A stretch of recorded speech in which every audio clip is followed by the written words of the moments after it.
Alright, am I live?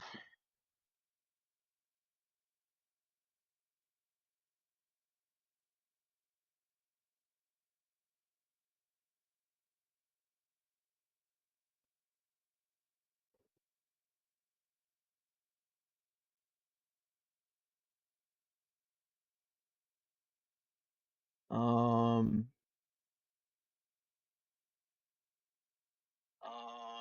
alright, I'm good. Okay. Alright, how you guys doing? Sorry for uploading so late. I've been kind of busy today. I've been doing involved with a lot of things. And I did not wake up. The funny thing is I sleep so late all the time. I don't get on here to record till like later at night. And I slept till about 11. So I'm probably going to be on here streaming for a while. But I want to let you guys know that um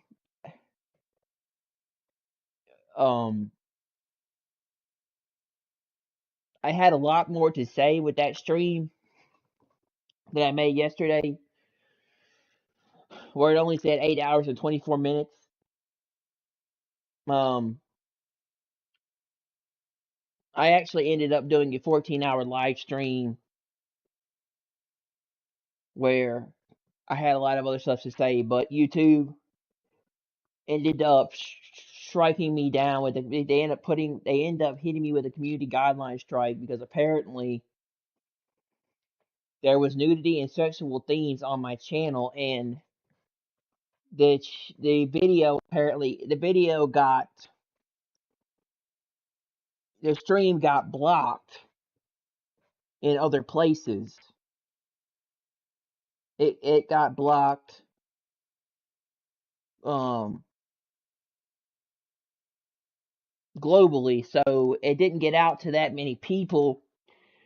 So apparently, um that's why it only got 8 views, and I was pissed off because I put so much time into it, and I put a lot of time, and I had a lot more to say about Microsoft and Sony and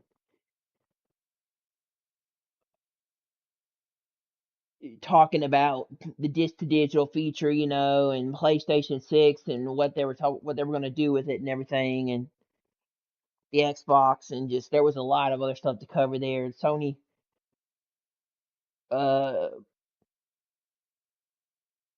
they struck my channel down before I could actually get all my.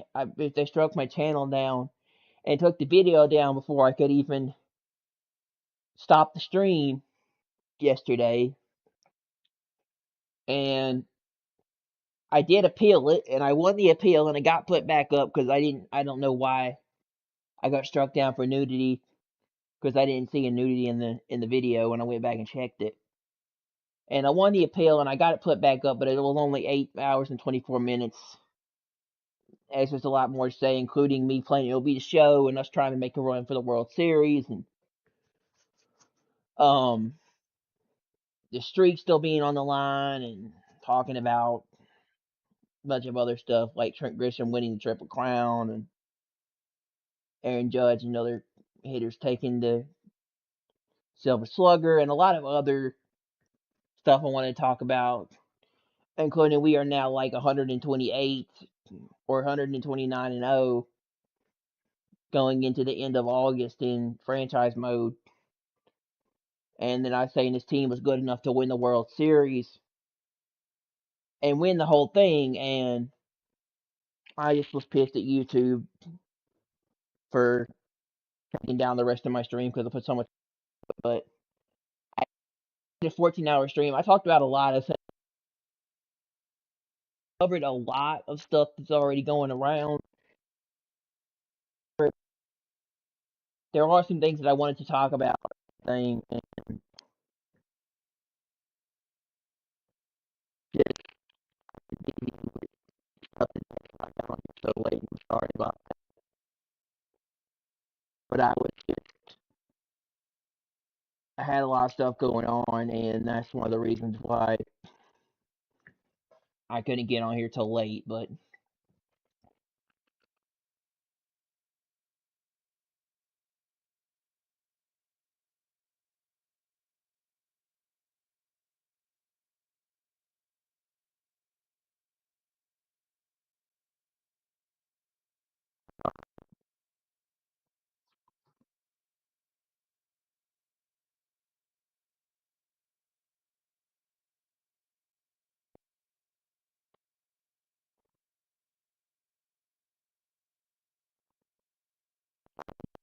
Microsoft CEO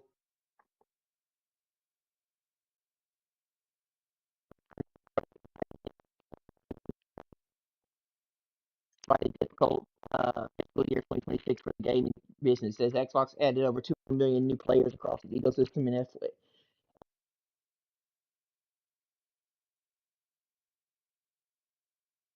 hardware sales dropped 13%. Xbox CEO Asher Sherman admitted the company needs to do a better job of turning all of these players and paying customers. Microsoft doing stuff like ability,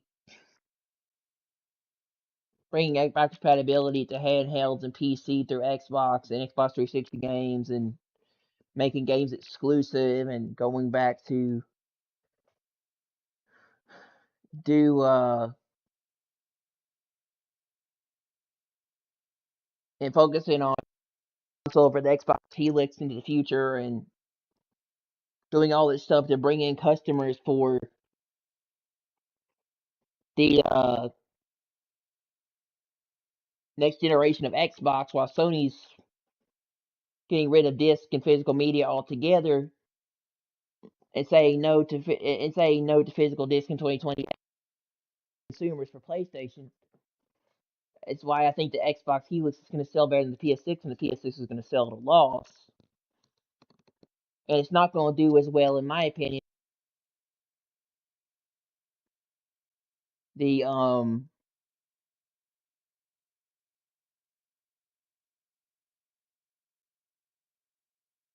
it's not going to do as well as the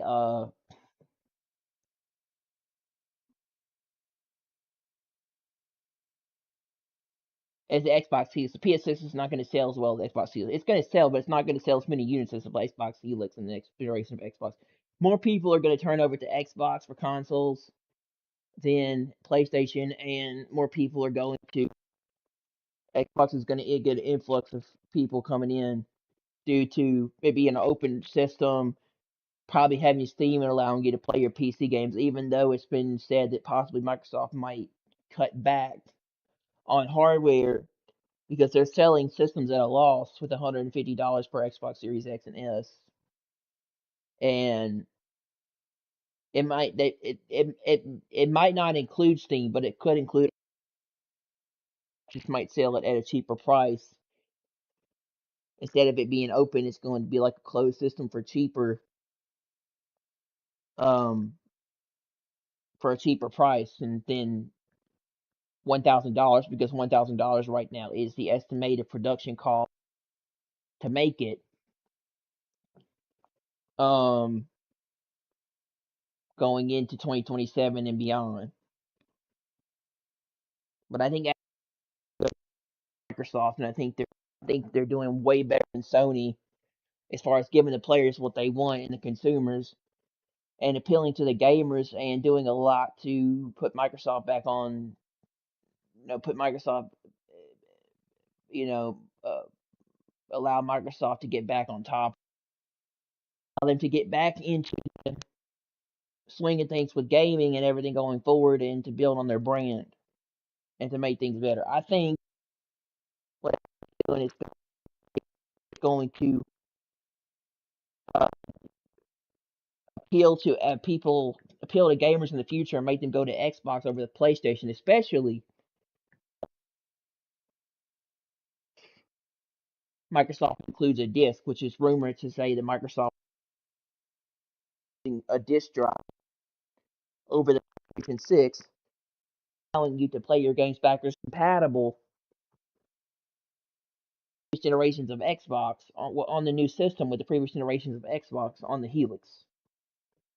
So if Microsoft includes the disc drive and is using discs, because they are using the disc to digital feature, it's a possibility that Microsoft probably could win next generation if they actually choose to use discs and support backwards compatibility from the previous generations on the next Xbox, which is the Xbox Helix, or what right now it's called Project Helix. We don't know what the next Xbox is going to be called. We think it's going to be called Helix, but it's called Project Helix. But we, I think they're going to Microsoft and Asha will win over gaming fans, and bring them to Xbox if they will support disc and use the disc drive and allow backwards compatibility for the previous generation of Xbox on the Helix, I think they will win over the PlayStation 6 next generation and do better. And I think that's why Microsoft, in my opinion, will do better than Sony when selling consoles. Sony will probably still sell PS6s for exclusives, but the Xbox will sell more units because of what Microsoft's doing to it over the PS6. Not to mention an open platform, maybe supports Steam, maybe doesn't support Steam. It's 50-50. Um, Allows you to play your PC games, and on top of that, supports full backwards compatibility and includes a disk drive, and allows you to use this. It allows you to use disk still, and I mean, it allows you to use disk still on the system and supports full backwards compatibility with those games. I think they're going to win next generation over the PS6 because PlayStation Sony's going to be selling PS6s at a loss. They'll sell, but they're not going to sell as well as other things. In my opinion. Despite having all these exclusives like um, God of War LFA, Until Dawn 2, Intergalactic, and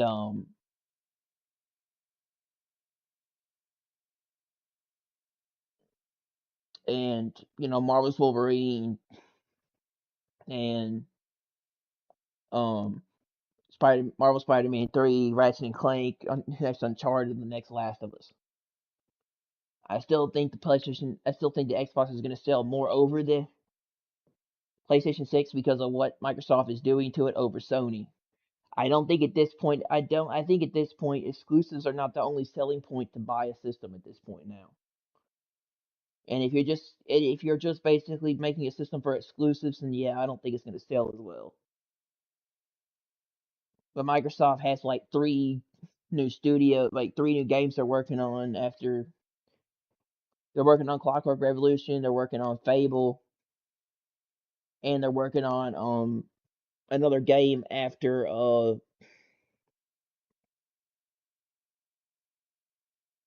they're working on another game after Clockwork Revolution.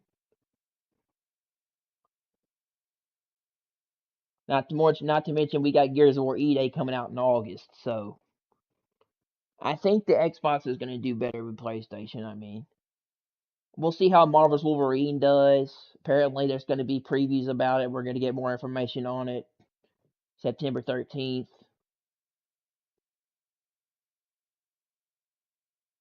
I mean, I'm sorry, not September 13th, August 13th, and then um, we'll see. But I really do think Sony's going to lose next generation. They're going to be selling PlayStation 6s at a loss, and they're really going to be losing a lot of money on the next generation of PlayStation heading into this all digital and saying no to discs and getting rid of physical and not giving people the option to choose between physical and digital gaming. And in my opinion, it's going to cause Sony to lose business and not sell systems at a loss and not make a lot of money back on their products. And that's what's going to make Xbox jump on top into the next generation and win it with if it indeed supports all those things. An open system allows you to play your PC games on it, maybe supports Steam, allows full backwards compatibility, and includes a disk drive, and includes you to be able to still use disk and probably have a disk drive to support the system. It's going to win Microsoft the next generation and going to sell the Helix hands down a lot better than the PS6. Even though Sony says they're going to include a USB flash drive or hard drive, portable USB flash or hard drive to support PS4 and PS5 games on the PS6. But I think because it's been rumored that it's been rumored that the next systems are supposed to come out in 2027.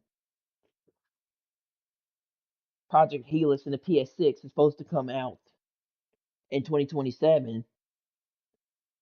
I think that the Helix is going to sell better than or I think the next Xbox is going to sell better than the PS6 because of what Sony's done, how they pissed off a lot of consumers, and they haven't listened to the fan base, and they still going forward with this all digital future and choosing to get rid of disc and physical media and people being upset that they can't own anything and they can't own their products or their discs, or they can't own anything, including physical media going forward, and you own nothing to be happy thing and all that stuff. I really do think that what Astra's doing is appealing to gamers and consumers a lot more than Sony. Microsoft is doing a lot more to appeal to consumers than Sony with Xbox, and Sony's doing a lot more to appeal to gamers with PlayStation. And I do think that they're going to win next generation with the Helix, but we'll see. We'll see what's going to happen. I do remember that it's not about the price. What usually sells consoles, and sells consoles and has done better in previous years. It's not hardware. It's been games.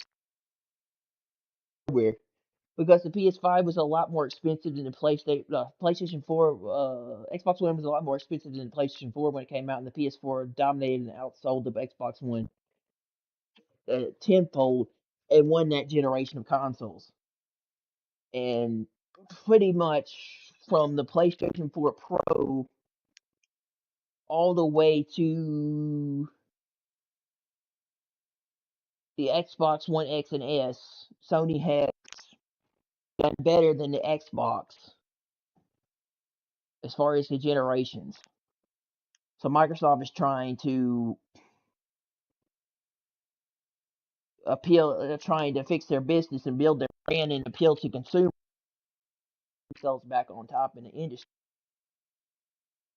and work on making stuff that's appealing to the audience of gamers to come back to Xbox and want to play. Building on the brand of Xbox after the layoffs and after they downsized the company, to, after they rebuilt Microsoft from the ground, whatever they can to appeal to people to come back to Xbox for the next generation, probably sell the Helix and build on their brand of their consoles and their game. Their gaming division with Xbox, because Microsoft lost last generation, so they're trying to make up for the loss of sales and the lack of not doing very well for fiscal year 2026 heading into 2027 and beyond. So I think everything Microsoft is doing is appealing to gamers and consumers. Everything Sony's doing is appealing to corporations and shareholders and their uh their bottom line. So I think Microsoft's doing much more stuff for the gamers than Sony is. But they're both corporations at the end of the day, and they're going to do whatever they can to sell their products. And I do think, though, Microsoft is making gaming more appealing, while Sony's not really doing much to change anything except what they usually have done in the past, and that is appeal to make this PS6 so appealing to people with their first party exclusive games, so that the system will sell and people will buy it again. Because Sony's big thing that sells their consoles is their first party exclusive titles from their studios, from their in-house studios that sell. And that's why people buy PS6s, because you can't play those games anywhere else. And you especially can't play them on the PC anymore, because Sony has taken those games off of PC and Steam. So now, in order to play those games, you have to get a PlayStation 6 to play those exclusive titles that are in-house in at PlayStation from the studios that build them. In order to play them, you're going to have to buy a PS6 to play them. You're going to have to buy a PlayStation 6 to play these first-party Sony exclusives. And it looks like Microsoft and Sony are both going back to making exclusives. So it's going to be an interesting time for gaming and the next generation heading into 2028 and beyond. Especially if we're not even having disk drives. They're both getting rid of disk drives, and both consoles are all digital in 2028. Is that Microsoft has a disk to digital feature, but I think Xbox is going to sell better and do better than the PlayStation 6. I think they just have a more appealing. I think they have a more appealing thing they're doing to consumers and gamers that they like compared to Sony. And Xbox has done a lot to make gamers happy, while Sony's doing a lot to piss off the fan base. So I think the PlayStation 6s are not going to sell as well, and the Xbox is going to take the next generation. So as the Helix is going to sell better than the PS6, and the PS6 is going to sell at a loss. I think the Helix is going to sell more units, while the PlayStation 6 isn't going to sell as well. It will sell, people will buy it, but it won't. They won't buy. Sony won't sell as many units as the PS6. And I have a feeling that the PlayStation 6 and the next Xbox is going to be really expensive, if indeed um uh it says that the production cost is going to cost like $1,000 for both consoles to be built because of um the hardware issues and everything, and the uh RAM apocalypse. So it's going to be a problem for both systems. And if the Xbox is indeed an open system, it's going to cost $1,000 to make to produce an open system like a PC with Steam built into it. And Microsoft wants to capture fans back, and they want to make sure that their brand sales, and they want to build on what they already have. They might not include Steam at all and just sell it cheaper for a cheaper price over the PlayStation 6. I think Sony's going all digital because the PlayStation 6 is going to be cheaper to sell because they don't have to make disk drives. They don't have to make disk or disk drives. But probably not, because the PlayStation 5 Pro was like 700 and the PlayStation 5 was like 500. So I'm thinking these systems are both going to cost you a pretty penny to buy when they both come out, which is rumored to be 2027. Um, Next generation. I think that Microsoft has just done a lot to appeal to gamers. They're made their brand look cool again. They built off of a lot of stuff they've done. They've done a lot of things gamers like. You have the Bethesda announcement with the Fallout remasters coming.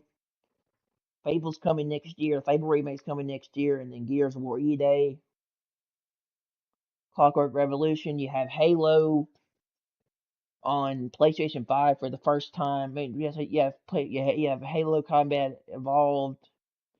I mean, Halo Campaign Evolved. I'm sorry, on a PlayStation console for the first time ever, and it's done really well. Um,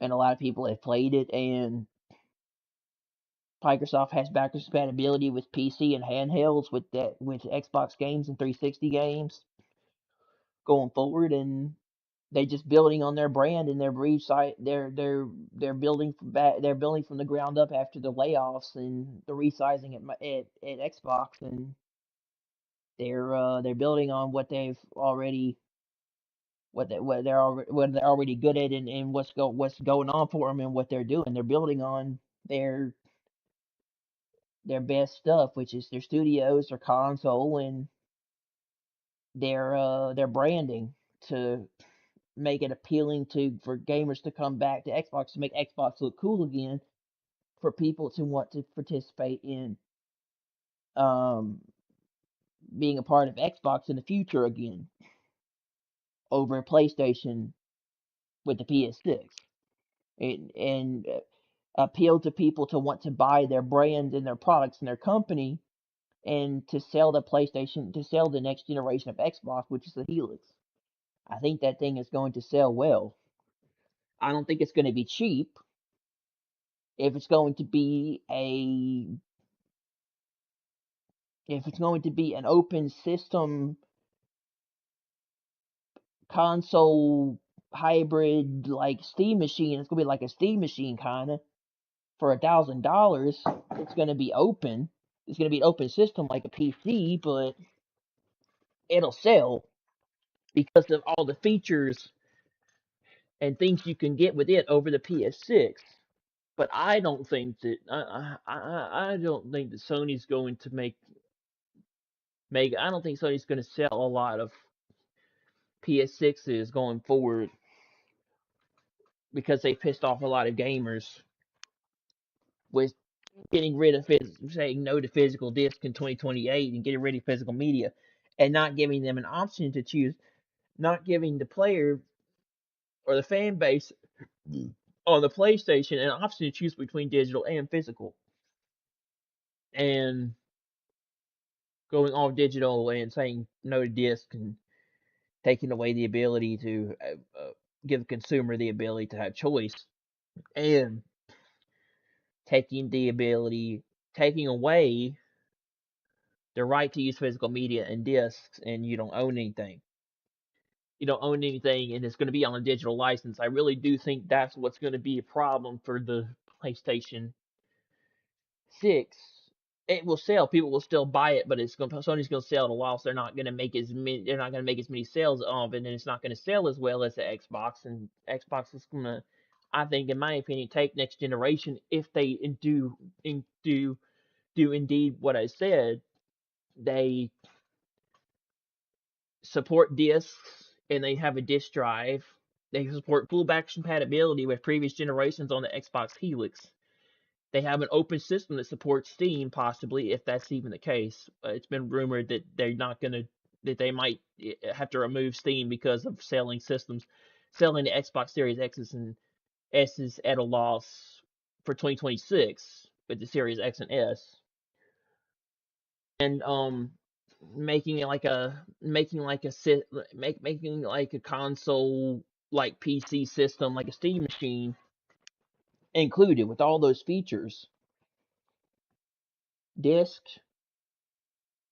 supporting disk or having a disk drive, supporting full backwards compatibility for all previous systems on the next generation, and being an open system that supports Steam if that's possible, and doing a lot for the consumer base. And continuing to appeal to what gamers want. That's what's going to make put Microsoft back on top, and it's going to win them in the next generation of consoles, and they're going to do well. They're going to do better than Sony, and Microsoft is going to sell better than Sony for the consoles. And the PS6s are going to sell, but they're going to sell at a loss, and they're not going to sell as many. And Sony's going to have to make up for that by doing something to compete with Microsoft going forward, where they might have to come out with the PlayStation 6 Pro to compete, which is a much more powerful system. But I think the PS6 is going to sell at a loss, and Sony's not going to make as much money off of the PS6 with this all digital future thing that they're doing, and they're going to have to make up for it in the coming years once they don't sell as many because they pissed off quite a lot of fans, and they pissed off quite a lot of players and consumers and a lot of people on PlayStation that were fans of Sony. So Sony pissed off a lot of PlayStation fans to a point now that they're saying they're not going to buy any more Sony products and do anything anymore, and they're not going to buy the PS6. And they're doing a blackout of PSN on August 23rd through August 30th, where they don't play that where they don't use PSN or play games or buy anything for Sony for 7 days. So people are really pissed off at PlayStation, and I don't think they're going to do as well next next generation with the PS6 as with the Xbox. I think Microsoft is just doing more to appeal to the consumer and the gamer, and make Xbox look more appealing to players and fans and people of the consoles. Right now with consoles than Sony is with PlayStation, and I think that's why Microsoft is going to do better than Sony and sell next generation better than the PS6. Think Microsoft is listening to the gamer and the consumer and what they want, and they're giving them what they want, and they're making what they want, and they're going to sell better. And Microsoft is saying it is getting feedback from the fans at Xbox and trying to do what they want. Microsoft says we're trying to appeal to the fans and the consumers, we're trying to do what the gamers want, while Sony is not. They're just being greedy and corporate and not giving a damn. Microsoft is trying to is making up for lack of losing last generation by making everything better now for the gamers and the consumers going forward. And Xbox is more appealing. I think that's why it's going to sell, because Microsoft is listening to what the gamers want and the people at Xbox, and they're going to have an influx of fans coming in the future to Xbox that's going to want to buy their products and sell and sell consoles and make people want to join Xbox and and be a part of their brand in the future.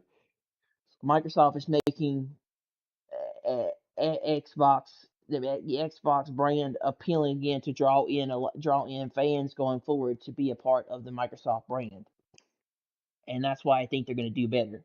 Because people are gonna flock to Xbox next generation if Sony keeps doing what they're doing.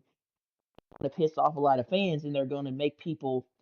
They're going to um, make people leave PlayStation and not want to be a part of it anymore.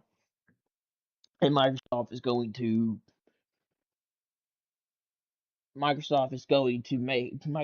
to get an influx of fans that's going to sell their products and their console, and it's going to do better, and they're going to win next generation.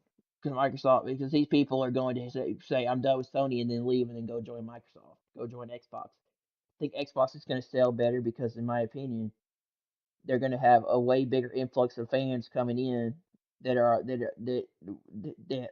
where Xbox appeals to the gamers and what they want, and they're going to buy products and consoles, and they're going to buy Microsoft stuff going forward and enjoy Microsoft with Xbox than Sony with PlayStation. I think Xbox is going to do much better, in my opinion, because of their appealing and their marketing and their branding and what they're doing. Microsoft is doing a good job marketing and appealing and branding their stuff to gamers, while Sony's more about the corporate, more about pleasing shareholders and doing what they're not really about the gamers. They're about their own pockets and money and greed. Microsoft is appealing to gamers and giving gamers what they want, and that's why Astra's going to rebrand Xbox into a powerhouse going forward. That's going to make Xbox be better than PlayStation. I think, in my opinion, next generation, and it's going to outsell the PS6. I don't know that for sure. That is just my opinion, but I think that's true. I think the Xbox is going to outsell Sony and be much better because Microsoft is having to win back the fans, and they're doing whatever it takes to get people to join Xbox. That's why the gamers. That's why people are going to flock to Xbox because it's a much more appealing product and company than Sony right now going forward, and they're going to win next generation. But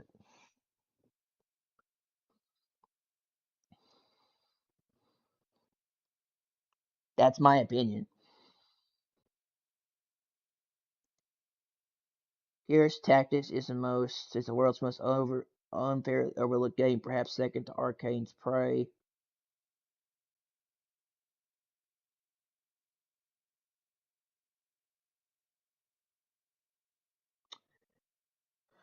Um, this was pretty interesting. It says Microsoft has increased Xbox Series console prices in the U.S. The base Series S rose to $499.99, while the Series X disc model raised $799.99. Yeah, Microsoft did raise the price of consoles with the price hike. Um, so that's going to be a little bit concerning, but I think that right now what they're doing is going to be better and going to make people want to be part of Xbox going forward and win the next generation with the Helix. I think Xbox is going to do much better than PlayStation, company wise and sales wise, than the PlayStation 6. despite Sony having all these exclusives, I think Microsoft will win due to the accessibility, the features, and the options you can't get anywhere else. You can't get anywhere else at Xbox compared to PlayStation. People are going to go there because they're going to have options to choose how they want to do their how they want to use their stuff and and how it appeals to gamers over the PlayStation 6. That the Helix is going to appeal to gamers that want a much better experience for their money and want a superior product and want options and choices to choose what they want to do with their stuff compared to PlayStation, which is not giving you an option to have that going forward. Getting rid of that altogether. Not to mention, Sony will not support backwards compatibility with their previous generations, only PS4 and PS5 with the PlayStation 6.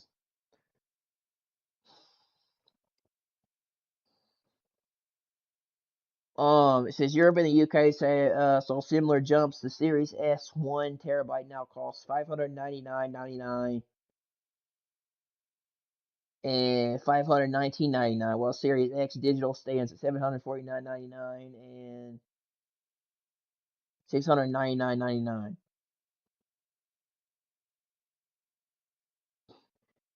The main driver behind this global price adjustment is a sharp rise in memory chip and storage costs. Yeah, the RAM, the RAM apocalypse. The RAM is really expensive, and there's a lot of shortages in the process with those um, specs in the system, and so Microsoft has to choose to maybe not have the Helix with Steam to make it cheaper because they are not making enough money to do that going forward. So Microsoft might not be able to sell an open system with Steam built into it, according to the rumors. But the Helix might not have Steam.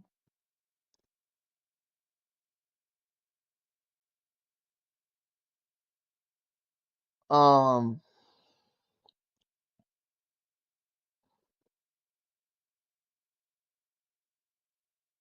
yeah, it says some PlayStation players are planning a PS blackout from August 23rd to 30th, but a lot of fans don't think it'll make much difference. The idea is don't log into PSN, don't play online, and don't buy anything from the PlayStation Store for a week. Some gamers think not enough people will join for Sony to notice they won't do anything.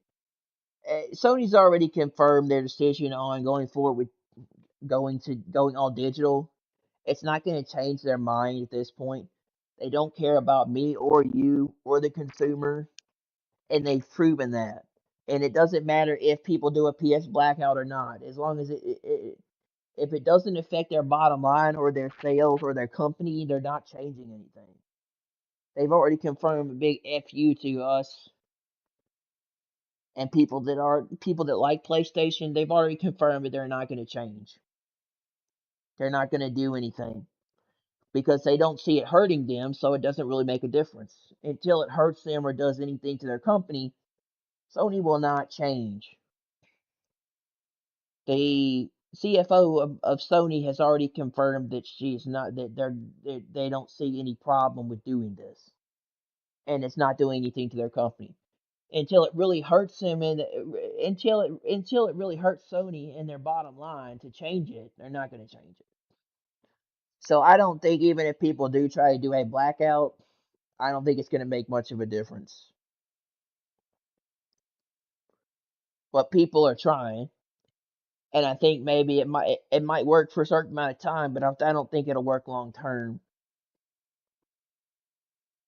I think Sony has made up their mind and they're going through with what they're going through, and they've already confirmed that they're going to do this. So it's not going to change anything. I don't think so.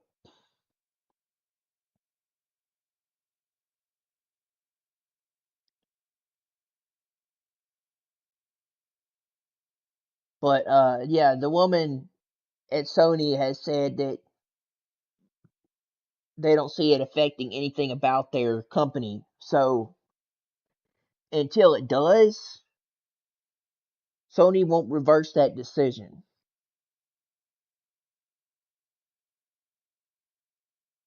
But maybe Sony will realize that this doesn't go well with gamers, and they will change their mind. Maybe. Yeah, it's like sooner or later Sony will learn that this doesn't sell with gamers. Yeah, maybe. Says you will own nothing and be happy, but cautiously.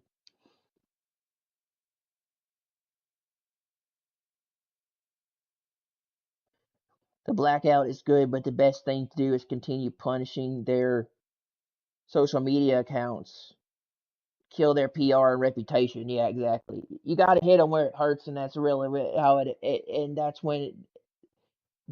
where it affects their company and their bottom line. Until it affects their bottom line and their reputation of their company, they're not going to do anything.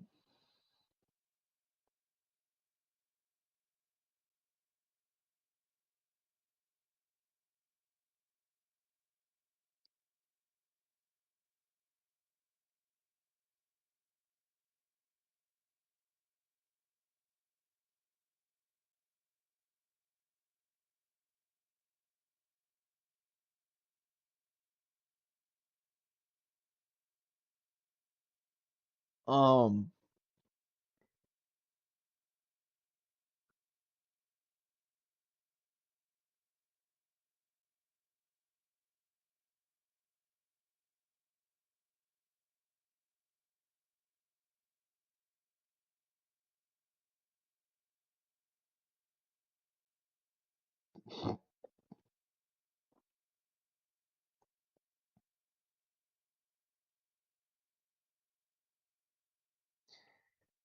these goofballs talking about a week when they have reoccurring subscriptions to PSN. The people who are interested in hurting Sony left years ago who honestly believes that anyone still primarily playing on PlayStation platform has any genuine interest in leaving Sony behind. I think there's a lot of people that are going to switch to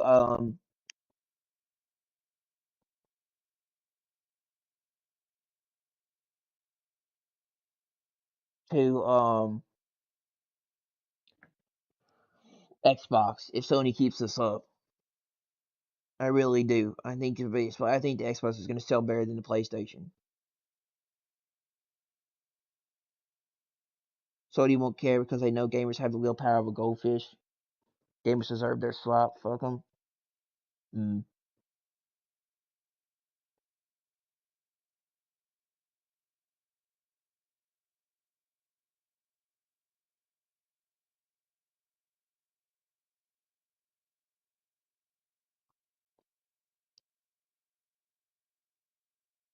And miss out on playing the 5 exclusive titles Sony has released this generation for a whole week. I haven't touched my PS5 in a full year. Sony is dead to me. Yeah, I don't think that's gonna happen.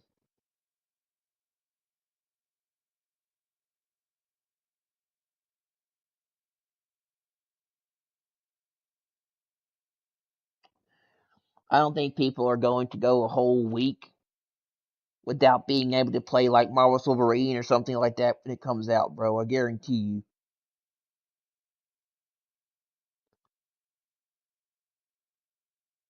Just unplugged the console, done. It wasn't like I was playing it anyway. Now I save power and Wi-Fi. Thanks Sony saving electricity since 2026.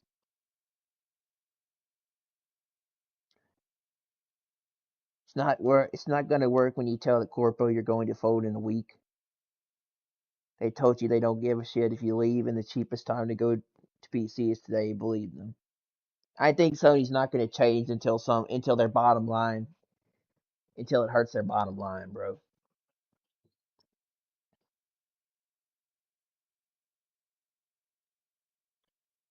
The idea is don't log into PSN, don't play online, and don't buy anything from PlayStation 4 for weeks. So play retro games on the PS3 or order that you have physical copies or just straight up play emulators.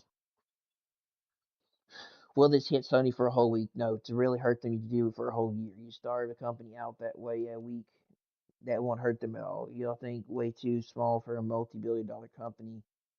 If you want to punish a company that size, do it for a whole year until we see quarter after quarter that profits go down tremendously.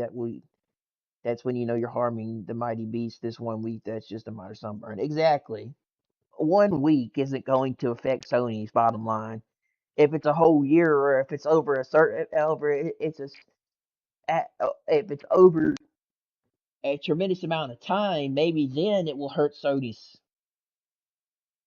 Yeah, it will hurt Sony's quarterly profits and sales, and then it will. And once it starts affecting their bottom line, then they're going to have to change it or do something different. Until it really gets to hurting their sales and their quarterly numbers and their profits go down like big time, yeah, it's not going to matter for a whole week. Will this ever be possible? Doubtful. Too much pride in this message is only on Twitter and the whole wide world. And folks are addicted to gaming like it's crack, cocaine to retreat from the depression or stress for the day.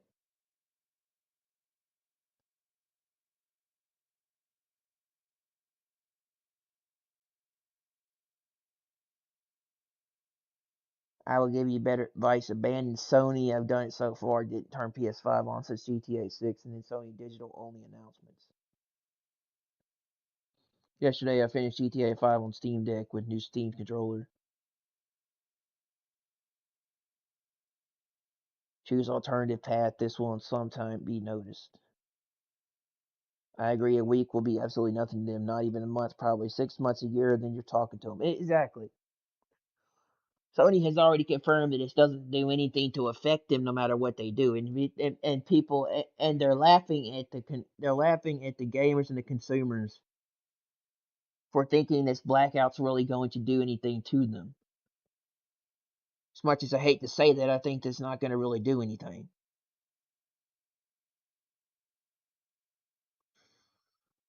I will be pleasantly surprised if this band of unruly consumerists can help themselves for the time they've set themselves in. The production of physical copies of games is wasted materials and detrimental to the environment. Shops are filled with clutter of old games that no one wants to play or buy. That's not true. People still want to buy these games and still want to support them and still want to play these old games. That's why there are stores like this and people still support this stuff. So that's why people still are interested in it.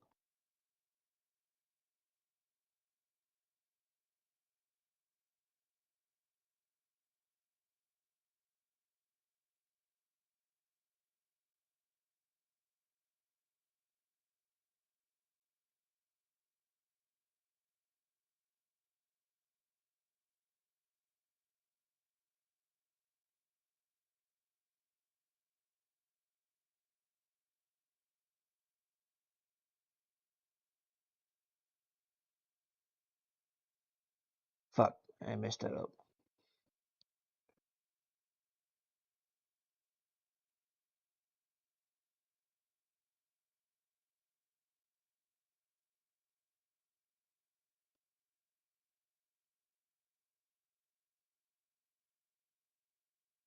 Just take the additional step and turn it into a Steam machine. I didn't even know you could do that. Oh yeah, you have to. I think you have to jailbreak the system in order to do that.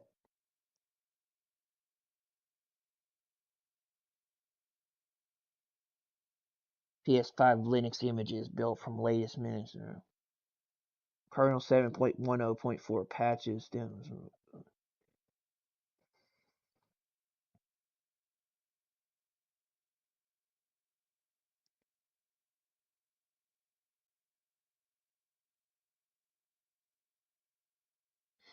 Why only a week? Quit permanently. PC is the way to go.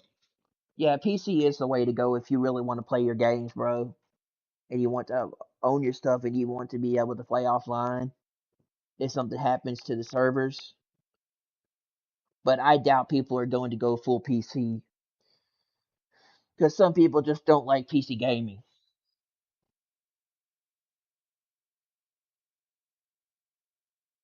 But you do get higher frame rates and it's a better experience.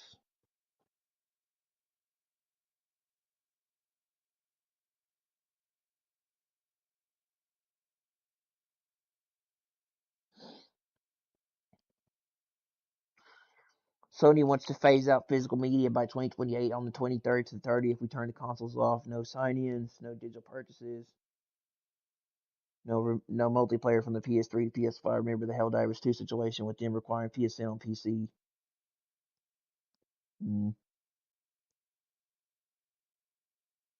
The only time I turned off on my PS5 in the past 6 months was because I needed the hard drive that was being used for external storage on it for something else. So I re-downloaded my library onto a smaller hard drive. It's been on standby mode since about 2 weeks.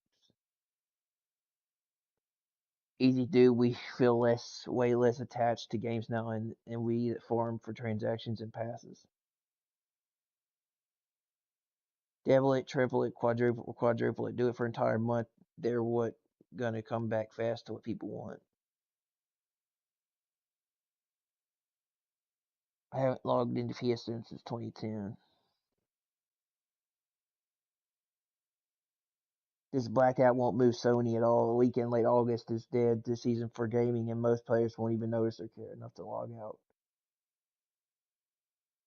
How many of your friends are actually unplugging their PS5s for a full week? Let me summarize what they give. Yeah, I don't think a lot of people are going to do this, but it's worth a shot. We'll see how it goes. But until Sony's sales start hurting them and they start feeling the crunch of their quarterly sales going down, I don't think this blackout's really going to work. You bought the console, you paid for PS Plus, you defended every decision, and now you're suddenly outraged, right? And now they're pissing on your head. Sure you are. Mm. Left my ass off. Bro, physical media being discontinued sucks, but they aren't changing it for the foreseeable future, and sadly, nothing we can do will change that. I find this stuff can kind of cringe, and most people won't do it because it's pointless. Why wait till then? I haven't touched my console since they announced the cancellation of discs. The blackout should last until the rest of 2026. Fuck we gonna do.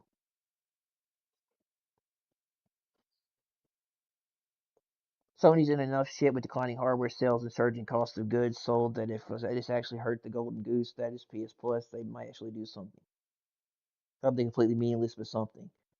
I mean, if it does hurt their hardware sales and their products and PlayStation Plus sales, they might actually do something. Yeah, I agree. With all due respect, this will accomplish nothing. You want to hurt them, just don't give them any money. Point blank period. Yeah, you got to make it to where it hurts Sony. You got to make it to where it hurts their bottom line and they don't sell stuff. They start losing money. That's when Sony's going to change. When Sony starts losing money and it hurts their sale, it hurts their bottom line. That's when it's really going to change. This blackout will bring their bandwidth usage down from 78.369% to 78.378%. Sony won't even notice. Sony won't care what their customers do. They're swayed entirely by their shareholders in China. They answer to any enemies who will drive their most business seeking decisions because that's the whole point. Invest, subvert, profit, destroy. People will blame the U.S. as usual. Continue with the comments on their latest post, both live streams and the actual statistic posts. That's the only way blackout will help. But I'm thinking 2 weeks instead of one. And the 2 week mark will make its difference, surely. I don't think a week or even 2 weeks. I think a month or maybe a year probably will affect them a lot more than 2 months. I've been doing that for 2 years now because the thing has no games that are worth getting on that platform. If there's even an end date to a blackout, then it's completely pointless to begin with.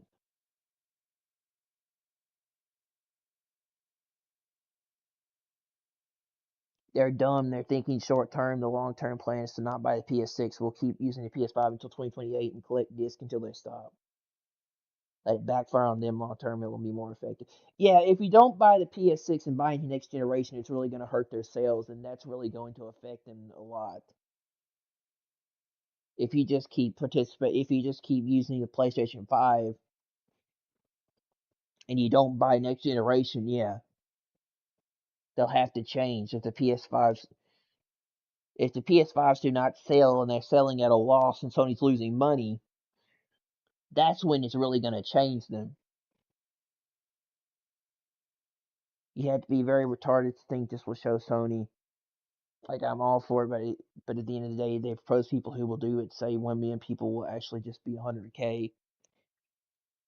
If you really want something to work, start posting in front of their offices. There's no effective way other than just paying them. Corporates don't understand anything but money. Plus, the results won't be immediate. It'll take some time. The best and direct way is boycotting whatever next exclusive game they'll release. It's all about the money. Yeah, like say Marvel's Wolverine comes out and it doesn't sell well, and they lose money on it, and they don't sell the product as much. That means they would have to change and do something different. I doubt that's gonna happen though, because a lot of people want to play Marvel's Wolverine. But let's just say the game does not sell as well as it's supposed to. That means Sony will be losing money, and that means they would have to they'd have to change their plan for the future of PlayStation.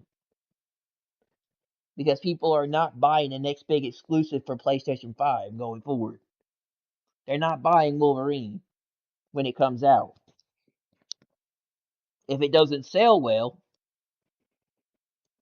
then Sony's losing money and they're not meeting their quarterly sales. So that means they're going to have to change what they think about doing things going forward.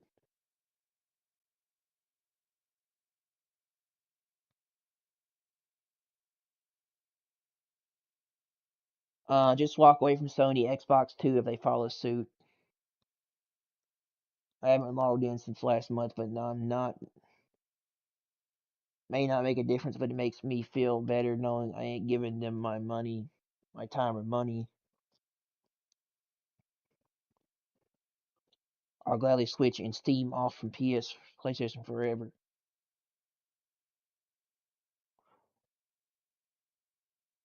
Cool, they can join me in PlayStation Blackout from about August 2024. If Japanese players do it, they'll be scared. They don't care about Europe.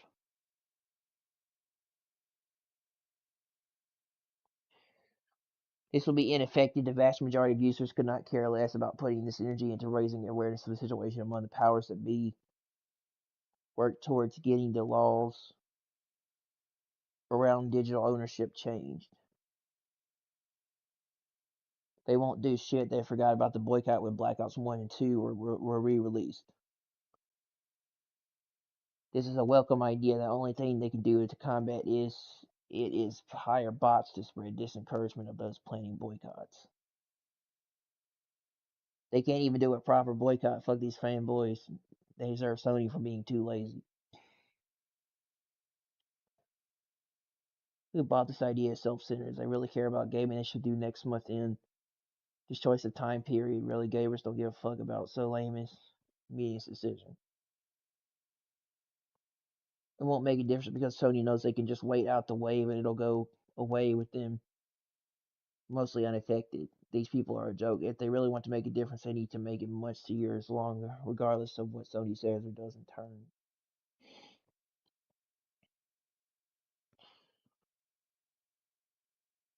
I mean, you're gonna have to, bro. You're gonna have to hit Sony's bottom line and make sure they don't sell stuff well. They don't sell exclusives. They don't sell products. They don't sell consoles.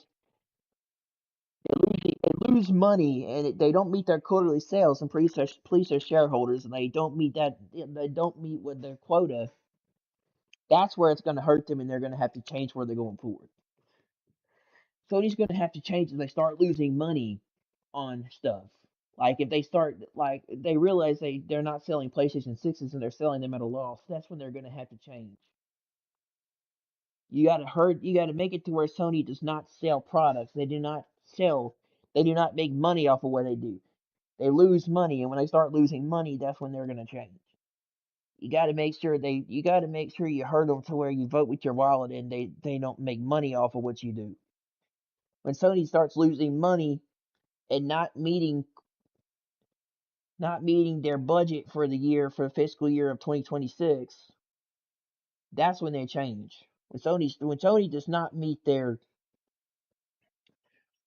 when Sony does not meet their year end quota or their quota for the year, that's when they will change. When Sony starts losing money and realizing, oh, it's hurting our business, then we're gonna have to change. Then they're gonna change. Until then, until they see no problem with their profits or their money or their bottom line or whatever, because money talks, they're not going to change. It doesn't matter how much people boycott or or how much people do stuff or how much people try to get them to change. It doesn't matter if people do it for a week.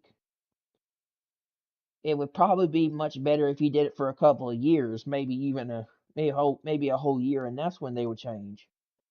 But even then, you're gonna have to hit Sony where it hurts, and that is where they don't make any money off of what they do. And when they start losing money, that's when they'll change.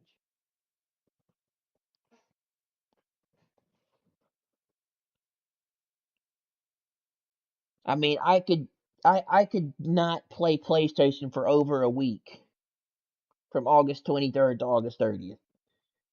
But it wouldn't make a difference in my opinion, probably. It would not make that much of a difference to Sony if all of us did that for a whole week. Because they would not change because they wouldn't see a point of it really hurting their business. When they start losing money and when they're not making their yearly profits, that is when they're going to start changing their attitude on things. Like if Marvel's Wolverine does not sell enough copies or sell enough or it makes enough sales when it comes out, that's when they'll probably change. If Marvel's Wolverine does not sell well enough on the PS5, Sony will have to change their mind to what they're doing. If they're losing money off of the game. So that's when they're gonna change. I see no point to participate in a blackout of PlayStation for a whole week when I don't really see a point of it really doing anything to change anything. I mean, I'll come back. I'll probably come back to this in over. I mean, I'll probably come back to this into a week. After August 23rd through 30th, and see what happens. I'll come back to this and talk about it and see what happened. But I highly doubt it's going to do a lot to change things with Sony. I don't know. Maybe they maybe they'll start seeing some issues with the boycotts, but I don't know. Sony so far thinks it's funny and they're laughing at people and they don't see any reason not to go through with what they're doing and they're going to continue to double down on it. So they've already confirmed most of their company is digitized. So they're continuing to go to an all digital future thing. And until they start losing money and change, they start losing money and it affecting and hurting their sales and bottom line, PlayStation's going nowhere with this digital future. They're continuing to stay set. They have both of their feet propped directly into the ground going forward with this situation, and they're not going to change. They're set in stone with what they're going to do, and they've already confirmed that they're not changing their mind. So I really don't know if this boycott will really make much of a difference, but we shall see.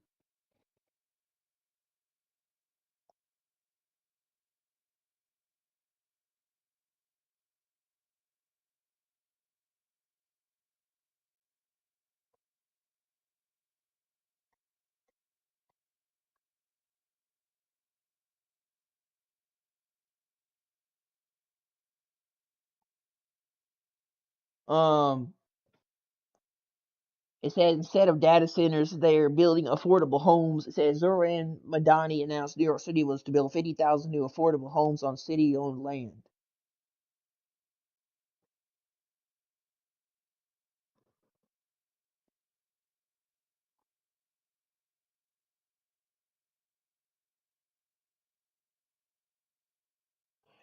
It says Halo Campaign Evolved has been a resounding failure on PS5, damaging the Xbox image for nothing. It says according to Windows Central, only 1% of PlayStation players have tried Halo Campaign Evolved.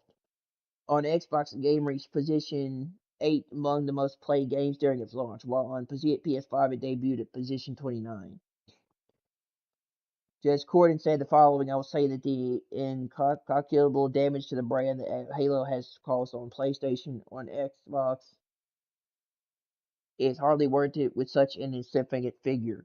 We already saw what happened with Gears of War Reloaded on PS5. It seems that Halo is heading down the same path. Another example of how the multiplayer strategy of the previous Xbox administration was causing enormous damage to Xbox without delivering results that were truly worthwhile. So it says that Halo Campaign Evolved has not done well on PS5, and that it's done a lot better on Xbox and PC than PlayStation 5.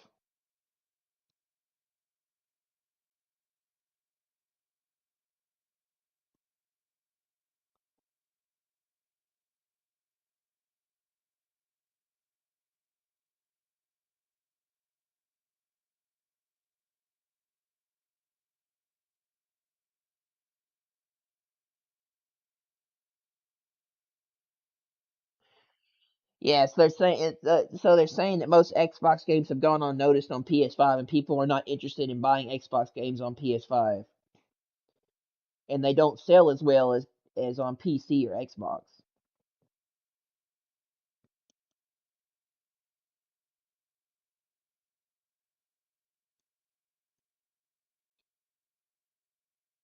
And Forza Horizon 5 and Sea of Thieves sold the most on PlayStation 5 with 6 million copies for Forza, and Sea of Thieves with 3 million.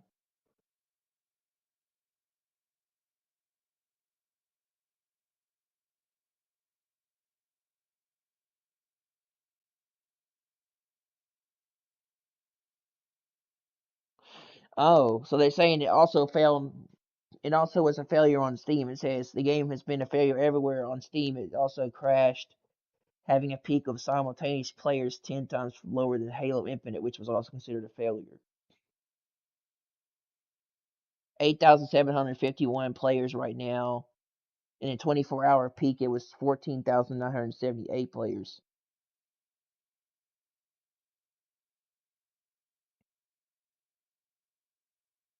1,882 players right now, and 3,119 24-hour peak.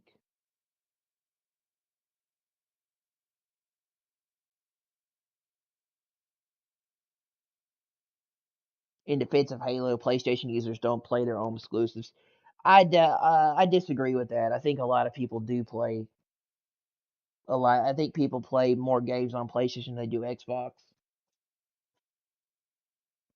I think a lot of people play PlayStation exclusives because they like the games.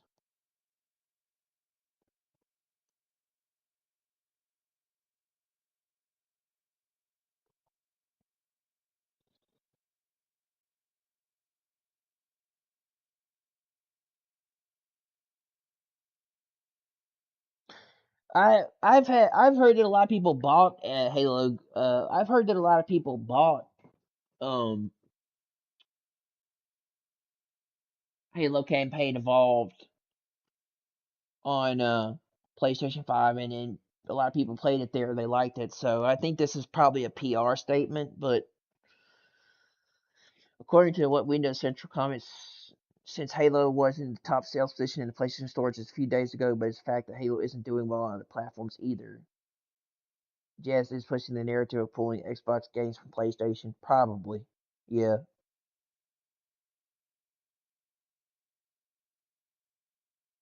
On Xbox, it's been in the top 8 of most played games. That's true. Another failure, in my opinion. It should be top 5 most sold, not played. And it's brought by GP. While GP exists, Xbox doesn't make money. It's a fact. Failure both in Sony and in Xbox. Whoever doesn't want to see it is their problem. It doesn't add up to me. I was in the top 1 to 5 in all countries. I think there are comments from people who didn't want it to come out on PS5. It must have sold well. Another thing is that they expected more sales, but on PC hasn't had simultaneous players. Hasn't had many simultaneous players.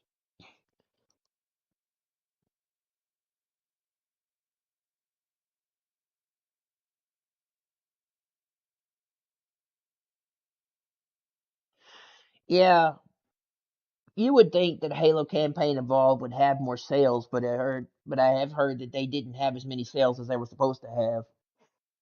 That it didn't sell as well on didn't sell as well on other platforms as it did on some. Like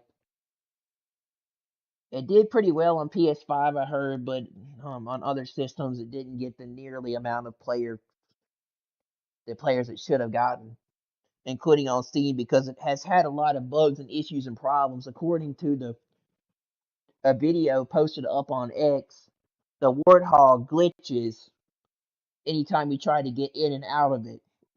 When you try to get on the gun and then switch to the driver's seat, you glitch into the vehicle. Compared to the original Halo, where it's a night and day difference. Like it's simultaneous. It's simultaneous. It works really well. It's easy to get out, easy to get on the gun, and then easy to get in the driver's seat to drive the Warhol.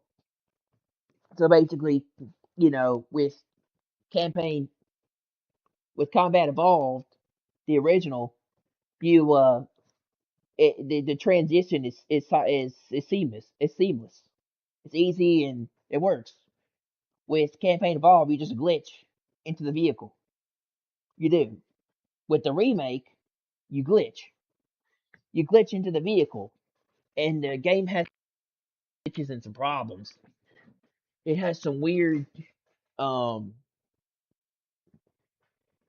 it has some weird errors and bugs that need to be worked out by Microsoft by 343 since they came out with Campaign Evolved. Campaign Evolved has a lot of bugs and issues, including you glitch into the Warhog when you try to switch between positions in the vehicle.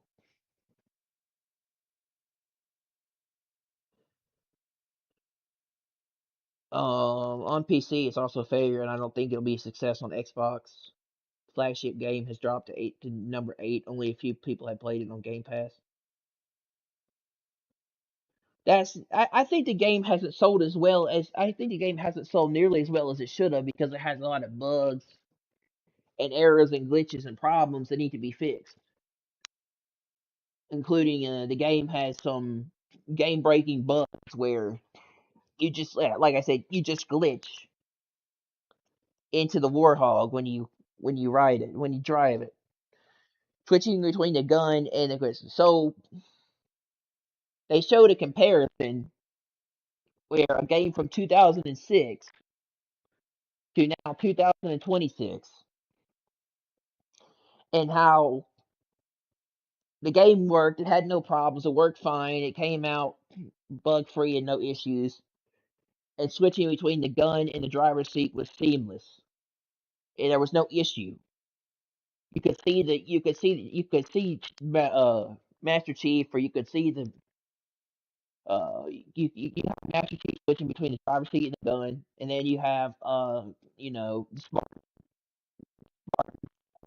the Spartan switching between the driver's seat and the gun, and it works seamless. And it's easy. You push a button, and he would just do it, and it worked like that, and no issue. Over 2026 with Campaign Evolved remake of the first Halo, and you glitch into the vehicle. You don't they're getting in. He just glitches in. He disappears into the vehicle like he glitches. He glitches. So the game does have some bugs and issues that need to be fixed. That's why the game hasn't sold nearly as well as it should have on other platforms than it should have because it has some issues that need to be fixed.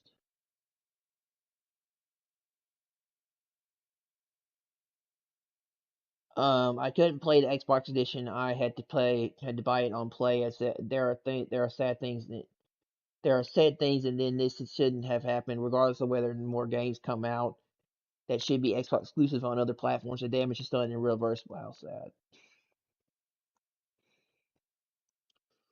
I'm glad so that they can win back their fan base, which they've been treating lately like a bunch of dimwits. This is a disaster of a remake, even if it hasn't sold well against competition. The game has many flaws, has so many flaws that you can't just cover them up with a finger. Yeah, Campaign Evolved has a lot of bugs and glitches, and it has a lot of issues since it came out, and it needs to be fixed. It needs to be patched. There needs to be a patch to fix the problems with Halo Campaign Evolved because the game has a lot of groundbreaking bugs and issues that need to be addressed and fixed before you can play it. The game has game breaking bugs.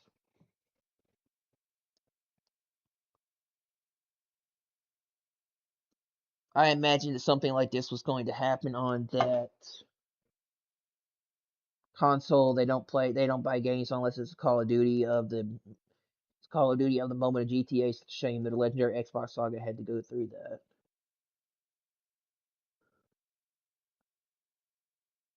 I think that has nothing to do with. I really honestly think Halo not doing well on PS5 has nothing to do with people not playing it. It has to do with the fact that the game has major issues that need to be fixed and addressed before it can be playable. And that's why it doesn't have nearly as many people buying it and it's nearly as many players as it should have. Let's hope this makes them realize where their true audience is and who really values these IPs. I'm not against exclusives, but there are games that never should have left Xbox. Many Xbox flagship games don't interest the average PlayStation user, and the same goes the other way around. They've always had their own distinct identity, and that's why people choose them. They forgot that at the time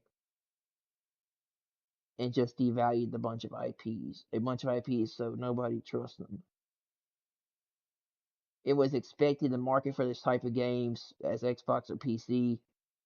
Phil Spencer saved the Xbox One generation but killed the Xbox Series generation. This only served to devalue the brand and the product, adding to one gen of making PC and PlayStation look like better options.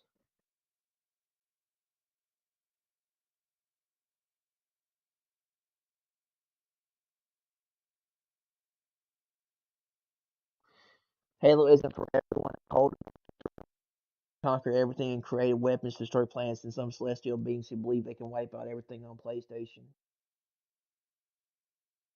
I think they prefer the silly games.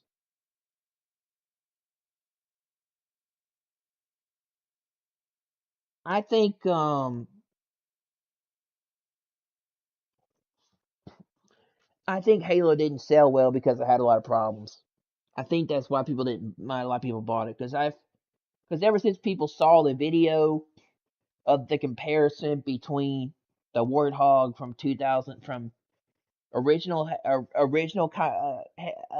Evolved to now the remake in 2026, um, they saw how the game has a lot of bugs. So I think that's why the game hasn't sold well.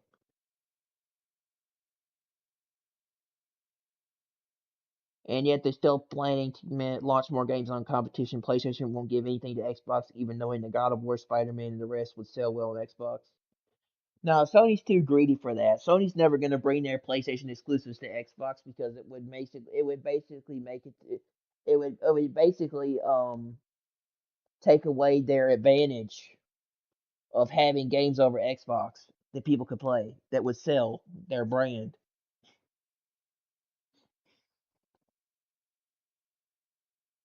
A 1% with nearly 100 million consoles sold is a number higher than what Xbox can offer in terms of sales. I bought the game on PS5 and I'm having fun like a kid at Christmas.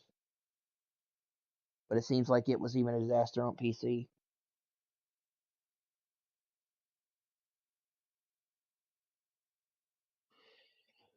I don't know. I thought about getting Campaign Evolved, but I have heard that it's had a lot. It has a lot of issues that need to be fixed.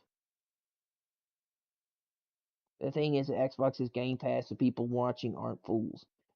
I don't think Halo and Gears are the franchises that will make Xbox rise from the ashes. I do agree that their iconic IPs should never have left Xbox. These franchises need to evolve, stop being more of the same, seek out real scriptwriters, and drop the forced inclusion. No, it's good that the games are coming to all platforms. More players, or the difference of an entire brand. In my case, I already play more on Switch 2 than on Series X. A shitty farewell strategy from Phil Spencer. It's not like it had a big marketing campaign either, as usual. Not really. It seemed like Campaign Evolved really didn't have that big of advertising or marketing compared to E Day. I think Gears of War E Day seems to be having more branding and marketing for it than Halo Campaign Evolved, but I think the game just has a lot of issues. That's why people haven't bought it. More people are interested in E Day than Halo, I think. 1% of all players is like 1.5 million, though. I think it must be referred only to the USA, and well, that would be a fewer just on Xbox. So you say it would be between 4-5 million. I suppose counting Latin, we add another 3 million.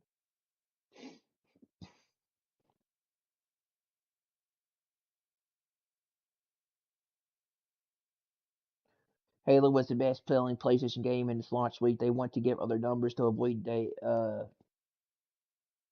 E-Day coming out on PlayStation, but they're not going to manage it. Hmm. Halo Infinite isn't a console seller. Now I understand why they released it on PS5.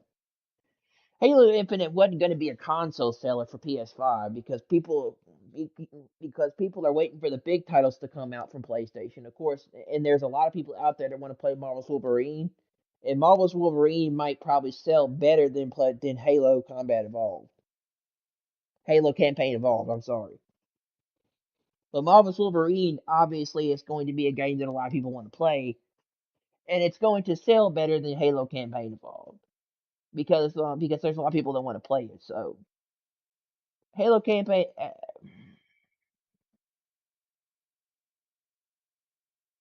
Oh wait, no, he said Halo Infinite. My bad. Halo Infinite isn't a console seller, and I don't understand why they released it on PS5. Halo Infinite was never going to be a console seller. That game was not very good. It was okay. Capability to be that good.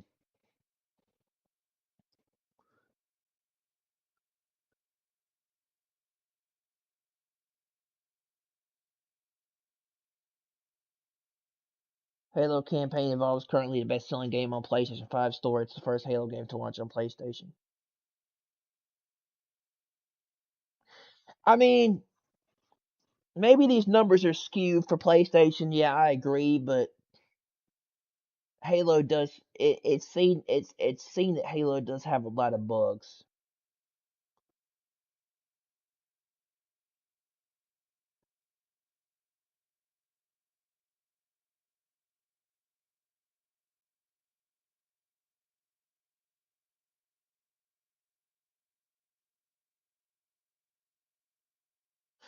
I think that's a massive PR statement.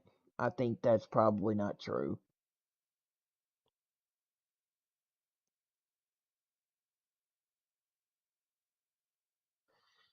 It says genuinely can't wait for GTA 6. The wait has been absolutely brutal, and Rockstar have so much to show us. It says 6 days until the earning call.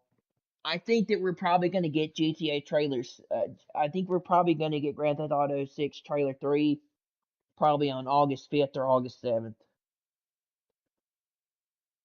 That's what I'm thinking.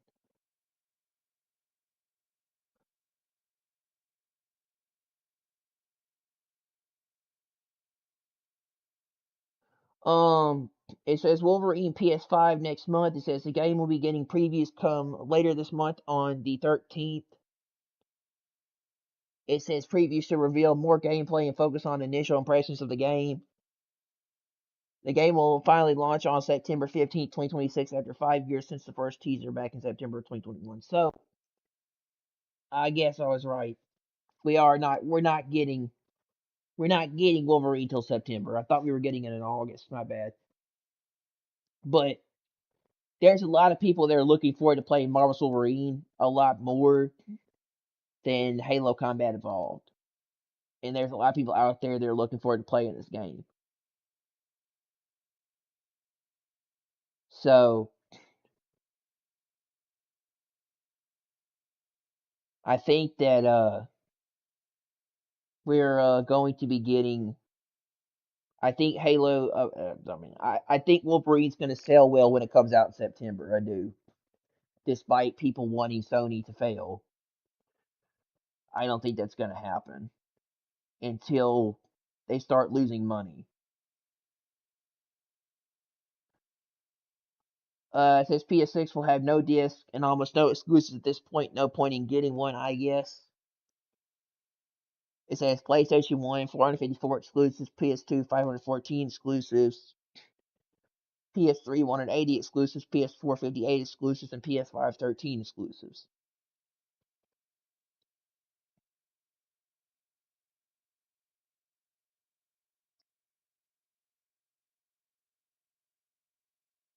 Microsoft says it's working on making Windows 11 run better on PCs with only 8 gigabytes of RAM. Since the company has started reducing the operating system's memory usage to improve performance, especially on budget laptops and older computers. It says the updates are also expected to make features like File Explorer, Windows Search, and the Start menu feel faster. The move comes as the memory shortage continues to affect the PC market, with more devices shipping with 8 gigabytes of RAM instead of 16 gigabytes.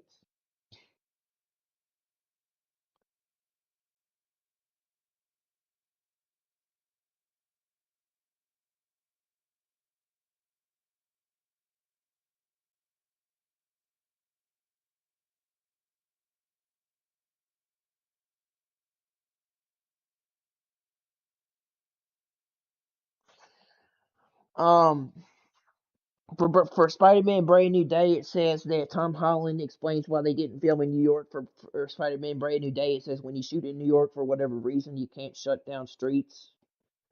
So in London, the studios, I'm sure, pay an arm and a leg to shut down a street in London, then you own the street for the day. You can't do that in New York. So when you're filming there, you'll be in the middle of a scene. Someone will just walk right in and be like, "Oh my God, can I get a picture, bro?"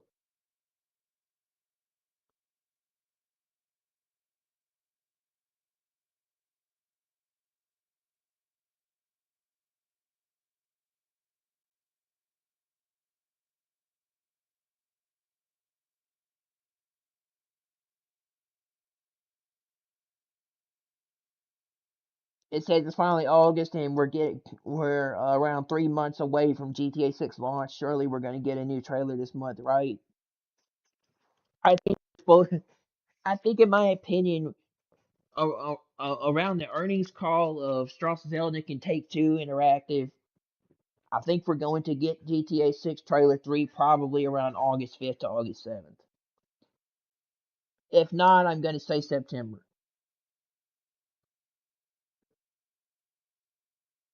It says early reports say Halo Campaign Evolved has sold over 3 million copies at GameStop. Front desk guy said corporate says it's been our best selling game for 2026, and PlayStation has reportedly gobbled up their first Halo experience.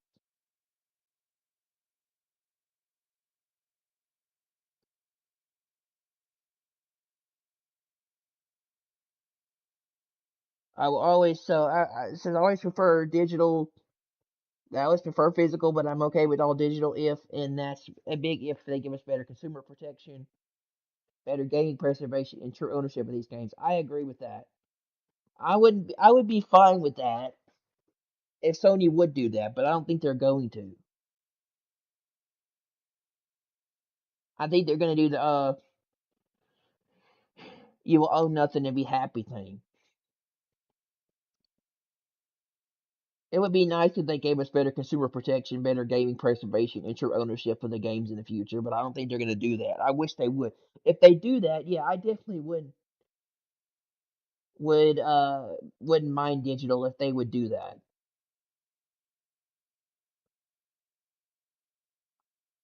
It says Sony CFO Lynn Toy says they have no plans to reverse their physical games decision. There are various reasons we made this decision, the biggest being that the digitization of content overall has been progressing. That's a big factor. It's not just for PlayStation, but for all kinds of content. Digitization is progressing. Digitalization is progressing. And so when we think about the future, we put in a lot of thought and time, and we cautiously considered this, and we came to this conclusion. We're going to cautiously move this forward. And to this decision, we have received various opinions, and people have strong views, and we understand the community has put forth these views to us. Gamers are loved by many people in the form of entertainment that's loved by people, and it's connected to people's fond memories in many cases, and we understand these emotions. We want to consider that in the future want to consider that the future digital ecosystem, how we engage the gamers, is something that we'd like to continue to explore. Sure,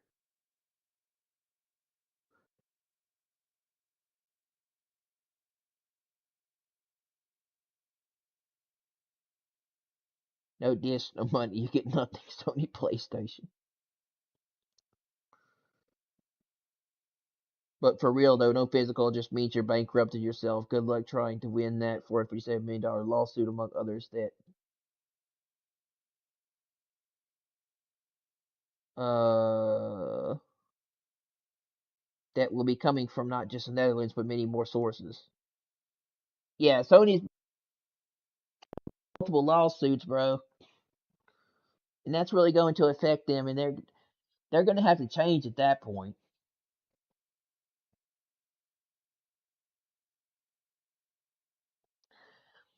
It would be it would probably be a thing knowing Sony that PS6 would be a rental console, the same as the games it plays, yeah, because it seems its user base doesn't want to own anything.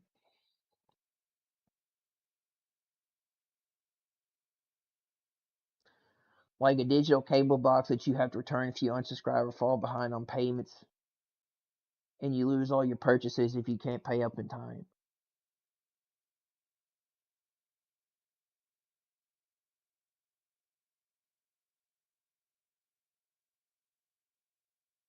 The funniest part about the statement is we understand the emotion and want to consider it immediately, followed by we aren't reversing the decision. Sony.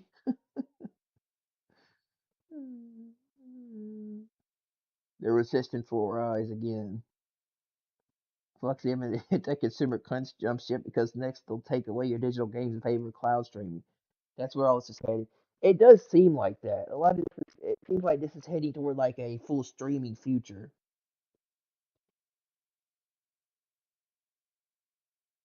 Yeah, they're gonna try and Netflix it so you can only play games on the time they want you to. But if you really want to play it when it's not on the catalog, pay $80 with no sales ever. Yeah, that's probably the truth. Yeah, but the same people don't see that, or they do and just choose to allow it. I'm personally done with PlayStation after this again. I'm sure there'll be a way to play their games pirated on PC. I'm glad she shared her intentions. I'll share mine. I have no plans to purchase anything else. PlayStation, it was a good run.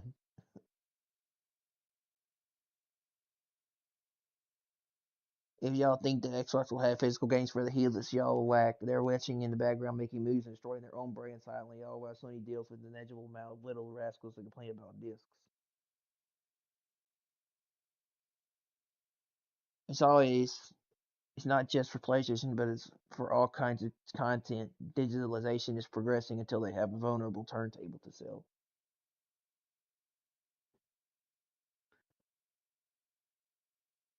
I'm gonna keep spamming this till the message is clear, physical, and forever, and they need to respect their consumers' choices and how they want to experience games. Read the freaking room, Sony, PlayStation.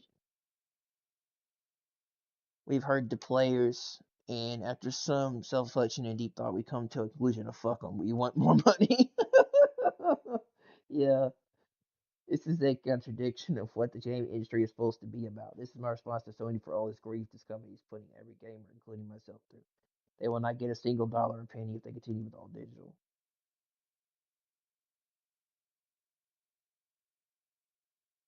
it was quite obviously that they weren't going to back down on this decision. I saw that a mile away. They had this plan not months ago or a year ago that was very obvious. People are really thought PlayStation was going to listen to a small group of people online. No, they care about money. That's all they care about. Just like every other corporate around the world, they don't listen.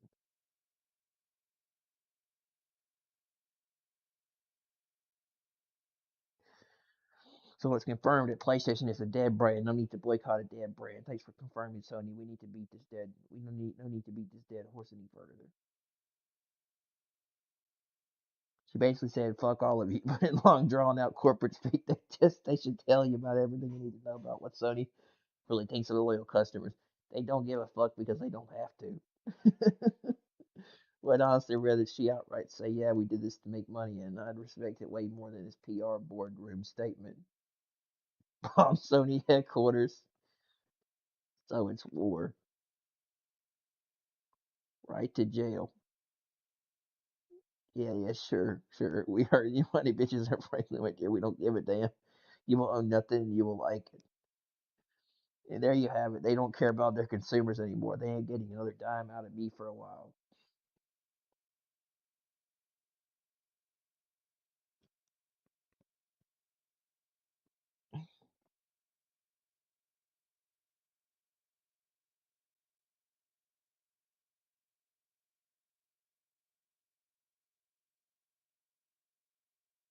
It's okay. I have no plans to buy a PS6 either with this decision. My Switch 2 is arriving in like 3 days.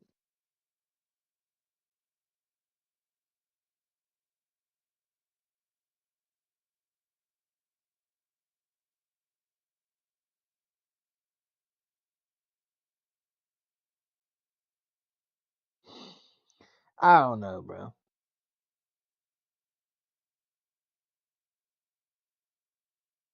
I'm like 50-50 on buying the PS6 at this point.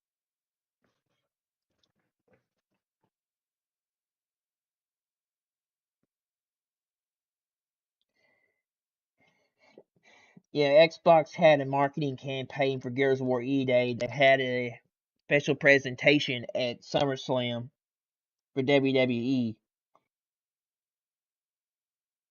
Says E Day is all around the ring and barricades. Another game that reminds me of the Xbox 360 era of Xbox.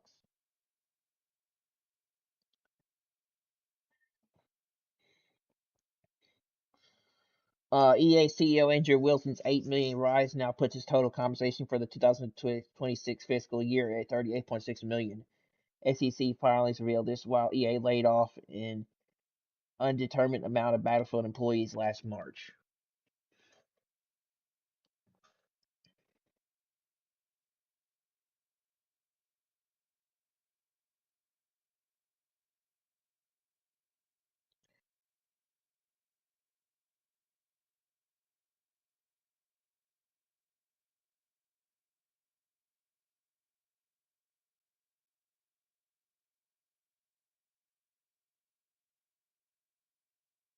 PlayStation is going 100% digital next gen. Xbox has a perfect chance to win over physical game collectors by keeping disc support for next console. But with Xbox already taking the loss on hardware, it could also cut physical media to lower hardware costs. Hope that doesn't happen. Agree or not? I think that's going to be a big part of Microsoft's decision, including if they're going to have Steam or not. So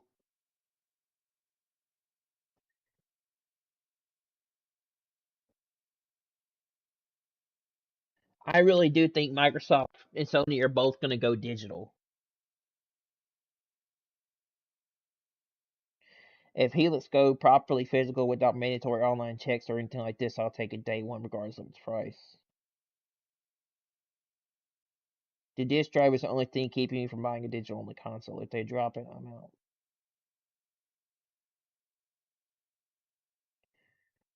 Sony loses the 10th generation how PlayStation 6 betrayed players by banning physical games. Sometimes you have to lose money to win. Xbox already started to shift to digital. They've been doing too for a while, as none of their first party titles come complete on disc anymore, as in they require downloads. Not all publishers and devs do this, but Xbox Studios does. It was the main reason why I never stuck with Xbox. Very few The few little times I had one in the past.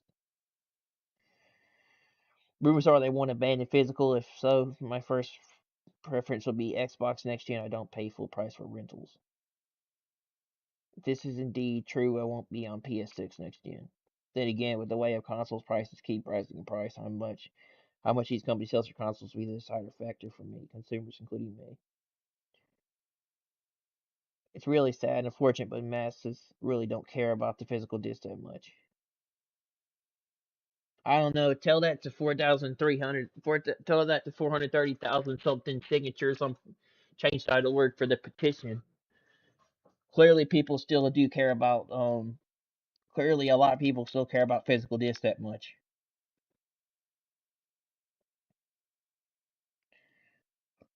I don't think Sony would abandon physical media without knowing if Xbox would do the same in the first place. You guys will freak out how much it really costs for them to make them systems. They make an account system like Steam and then add 4 terabytes of space or more. That would be better. Do it and kept the physical, and maybe more people will start to buy your damn console. If an Xbox supports physical next gen, I will switch back to them. It will be hilarious if Sony panics due to Nintendo and Microsoft capitalizing on physical disc controversy by Xbox supporting discs while Nintendo supports cartridges.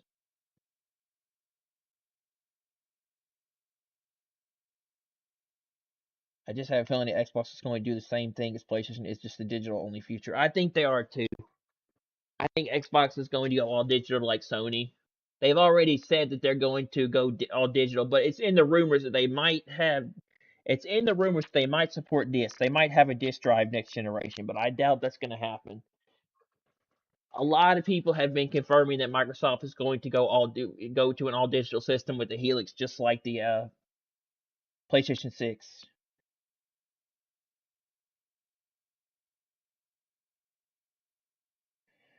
Xbox finally has a reason to keep the disc drive, and they might kill it to save a few bucks. Classic. Yeah, with Microsoft losing money on hardware, it's a possibility they're going to get rid of the disk drive to save money.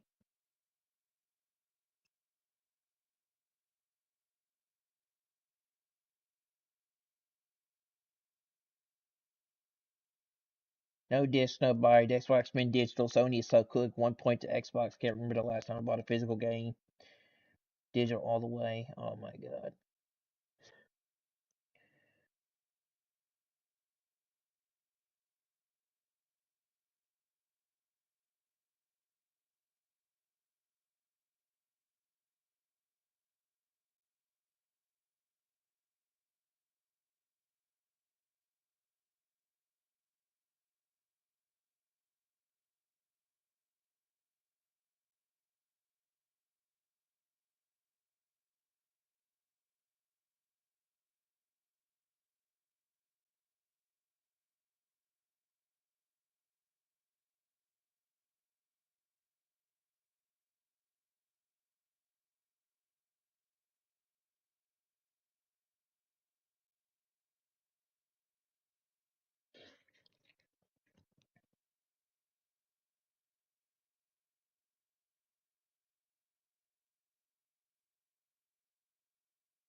I don't know, bro.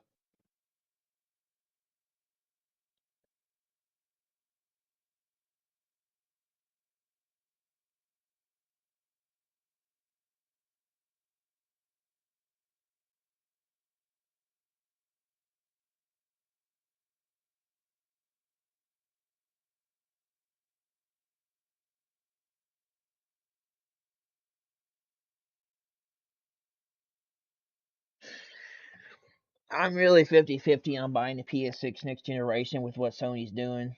And if they get rid of physical media and Microsoft chooses to continue with the disc and support physical media and they have a disc drive for next gen,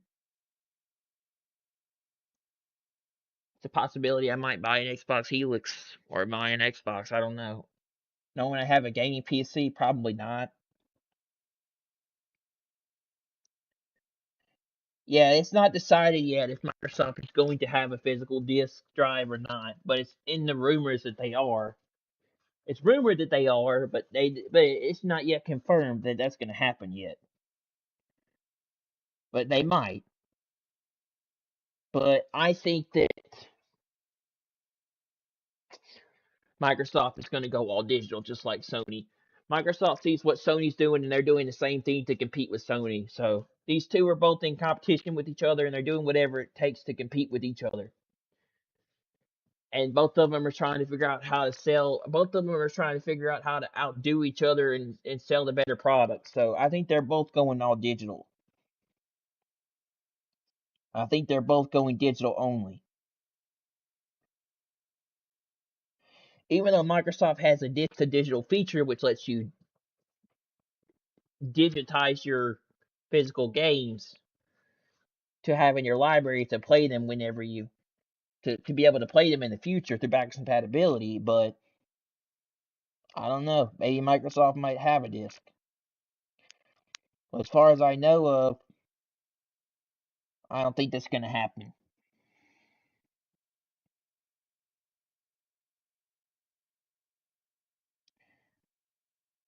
I think that I think that Microsoft is going to go digital like Sony with the Helix. Because they're going to turn the system more into like a PC compared to a console. We just don't know if they're going to have Steam or not because they're losing money on hardware. So it's a possibility Microsoft might not have Steam included with the Helix. But it's really 50-50.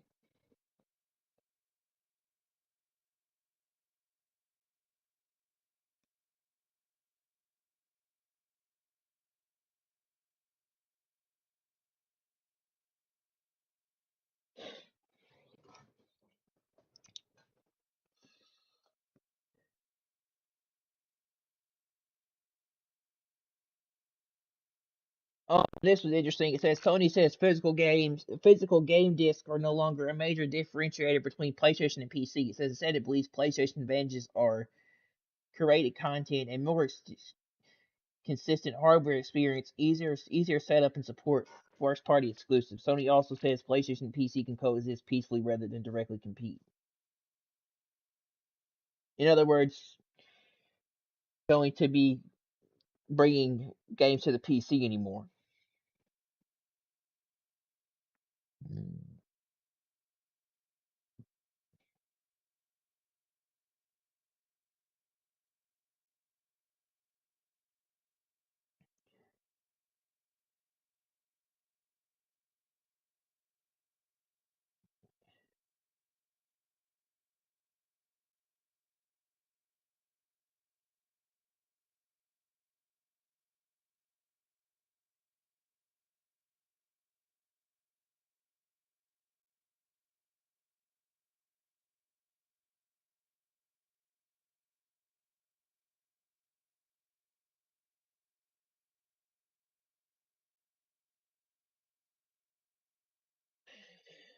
It's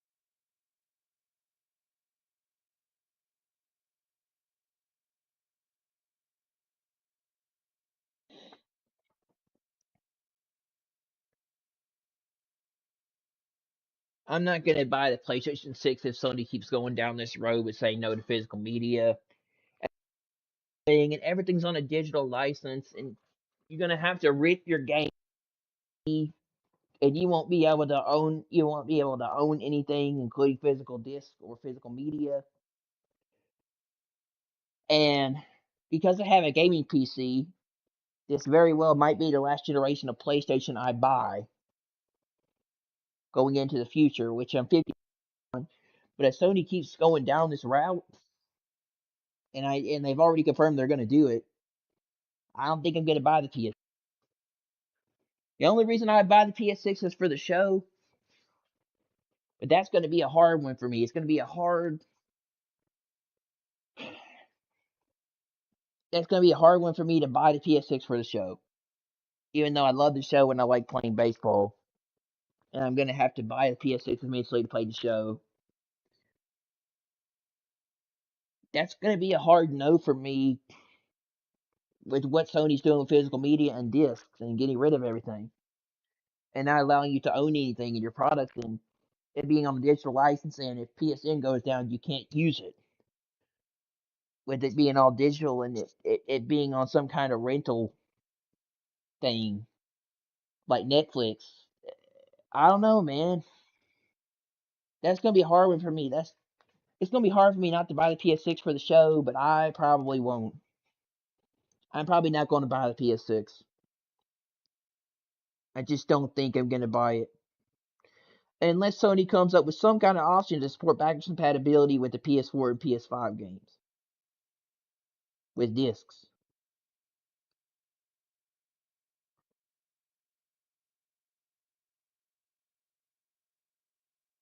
And since Nintendo is the most unserious gaming company of all time, they just be casually dropping Mario Sunshine on the NSO on Nintendo Switch Online, but then drop unreleased Virtual Boy games. Like, bro, they just did.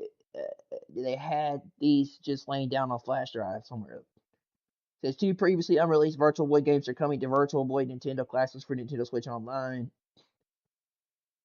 plus expansion pack members on August 4th. And Mario Sunshine's coming to Nintendo Switch Online and Nintendo Switch 2 August 13th.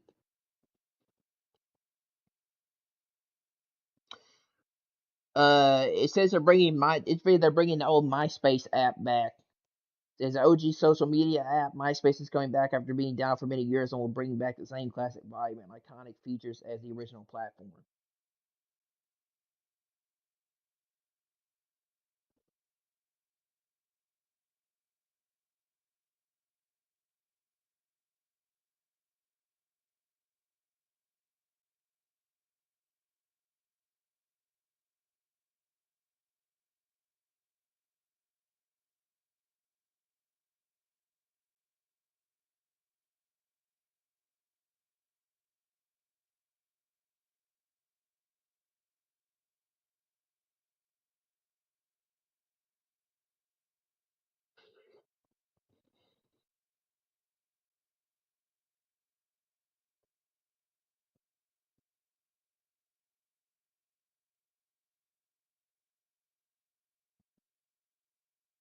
Shit, messed that up.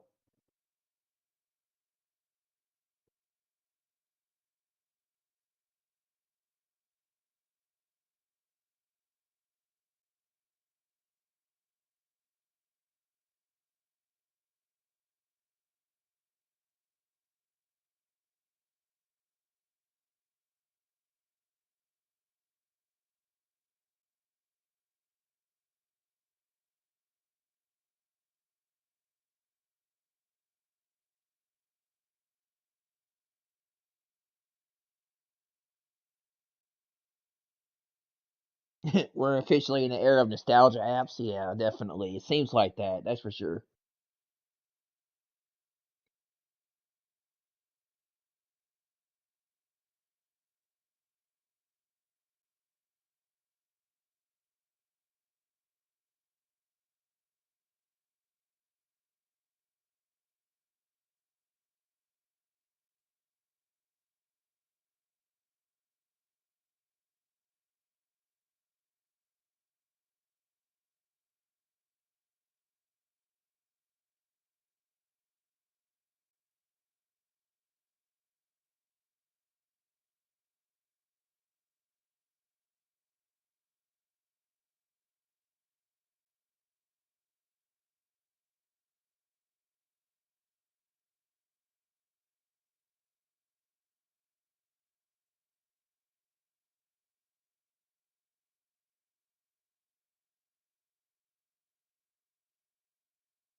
Notice how X says Twitter. It ain't coming back, my dog. No matter what they try, it isn't. It just isn't MySpace without Tom. Please don't bring back the custom pages and auto playing music, please. You need Micromedia Flash to have a cool customized page, but they took that from us. They say it's coming back. I'll believe it when I see my top eight again. My radio heart just exploded. I can't wait to cause absolute mental destruction by moving people in and out of my top eight. I'm curious enough to check it out at least. Yeah, I want to see if that's true. I want to see if that is indeed true that they're bringing MySpace back. I haven't heard of that. I haven't heard about that thing in years, bro.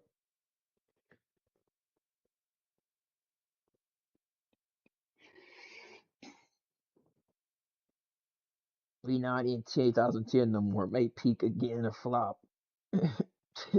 $100 to the person who bags something off the new MySpace. OG social media app. I like it because it's true. And yes, Play MySpace is really coming back with music part too. I was there from 2003, 2004 until 2008, and something called Facebook took me over. I never understood it. My boy Tom back. If I play music on my profile still, or cover my background, or have a top five friends. MySpace was a classic app that changed the game. I was misfighting over my top eight friends. Please force these kids to keep using their brains via tweaking a little HTML, CSS for their profiles and not make the whole thing adjustable for AI. Will Tom be my first friend? I'm in there with the Gucci print background and Waka Flocka, no hands playing on the intro to my page. Isn't this like the fifth time they came back? Just let it go already. Yeah, good luck. MySpace was a crap show back then. Just slather a wall with garbage. No one really looked at it. People stopped visiting pages because they were ridiculous. Putting aside social media networks needs to be bootstrapped nowadays to even begin to work. MySpace is coming back, and if you don't know what that is, you're too young to click in it.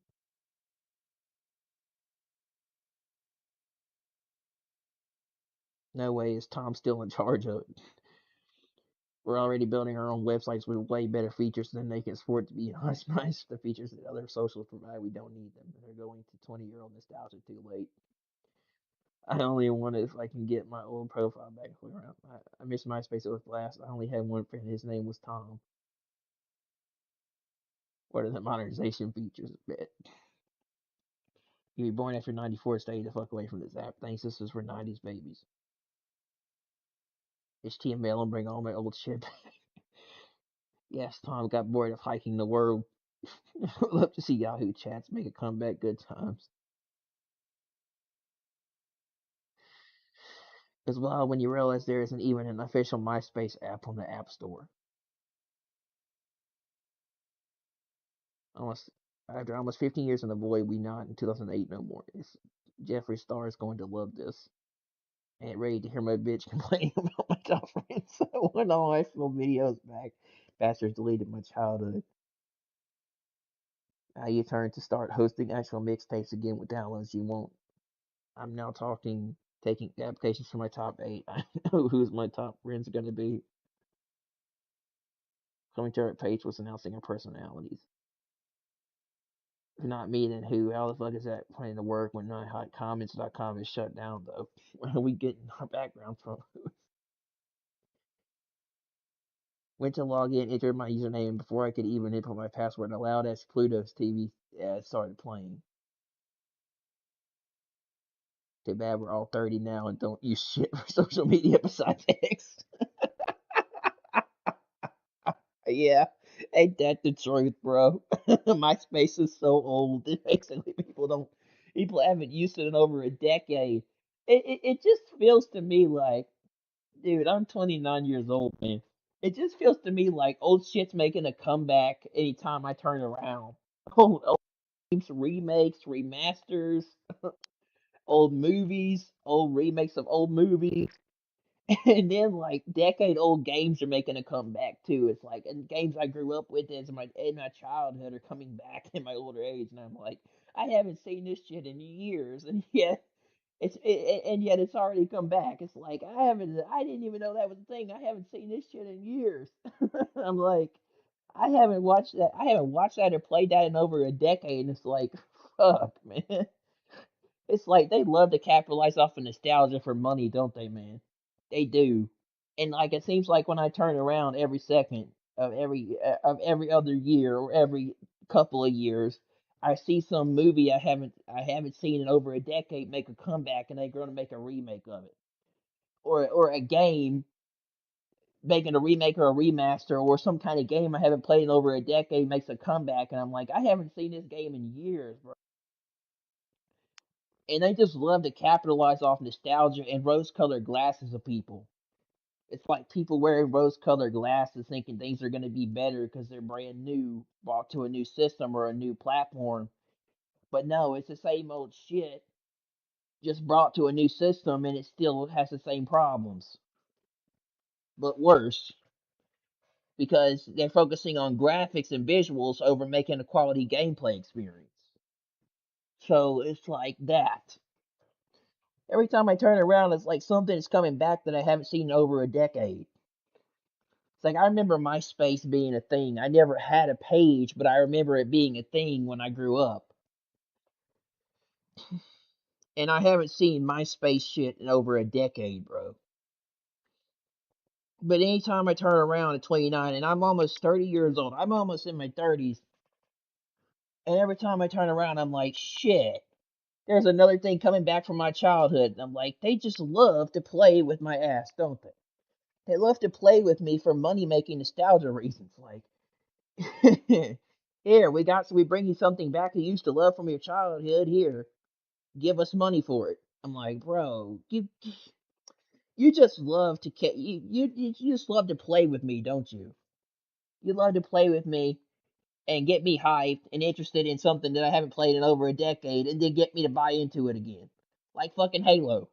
And I haven't played Halo in over a decade since the 360 era. And I haven't played Halo Combat. I haven't played Halo Combat Evolved in over a decade. Here we go, coming out of the woodwork is a remake. And then Assassin's Creed Black Flag, which I love that game too. But they just love to play with my childhood. They're like, bro, here's another thing coming back that you used to love to play, and we're remaking it. I mean, and why do they gotta do? Why do they gotta do that? And every time it gets me because I fucking love those games. But yeah, it's like, yeah, damn it, you know.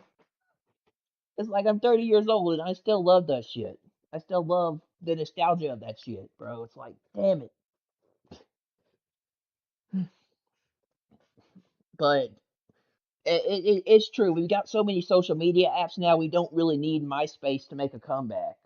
We don't need MySpace anymore. Most people use either Snapchat, Instagram, or X, which used to be called Twitter. But yeah, nobody uses MySpace anymore. That thing is over a decade year old. I mean, it's over a decade. I mean, if people start using that shit again, I'm gonna be shocked. But bro, it's like here we go again. People using MySpace. It's like, bro.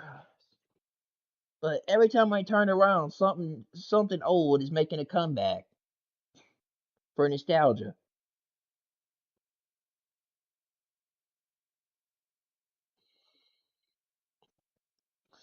It's like, okay, here we go again. We killed this thing, and then we're bringing it back again.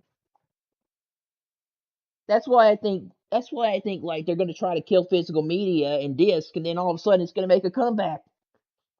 Physical media and disc are gonna make a comeback out of the blue in a couple of years, and they're gonna come right back. They're gonna kill it, and they're gonna bring it right back.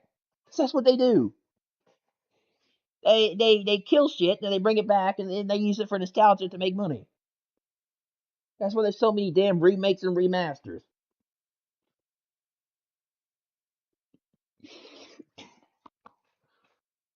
But all you get now in this era, in this 20th century era of media, is remakes, remasters, and and just the same movies and games redone again.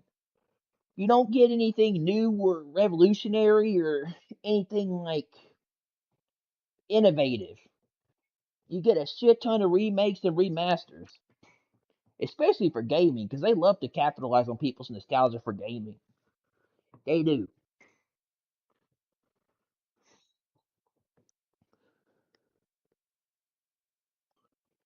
you know. Here's a new here's a new Gears game. Here's game, blah, blah. The remaster, the Fallout remasters are capitalizing on people's nostalgia for the Fallout games being remastered, old Fallout games being remastered, and all that. Dead Rising 2 possibly coming in the future. They're saying they're just we're in an era of remasters and remakes or new under the sun anymore for gaming and movies. Turn around, it's just remake after remake after remake.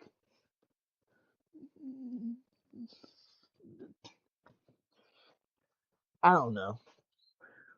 I don't know if any people are gonna use MySpace again. It's like MySpace is a decade old. But hell, if you can bring a Call of Duty, um, if you can bring a Call of Duty game, uh, I mean, if you can bring two Call of Duty games that are over a decade old, like Black Ops and Black Ops 2 to PS5 with ports, and people will buy them, I guess people will want. I guess people will play or participate in nostalgic old shit if you bring it back. I guess people will still buy into it and use it over a decade later, just for nostalgia reasons. I mean, if you can bring you can bring 2 decade old Call of Duties to PS5 for $20, and people will play them, and they're still old, and they're still the same. It's still the same game with the same servers and the same stuff, and people will play them even though they're still full, and even though they're full of hackers and they've got problems. I guess you can get away with anything for money making reasons, bro.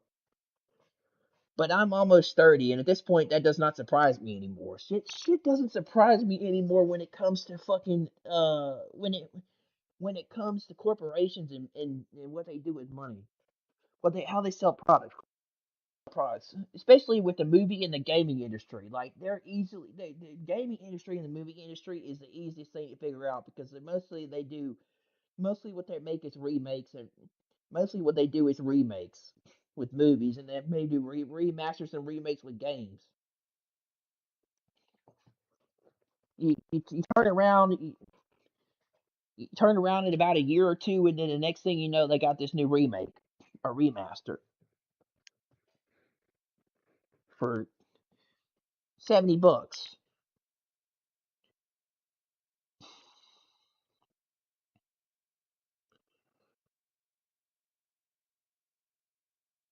I mean, Facebook has gotten too cluttered for me and too much political crap, but not enough free speech. I'm barely on it now. Facebook has too many of my friends who can't seem to live outside of it. If you're not on it, you'll never see them again. I don't. I That's why I don't like other social media apps because they've done it bad. That's why I don't like other social media apps because they've done a lot. They've done a lot to police to police the website to make it politically correct, and you can't really use it, and it's a lot of political garbage. But that's why I like X because it's more about free speech, and Elon owns that platform, so it's open to the public. But if you go on any other social media apps, they do a major job of policing it and making it to where it doesn't work as well for gaming. I mean, for use on the website.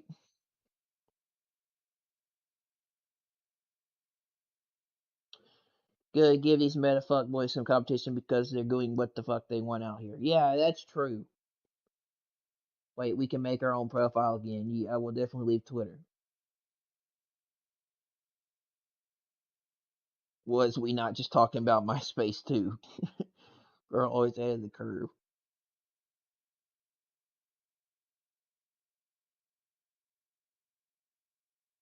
Did Justin Timberlake just own rights to MySpace? But if I go and give our profile back in this question, pro for sure my show was fired. Isn't it? I wonder if I can get into my old account or see what fuck little Sticks was way thinking and talking about. At this point in my life, Tom is my only top friend. Glad they're keeping it nostalgic. The rest of these apps really weird as hell. With the modern censorship and political bullshit, I'm good. Yeah, I don't think so. I think with modern I think with modern MySpace is probably going to be way different from the way it used to be. People don't realize that when you go back and you look at people don't realize when you go back and you literally try to use something from a decade old to now, the rose colored glasses of thinking it's going to be the same as it was before is not. It usually doesn't end up being that. That's what people thought about Black Ops. They were like, okay, all right, we're gonna pay $20, $30 probably for the actual versions of the games if you don't have PS Plus. We're gonna pay $30 for these two games, and we're gonna get a whole new experience with hacker-free servers um and new lobbies where we can play the game without anything happening. And yet now people are reporting all sorts of problems with Black Ops 2 and Black Ops when playing it. And people are hacking in and deleting people's levels and giving people negative XP and breaking people's consoles and breaking people's classes and kicking them out of games and all sorts of stuff. But these are decade old Call of Duties, and people didn't realize when they went back to play these Black Ops games, eventually they were going to have the same problems because it's the same game ported to a new console where they didn't change anything. So you're going to have the same problems you had with that game as you did before on a new console because it's the same game.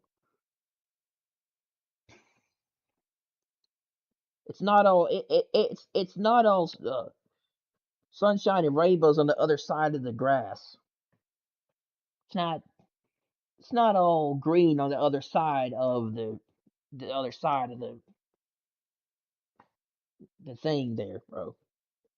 When you go back, usually it ends up being worse than it was before, or than when you played it originally. It usually ends up being worse than when you played it originally or used it originally. It ends up being a lot worse with the era we live in. And probably modern MySpace is probably different from old MySpace.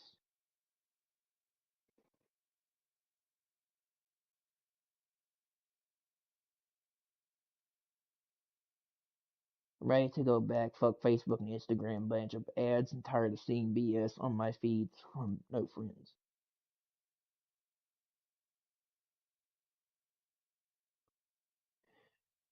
Guess we can finally post that MySpace mixtape without needing a time machine, huh? Meta about to buy this shit, low watch. Probably.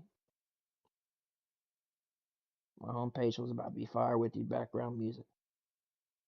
Nobody under 20 knew about MySpace shit about to them, foreign as fuck to them.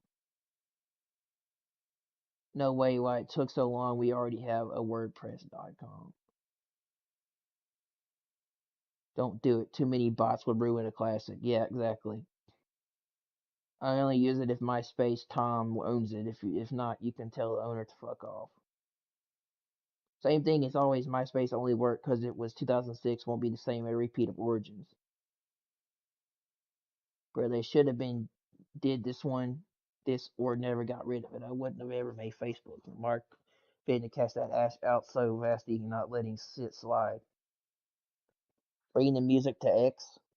That would be better. That would make the platform. Why y'all want to keep fucking with our 90s memories? You changed Jumanji, you changed Clifford. Will Smith is gay. I'm leaving it right where it's at in 2000s. I'll use it for my music. I've been said it was gone single-handedly. Bring it back. MySpace never gone offline. It rebranded years ago, but nobody really noticed or cared. It's been around all this time, shifting to a more music-focused platform. I welcome it, but it hasn't been a rumor before. Ask MySpace Tom if he says no, then it ain't happening. But will it really be MySpace? Will we have music on our pages, or will that be copyrighted, claimed by every company because read my music? Well, or will there be ads to compensate? Can you decorate your page like for what? Like, what's the catch here? As long as they make the site unhackable, I'm tired of socials being hijacked. I don't know, bro. They just love to capitalize on the nostalgia of our memories. for money making purposes, and that's a big thing they do. They love to remake and remaster shit to where it really catches your attention because it was something you grew up with, and then they can make a ton of money off of it because they know it will sell.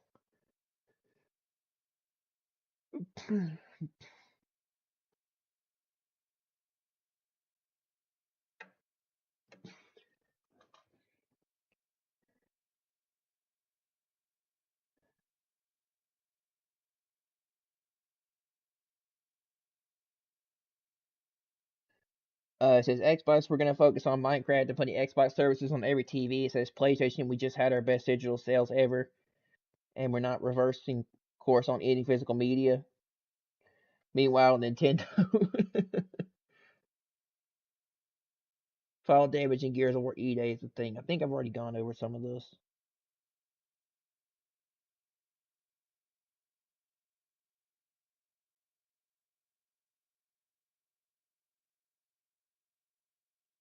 Yeah, Super Mario Sunshine is coming to PlayStation.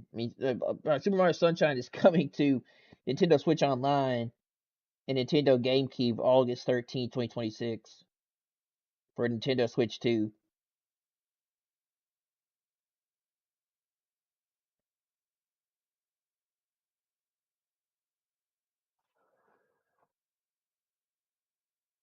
Sony will not change its plans regarding the physical format, nor will I change my plan for PS6. It says wait with my PS5 Pro. Use PS6, not buy one day one, except in exceptional cases.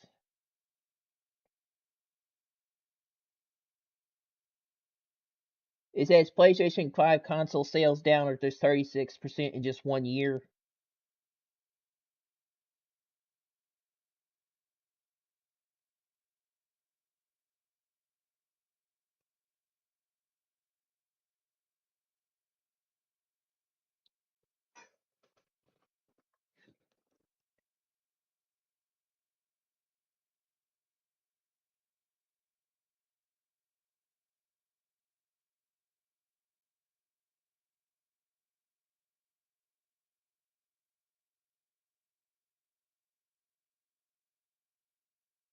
Um, the fiscal year 2026 QA earnings are in, and we've learned some cool bits such as digital software still dominating physical media, which isn't good news for those fighting to save the sanctity of the disc. But new interest in the PS5 is definitely on the decline, and it could get worse. It says on July 31st, 2026, Sony delivered its complete financials for fiscal year 2026 Q1. Data ran through software, hardware in particular, the state of PS5 console sales in the beginning stage of 2026, and how the figures stack up to 2025. For Q1, we can see that 1.6 million PS5 units were sold in comparison. Um, Fiscal year 2025 QA1 saw 2.5 million consoles sold, representing a 36% decrease in 12 months. A myriad of reasons could have caused this. Most people have a PS5 already. It's so late into the life cycle, the consumers are waiting for the PS6 and many more. Q1 was before the PS5 price increase in 2006, which did come into effect for Q2, so it will be interesting see if sales went down further in Q2, especially as fiscal year 2025. Q2 is 4 million and Q3 7.9 million were sold numbers. We likely won't see there has been a major reaction from the disc controversy until the Q3 numbers. Do you own a PS5 or not? Is there any reason why? Share your thoughts on the official Insider Gaming Discord server.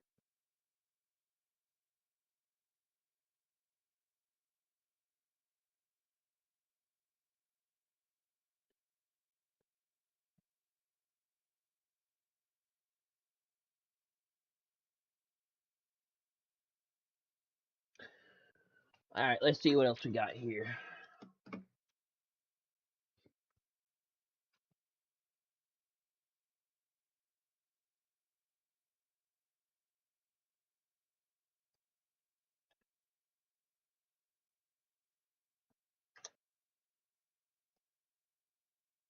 Um,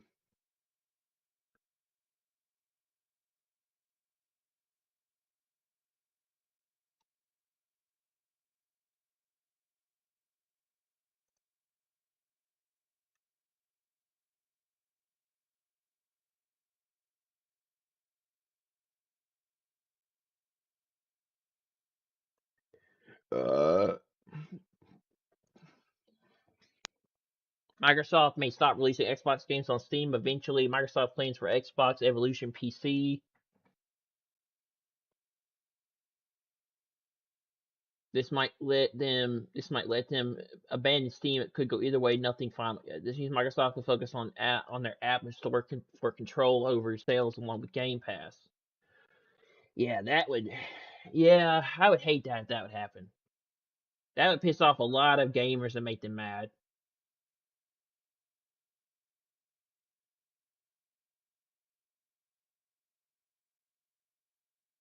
That will cause a lot of backlash.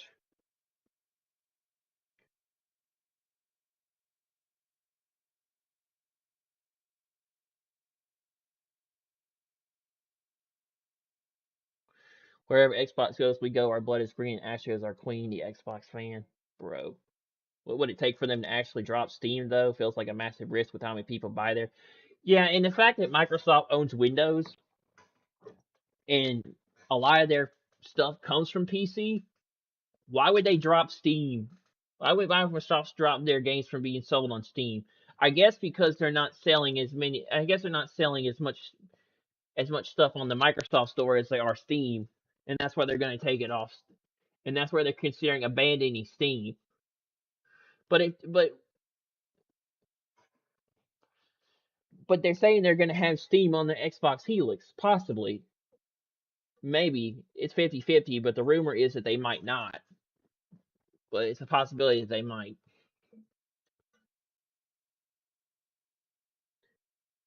Honestly, it makes sense that the PC version of Xbox is only available through a Microsoft PC storefront.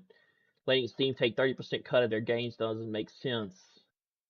Of course, third-party games will still release on Steam. I still think that Microsoft will keep their games on Steam because it's a big part of their brand and a big part of their ecosystem is the PC and Windows, and Microsoft owns a big portion of the PC market, so that makes sense that they would still have it on Steam. We'll stop twisting his words. I never said Xbox is considering pulling out of Steam, by the way. Sure you didn't. Said no when the quote before the speculative vomit was actually, I don't know what it pertains to with regards to Steam.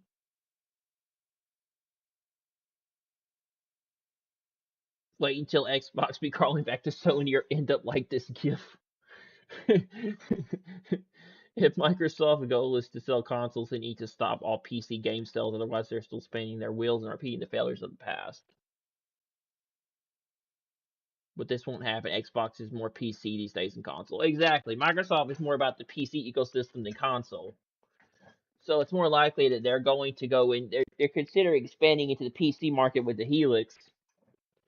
So I doubt that they're going to take their stuff off the Steam. Makes sense for them to have their own store while get 30% for nothing. I mean, if Steam gets 30% of the profits, then yeah, it makes sense that they would take their games off of Steam and just have them on the Microsoft store. Maybe Microsoft and Sony just join hands at this point since they're clearly on the same ship. Maybe they actually produce something next gen, then instead of a slight upgrade. Maybe Microsoft considers it first priority Xbox Helix launch though, as if games installed on PC from Microsoft Store, Microsoft needs to make link to Steam. Live super easy, something else for Asher to add to list of things to do if they do stop publishing on Steam eventually. They could try, but they shouldn't do that. Maybe they try one or two games as exclusive Xbox game to see how many copies sell. If the performance is bad, it means multi-platform is the best for them. Microsoft probably has a better chance to be a multi-platform than they do having their games on one store with the Microsoft Store and going exclusive for and not having them on PC. If they do, then I guess I won't play another Xbox title because there's zero chance in hell I would downgrade from PC to a weak ass console. Yeah, I don't think I would change. I don't think I would buy an Xbox just to play exclusive games from Microsoft in the future either. I don't think I would go from my PC to Xbox console if Microsoft does decide to take their games off of Steam. They only produce woke crap, so no one cares. I will just buy all my games on GOG. I mean, you could do that, yeah. Basically, a return to form Xbox exclusives, another way to gain momentum and profit. They can't be trusted for their remember GLFW, and some are removed rather than fixing them. I never said Xbox Series pulling out of Steam, by the way. That's not true. He did say that, bro. Sure, he never said that. Not sure if it'll work out the way they think it will. It won't work out the way they think it will. If they take games off of Steam, it's going to lose a majority of their player base. But if Microsoft is expanding to TV and movies and other services, I don't see why they would take it off of Steam. But maybe, yeah, they might go into streaming. This summer, we expanded Xbox streaming to more than 150 million TVs and devices around the world because not everyone can afford dedicated gaming hardware. Today, we're adding millions more through VADEAOS and Hisense, so more people can play on hardware they already own. Oh no, will I ever play? When was the last time I bought a game published from Microsoft? Forza 4, I guess. I don't buy a lot of Microsoft games either, but if there was ever a game I wanted to play on there, I would prefer to get it off of Steam. Steam not looking so good all of a sudden. Yeah. It's feeling like that Microsoft and Sony are beginning to abandon the PC market and go back to making consoles exclusive. Which sucks, but I can see why they're doing it from a business point of view. To sell their consoles. But what does that mean for us? Makes sense to me. If they did this, they see their sales tank even more. Oh yeah, definitely. Microsoft would lose a big part of their player base if they took games off of Steam on PC. Another corporation is looking for a lesson. Yeah, I really think that people would start boycotting Microsoft and getting mad at Microsoft for taking games off of Steam if that happened. You would have a whole backlash of people hating Microsoft. Microsoft would get a lot of hate for taking games off of Steam, like Sony did. Microsoft would be the next corporation to learn to learn not to fuck with the gamers. Yeah, what Xbox? What's Xbox without Steam XD? I think a big portion of Microsoft sales come from Steam, so that's why they should keep it on Steam. But they're losing money off of off of the Microsoft store, and that's why they want to sell products on there instead. What about physical? Great news. I'm gonna debunked. I don't really have much to say. At the end of the day, everyone is just chasing their own interests, but I sincerely hope whoever tries to gatekeep gets vanished. Babylon 3013 on Steam.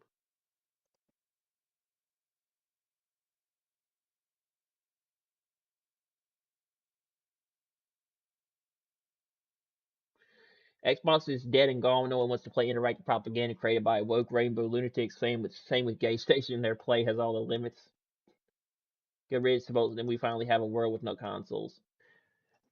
No, because if Microsoft takes their games off of Steam and Sony has already removed their exclusives, that means that they're going to go back to making it to where you have to buy their consoles to play these games going forward, and they're no longer going to be on PC. So that's actually taking away options for the consumer and the gamer, making it no longer multi-platform. So you're going to have to buy a console to play these games.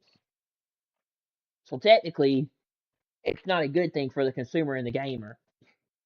It takes away the ability for them not to have that, and it's ruining the ability to have multi-platform.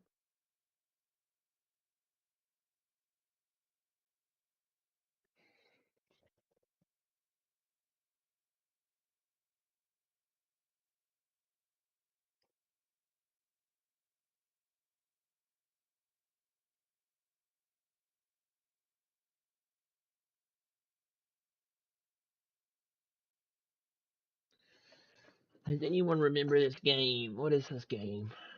Keep it cool, Nilin. Keep it cool. delivery, then confirm your purchase. Behold the privileged few, safe with their little comforts, while others live in suffering a few meters from their barricade. No one chooses which side of the firewall to grow up on. It's not their selfishness that I condemn, sister. It's their eagerness to forget everything that bothers them.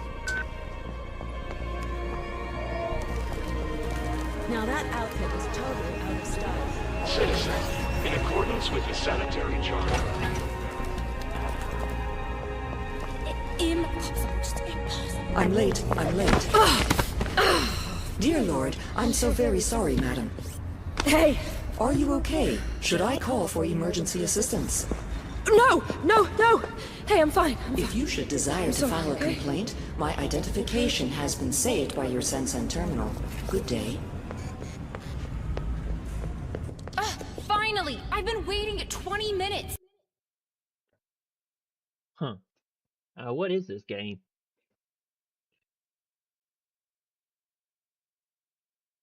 Oh, Remember Me. I don't need to remember the game, and I still have it on... I do indeed remember the game, and I still have it on PS3. I don't know about this game. I never played it. I never played this game. It's still sometimes after hearing Remember Me, reflectively think to myself, certainly will, because I watched this video 13 years ago. Oh, is this, I recognize this dude. I know who this dude is. I can't think of his name, though, but I... Certainly will. Remember Me deserves some props for at least trying, bless its heart, for doing a few things really rather well, and also for the splendid bum on the cover. I like to pretend that the bum is the one speaking the title aloud. Remember Me. Certainly will. Remember Me deserves some props for at least trying, bless its heart, for doing a... Gosh, what was his name? He used to do those video essays of...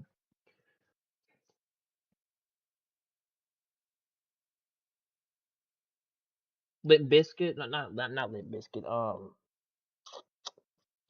Something Biscuit. I remember those dudes' videos. I always joked, and I was one of the maybe a dozen you bought it on launch back when it's extremely underrated, very later, but awesome sort of experience nonetheless.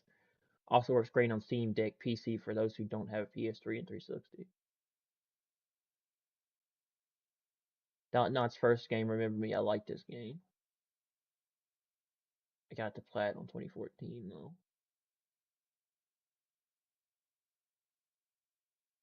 If you remember me, then don't nod. Don't nod for a remaster of this beautiful game. Remember Me was actually a good game. I just wish they had added more memory manipulation scenes that were the best part. Remember Me can't get it on PS5 and it's $49 on Steam, a 2013 game. Never ever heard of it. Don't forget this booty, lol. I have one. I hate this game so fucking much. Of course, physical forever. Of course, Don't Nod rocks. Yes, I love Nia's design and soundtrack from this game. For me, it was actually a pretty good game, but I remember being disappointed by how short it was. According to Steam, it took me around 8 hours to finish. It must have bored me a little along the way, though, because there is an entire month between two of my achievements. Don't really click with the comic mechanics, but I love the setting. Yes, Neo Paris is gorgeous. I'm currently playing Remember Me again. Just finished it an hour ago. I still hope we get a remaster. Remember We should get a remaster, definitely. I remember this is a game. It's called Remember Me, right? I remember it was a part of an era of Capcom that's pretty rough. It's kind of a shame it falls to the cracks of the era when we all got upset with Capcom's DLC practices, DMC reboot, questionable Mega Man omissions, confined in Faint's leadership, and etc. We all were so busy with that. In fact, Capcom barely marketed this game at all. So yeah, it's a victim of the era it came out in.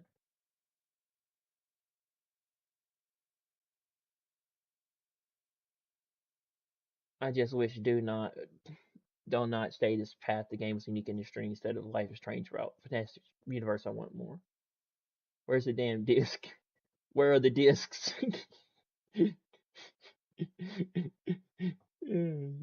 Yes, how could I forget that out?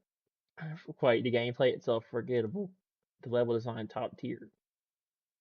No, remember me. No, remember me not.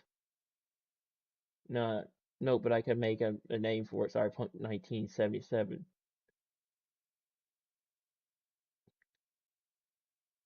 Remember me.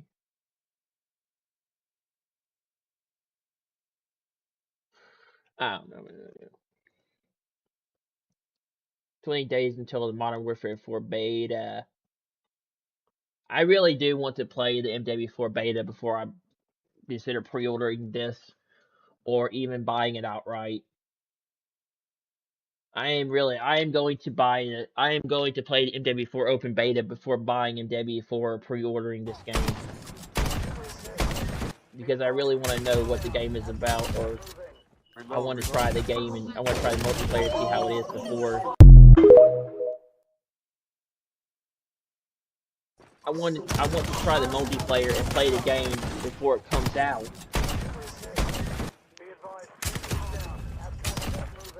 Reload.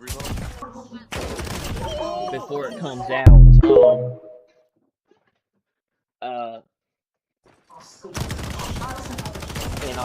In October 23rd.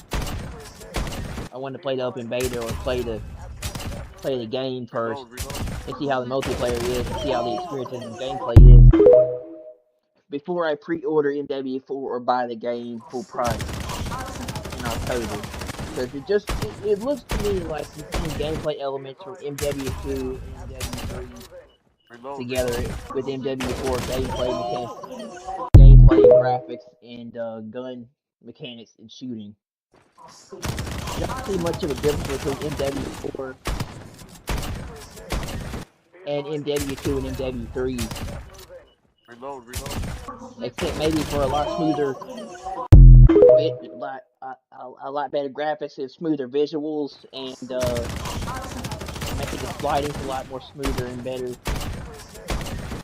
and more improved. But I don't see much of a difference between them.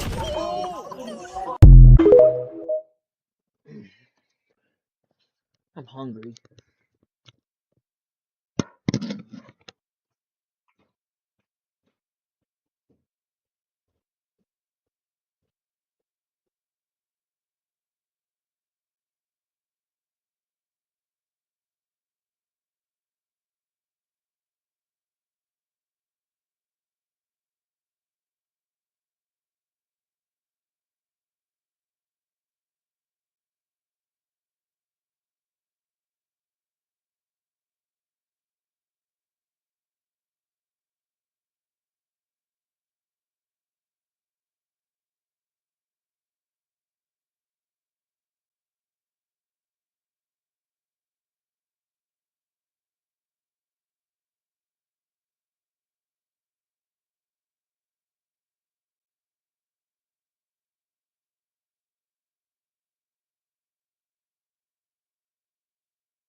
Alright.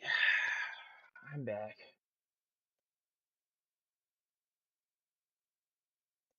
Let's see. Sony reported record $1 profits for its PlayStation Games division on its last financial report.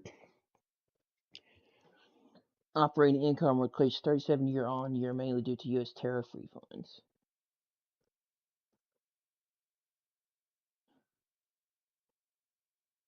OG Xbox 2001, OG 360, 2005 to 2008, Xbox 360 2008 to 2010, Xbox 360 2011, Xbox One 2017.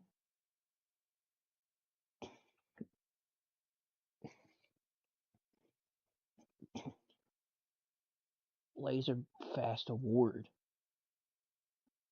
What's this?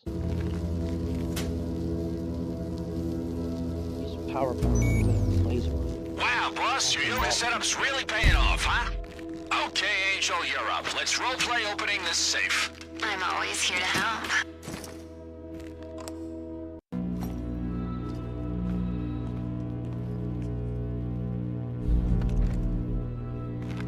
Shit, I can't watch. Good luck.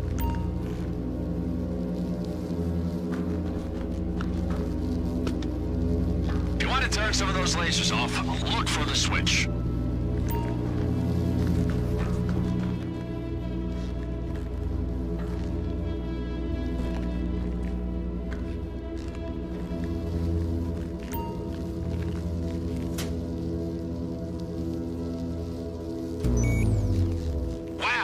Your yoga setup's really paying off, huh?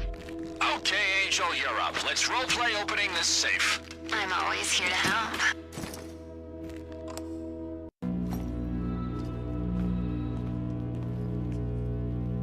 Okay, so it just repeats itself.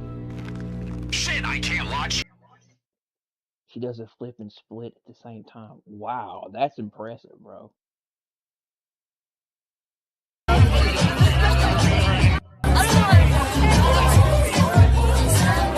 Oh my god! Oh my god!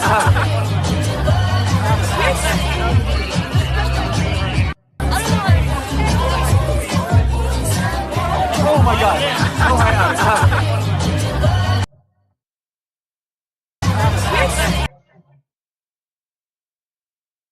I did not expect that. She's flexible. Did I hear you? Did I hear your turn? Red flag, bro. Run for your life.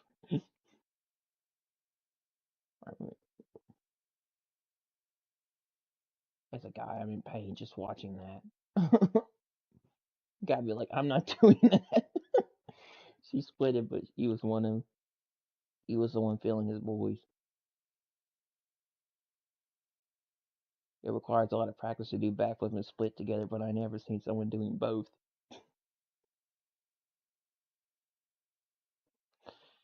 That's a very dangerous creature right there. Pretty sure you fell in love with her all over again after that. I understand why, bro. I almost had an orgasm and a heart attack at the same time. I feel something in my thigh when I see her split. Didn't that hurt her?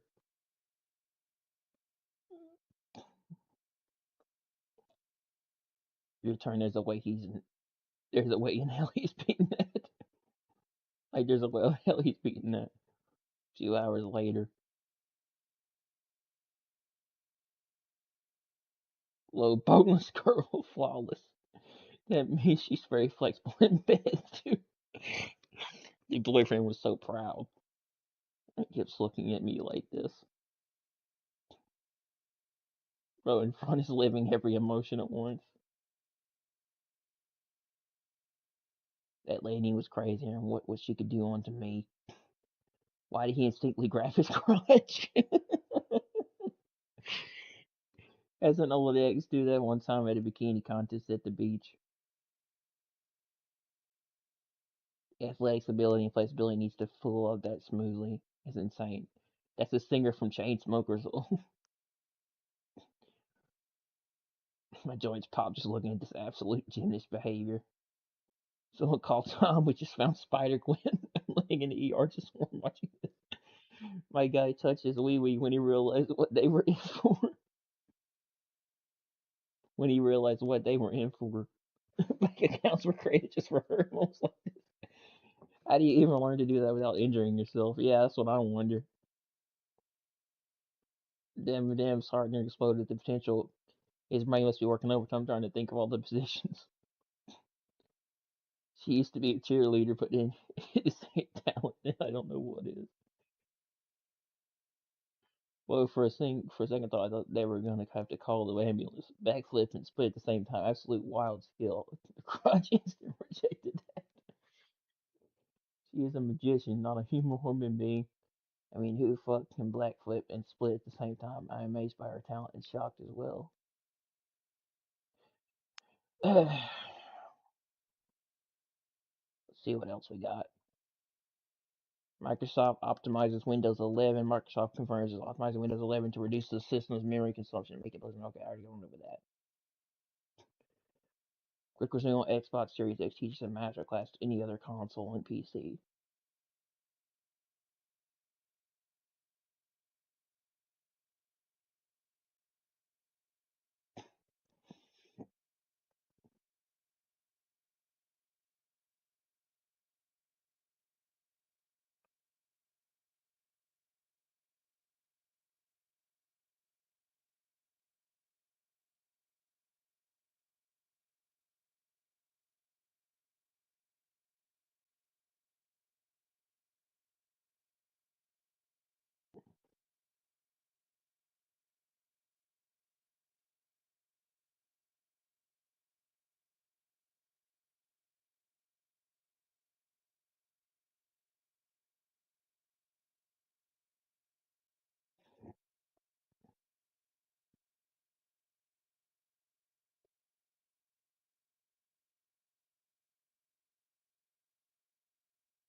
She accidentally locked herself on the roof of her building. Instead of panicking, she did the smartest thing possible. Order Uber Eats and put it in the notes.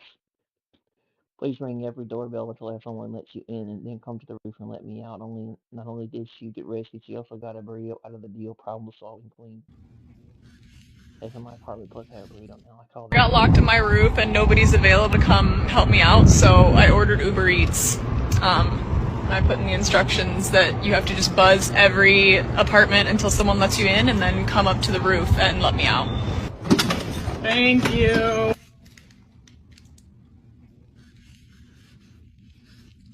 I got locked in my roof and nobody's available to come help me out, so I ordered Uber Eats.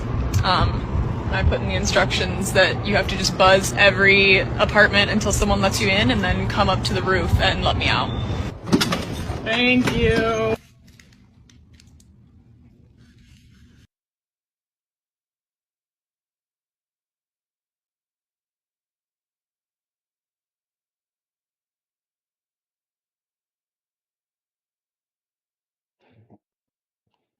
It's kind of crazy how people defend Black Ops 3 purely for the zombies, without considering that the other 80% of the game campaign was a hot mess that made zero sense and barely tied into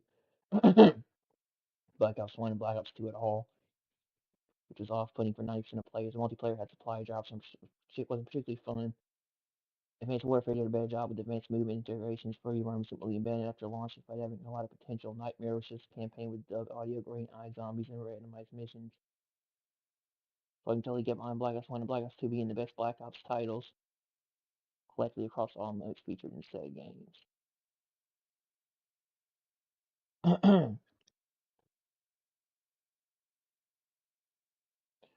A group of friends captured the experience during the midnight release of Halo 3 back in 2007. My monitor, it's going to be amazing. We're going right now to the grocery store to get all the junk food we can think of. I can't wait.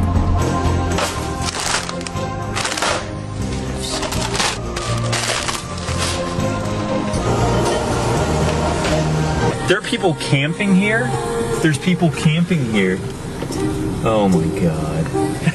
Oh my god. Every way around. Derek and I were talking about it. 3/4 of the way. My way trying to get my phone. That is epic. There's so many people here. Back of the line.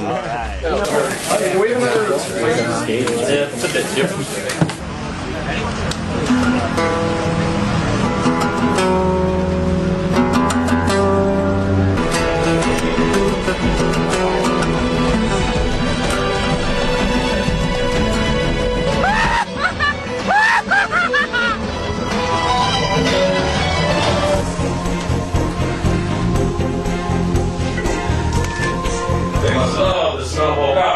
Yeah, I'm a little product placement. Yeah, I think big too. So delirious. I'm so delirious, I don't even know what's going on. I think we're about to beat the game. Oh, come on!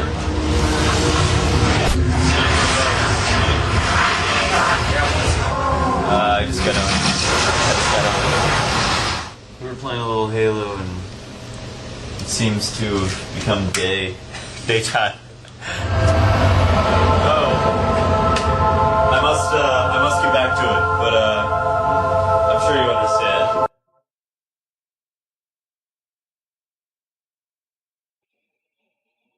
Xbox is going to put prices on their consoles. Prices of their consoles by $50 million per unit. At least they could do is re-add the important safety sticker.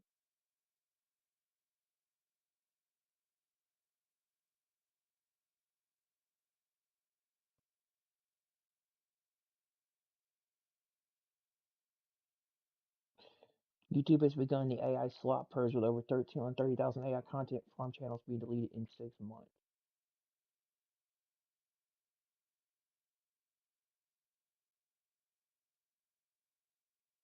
The best thing you can do to your feet.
Radeon RTX 9070 XT owners compare graphics in Call of Duty Black Ops 7 gamers evaluate choices between FSR4 and Fidelity FXCAS options. FSR4 technology increases frame rates but adds extra input latency in a fast dynamic shooter. This parameter, Fidelity FXCAS still sharpens images in a revolutionist approach, maintains visual smoothness and precise control response.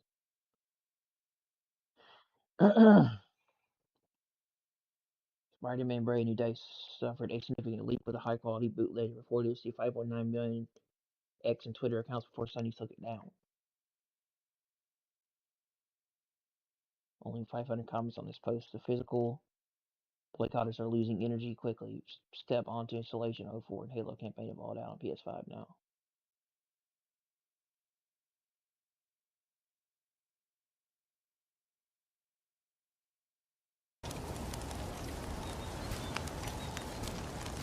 Dang, that's some really good graphics, bro. Impressive. At last. Are you alright? Can you move? The others, the impact, there's nothing we can do.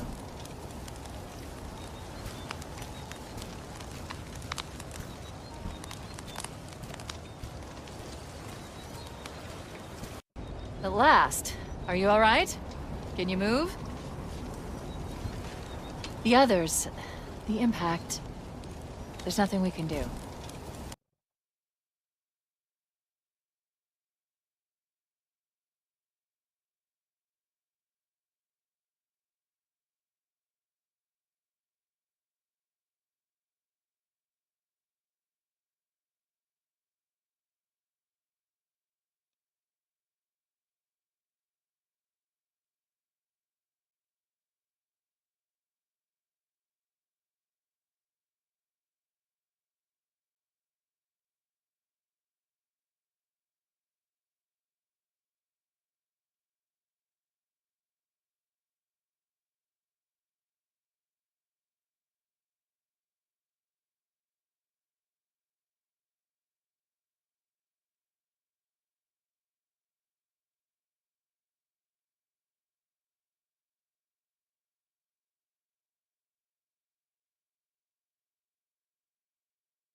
Dragon's Dogma 2 60 FPS update announced for PS5 and Xbox Series X. Ooh, users with hard mode. Performance option targeting at 50 to 60 FPS. Range on PS5 and Xbox Series X.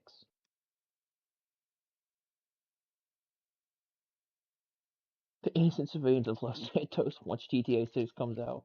As we dance by the moonlight, can't you see? You're my delight. Lady, hear me tonight, 'cause my feeling is just so right. As we dance by the moonlight, can't you see? You're my delight. Lady, hear me tonight, 'cause my feeling is just so right. As we dance by the moonlight, can't you see? You're my delight. Lady, hear me tonight, 'cause my feeling is just so right. As we dance by the moonlight, can't you see? You're my delight. Lady, hear me tonight. Funny CFO says PS6 Digital won't make it like a PC, and she's right to be like PC. It would need purchase options. Good customer service, no questions across. S. Turn system, better handling of digital licenses or preparatory ownership, no charging to play, better infrastructure, among others, several others.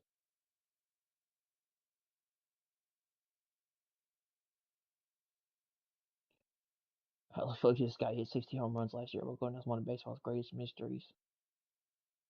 Only 11 homers?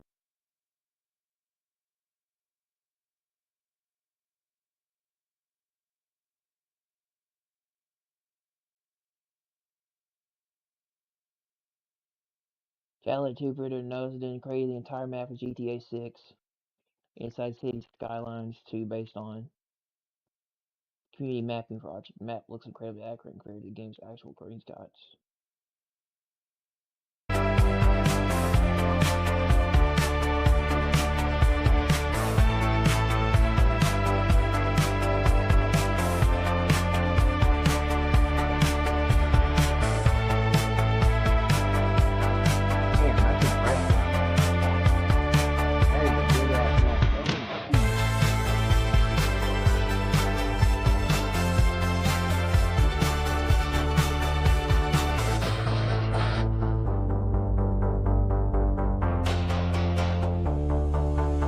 Rockstar doesn't take this back.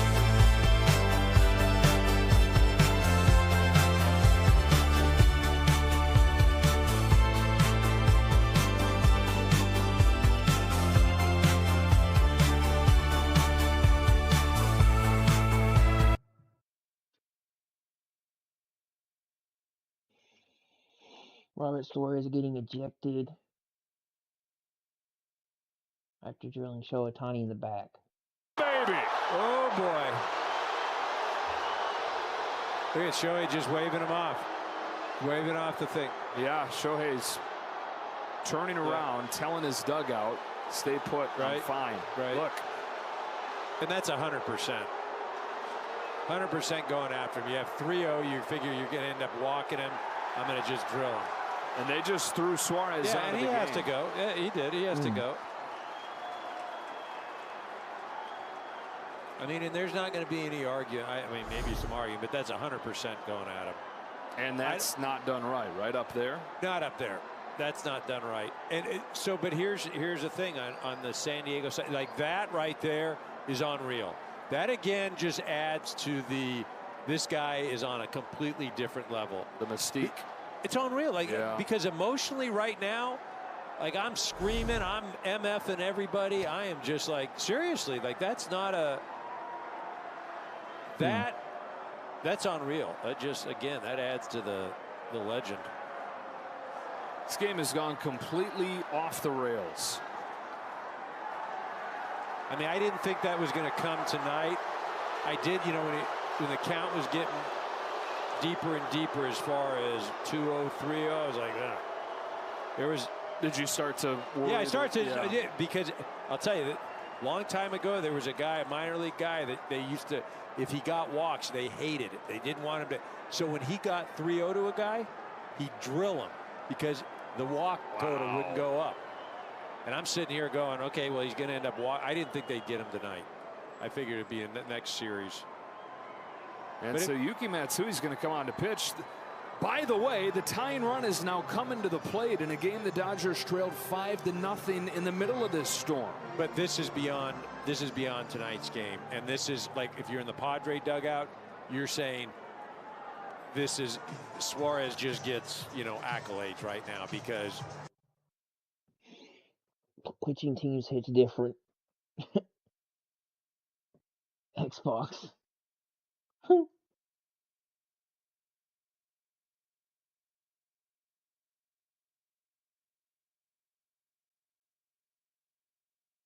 I'm switching to Xbox. Good choice. Look at the view. I'm switching to Xbox. Good choice. Look at the view. I'm switching to Xbox. Good choice. Look at the view. I'm switching to Xbox. Good choice. Look at the view. I'm switching to Xbox. Good choice. Look at the view. I'm switching to Xbox. Good choice. Look at the view. I'm switching to Xbox. That's funny. Don't pick teams play it.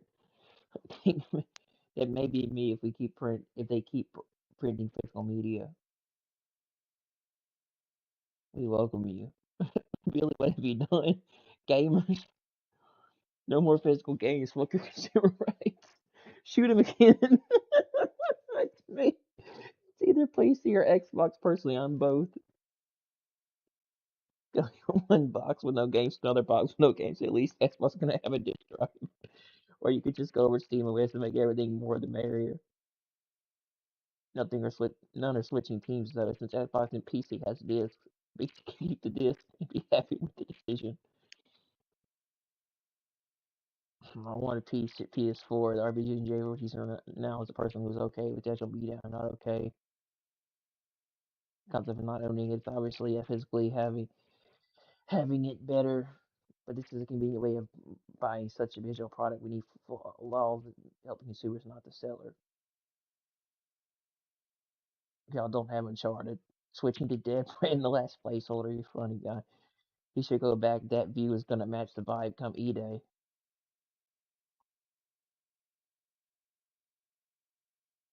Better believe I'm thinking of buying Helix if they play their cards right about physical discs. What happens on the way back though? Play everything, pirate what you can, buy what you can afford, and actually buy smart. Radio game companies aren't your friends. Didn't we have this with Xbox when they bumped up the price for Game Pass? Good choice. Look at the view things. Stare at the mountain. Nope. Master Race, bro. You learn species Master Race. Why is it only 24 FPS?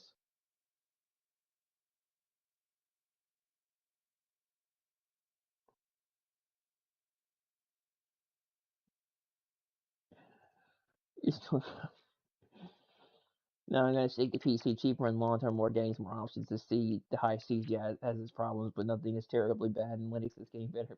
Might consider switching at some point. Me, a PC gamer with the setup worth 4,128 out of 8,350 console pesos from the Xbox, PlayStation, and Nintendo games fighting over that crumb of stale bread. Damn.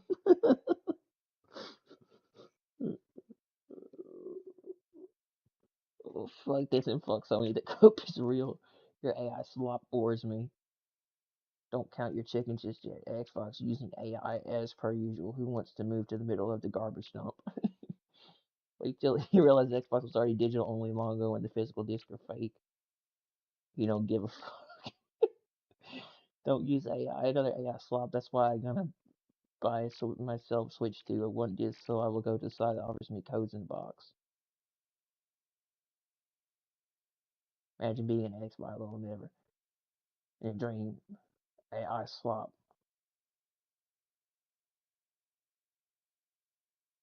Well, that's funny because Xbox made a big mistake. I think that Team Xbox and Team PlayStation will be on Xbox. Funny because they made their switch to PC. All things considering, Xbox plans to launch their own PC launcher that will ruin PC gaming. The truth is, I'm already considering it. Can they keep and let the physical CD disc and make more of it and keep it and let it stay? Can they still keep physical discs?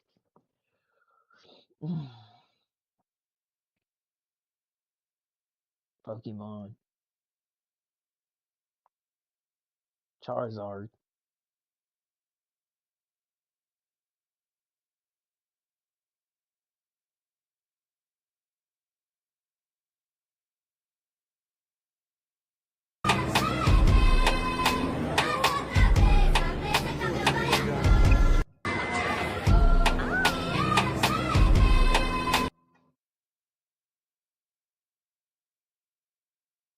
I understand now if he wants to pull a Charizard. 10 out of 10 all day. I choose you, Shari Bay. They're children, man. Slut-shard. Slut-sard. And in the event knowing they're going to be charged at this point, you might want to put her on a red flag list for potential pedophilia. That, but a Pokemon is a horror bird. This is a whole vibe. Pokemon, I think, for kids or for adults, because what if are we doing dressing like this in a place where kids are having fun? We're not buying OnlyFans. Yeah, no, that ass fat. Now I get the hype. Oh, damn, that Charizard looks good. When did Charizard turn into a baddie? There's no law against a Pokemon's Batman. I've never seen more. I've never been more interested in Pokemon Go. That is not a Pokemon. That is a Pokédot. I want to see Pikachu. Why is there a sexy Charizard, bro? Like Pokemon Charizard. No. Oh, stop it. Trust women to take a kid show and try to sexualize it for their own vanity. Charizard. What a cutie. I just saw a kid in the background. She's got two nice Pokeballs front and back. That's where I saw her at the Miami SuperCon a few weeks ago. Son, Hozard. I'm Charizard.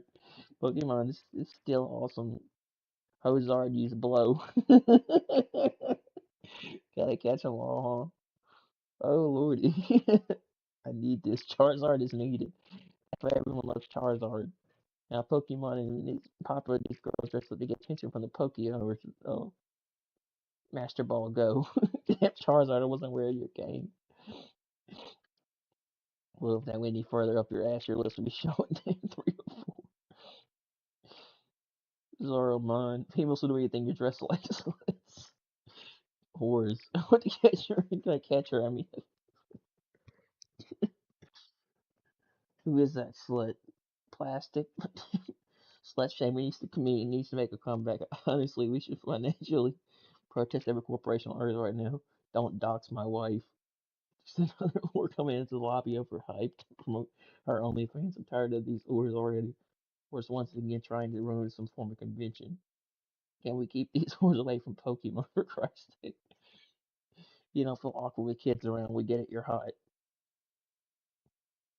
Most half-assed horror cosplay I've ever seen. Can already tell this is the only content this person has. Best version of Charmander, because this one has fire in its tail and in the precious. I missed.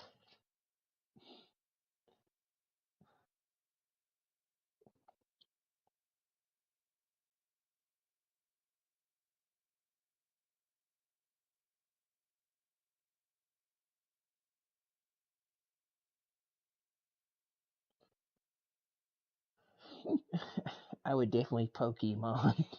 This is how Charmanders are made. An ass though.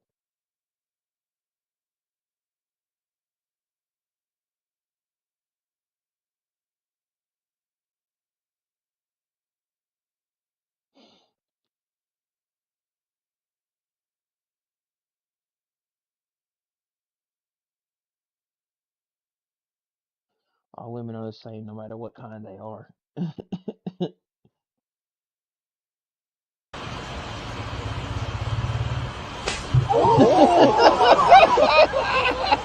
He got slapped. He got slapped.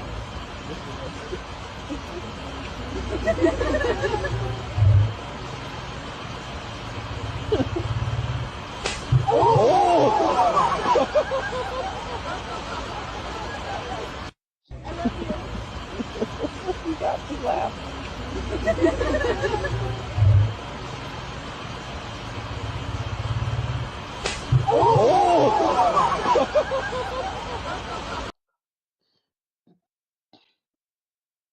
He lost a match with King the Glory.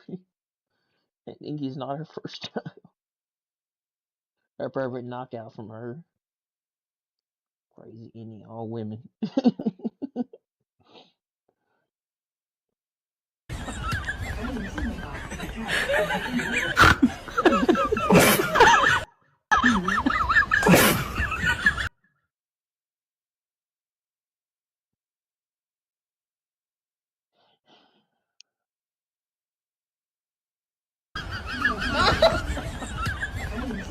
It doesn't matter if you're a man or a lion. Life's are the same.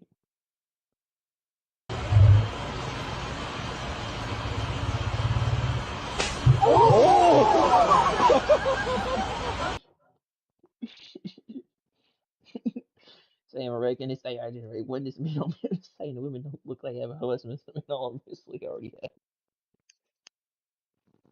It's AI, by the way. It's wives, not all. Not all include meme too much of Mennonite. Seems AI. Alright.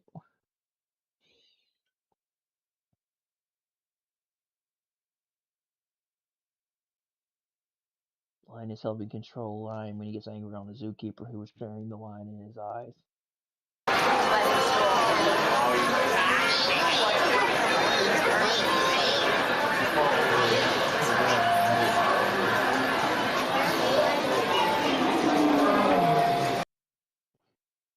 Out of species, godly. This is an older zoo video that has been circulated online since around 2019. A woman stands at a glass enclosure filming and making kissy faces. Blowing kisses at a male lion. The lion approaches the glass and the lion appears behind him and he quickly walks and bolts away. Women are the same, fascinating. One blonde decides that lion is boyfriend material and suddenly it's a peer-reviewed study of the entire gender. Science has never been this rigorous. Why they actually need a factory resetting slab? What the fuck? The female lion is jealous. He was like, is that a cheating?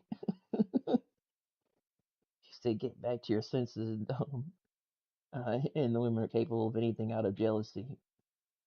It doesn't matter for men or lion, wives are the same. Even the king of jungle can't deal with his women. Lion, let me out, make I shows Gerald something. The female of the species. She's like, not quit playing. Man or lion, you should always have a little bit of fear that your wife is gonna give you can't whoop ass.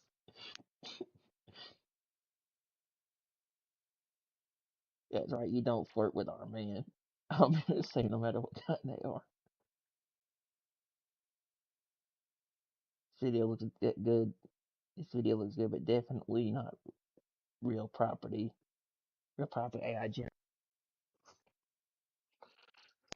Its jealousy of greatness of the clip cannot be articulated. Pro was hoping for the glass to break, but Shorty thinks he's trying to cheat. No line, baby. I was checking to see if the glass is clean. Glass is clean, but your eyes. Hey, what the fuck are you doing? Get over here. Gonna be a long ride home from the beach. Okay, fine. I'll post the JPEG. Man. She's out here soft launching a situationship with King of the Jungle, and the line is already calculating the child support. Even Simba knows that kissy face shivers. The lion ran away afraid of his wife. Lesson learned, even if you're a lion, you have to fear your wife. That's slap it differently whenever look at a female gazelle. The sound of the slap is definitely fake.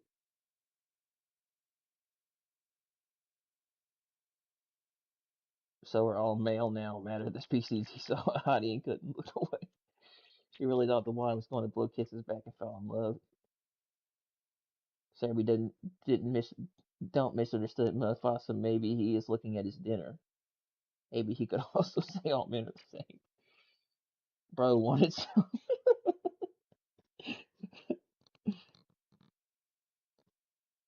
You can say that again. Duck, hide, dive, hide, run. We all know it's AI seats with the community notes, please. She's like, not playing. Man or lion, you should always have a little bit of fear. I'm just going to give you a can of whoop ass. Nah, that lion was thinking lunch. The lion says, well, obviously all men are thinking no matter what kind they are. This is not real as AI generated, but thanks for the entertainment. Obviously, later, Lima Lion is jealous of her spouse. Nobody messes with her guy. She slapped the taste of his mouth. I'm chatting with the monkey. With that monkey. If I watch any lioness, well, my wife slap me too. Don't step out of line, fellas. Even in the animal kingdom, women will always be the same anywhere. Look like the lioness is overruling his law. So this lion, they're married. They just envy their man talking to another. Even King of the Jungle knows when he's doing film for TikTok. The facial expression says everything doesn't work.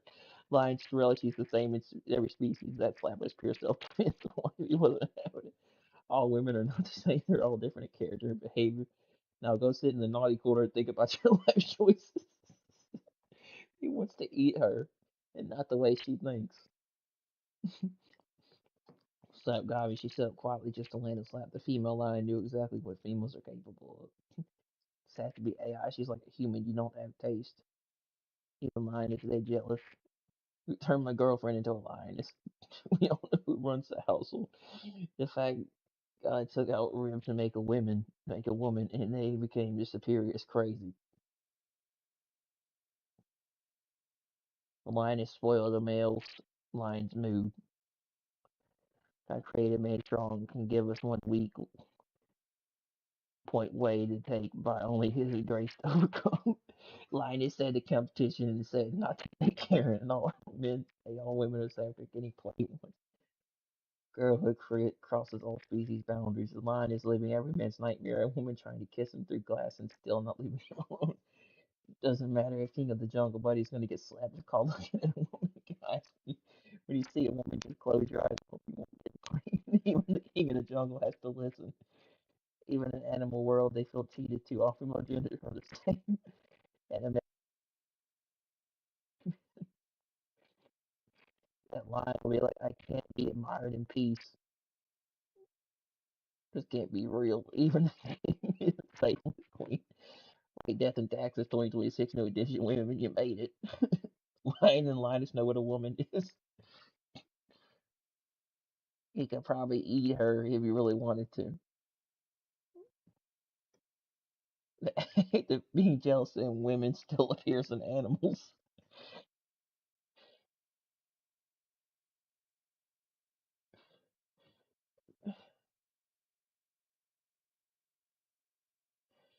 And the man respected her. How could you do this to me? Fuck.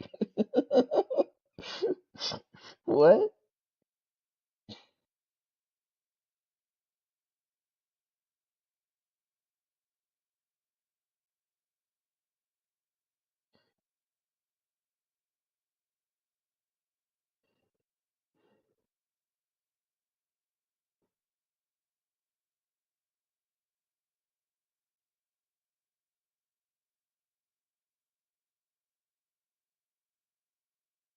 She fucked me up. Women are scorpions, they're vampires. Oh, I could just sleep. Oh, bro. It's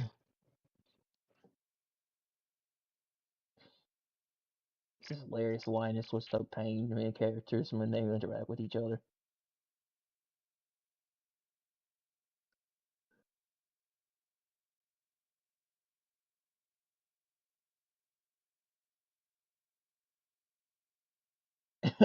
That's funny. The Ginger is very active in all kinds. He must be an international lion. Oh, so funny. I know what's going to keep her man online jealous. She blew a kiss and actually created a problem. Classic. Oh man, the categories somehow they're all the same.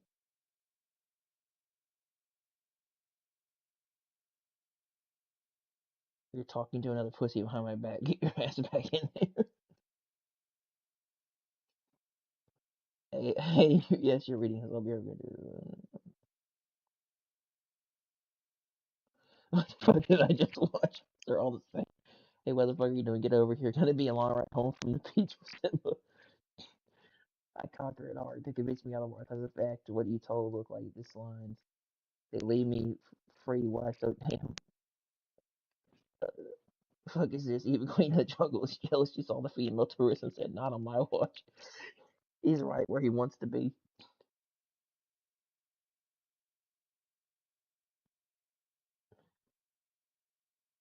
Reality, why would she be blowing kiss someone's husband for that matter? Well, the girl line literally slapped the boy line for cheating and eating at his species.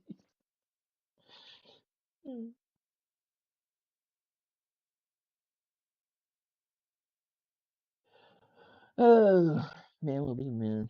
Yeah, that's funny, bro.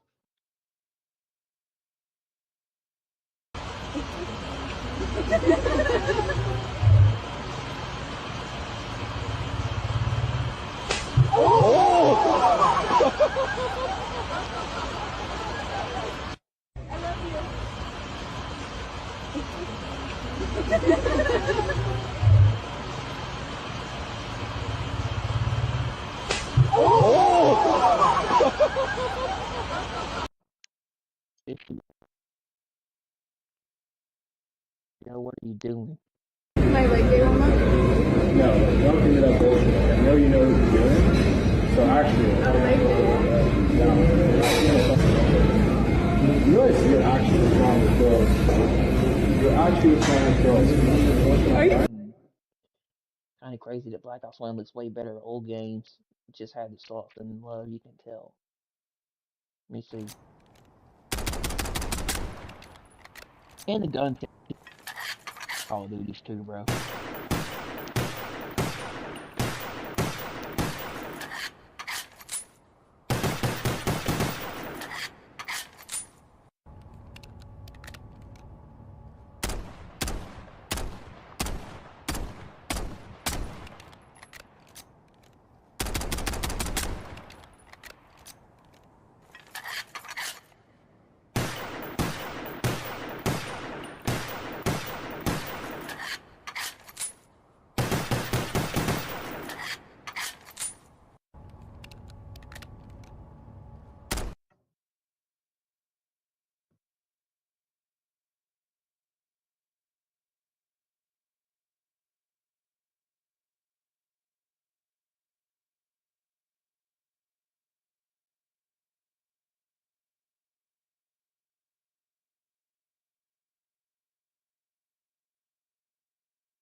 Stop pushing against censorship. We stop fighting for player choice. You have the right to choose what content you consume. As an adult, you shouldn't be restricted. I'll be keeping my game without censorship, choice of revealing or covered outfits and more. DJ Aftermath, Red Pine Lake. 80 day of the upcoming 80s camp slasher survival horror game, starting with single player, adding multiplayer modes later.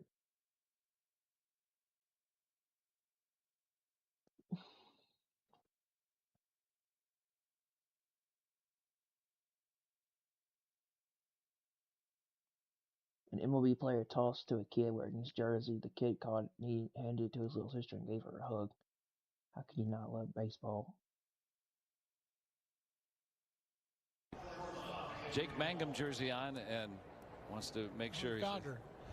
Look at that. Oh, I love it. Oh, that's why you bring your glove too. Oh, look at that. That's heartwarming. Has the Jake Mangum jersey on and wants to make sure he's...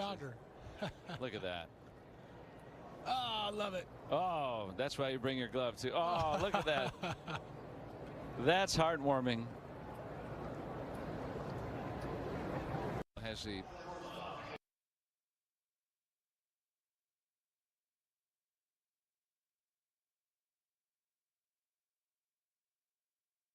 Red Dead Redemption 2 fun detailed Sauce will empty out of water if you shoot at them. This is why Red Dead Redemption 2 remains the greatest open world game ever made.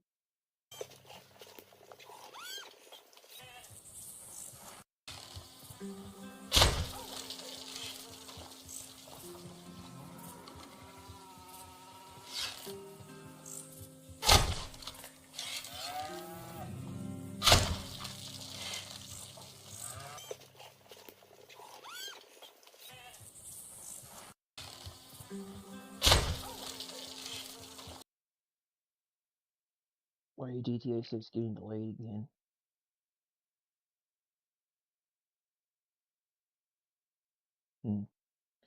Nate the Hate comments on GTA 6 August. In due time, look at the update people seek. He's a leaker with incredible track record and always uses his words carefully.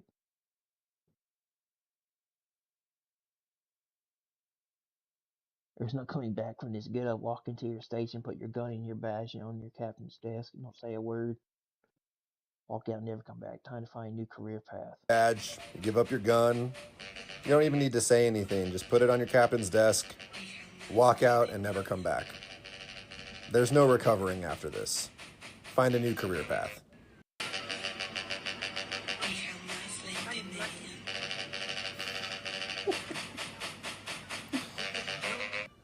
Yeah.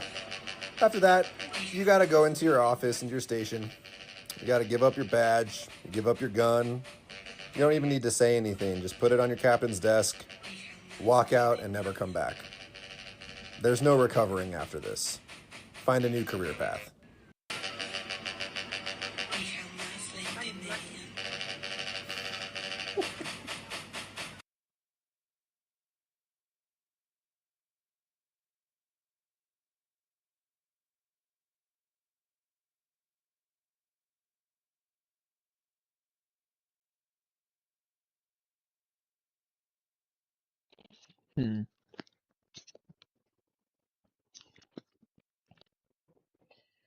Greco Perico heist. Painter statue. Let's go snag it while we can.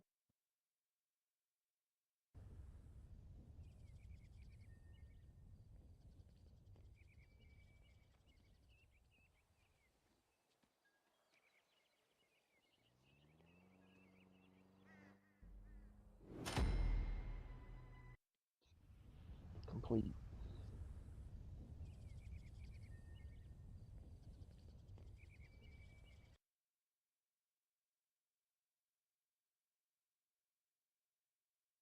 My cats have always been obsessed with chasing squirrels. One got into the house today and this happened.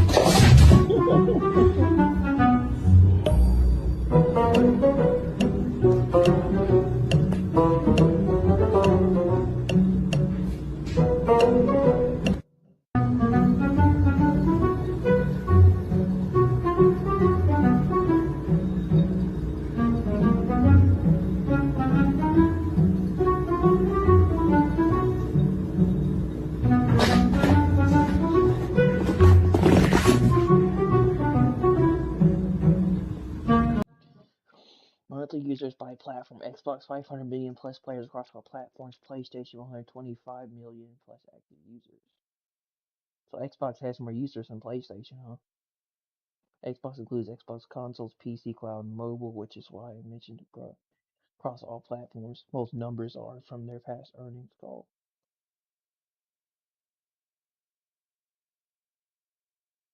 Xbox PC games.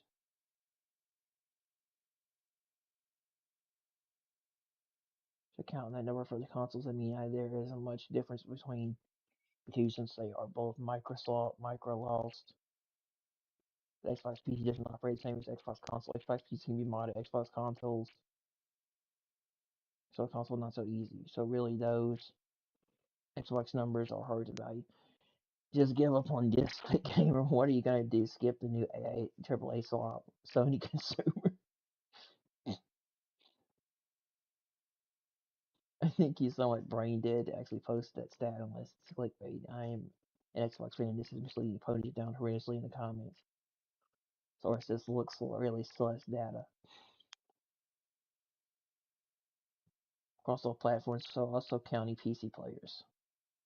For people who don't know, PlayStation still has a PC client also, so yeah, I can't really bitch about Xbox using PC users as bonus.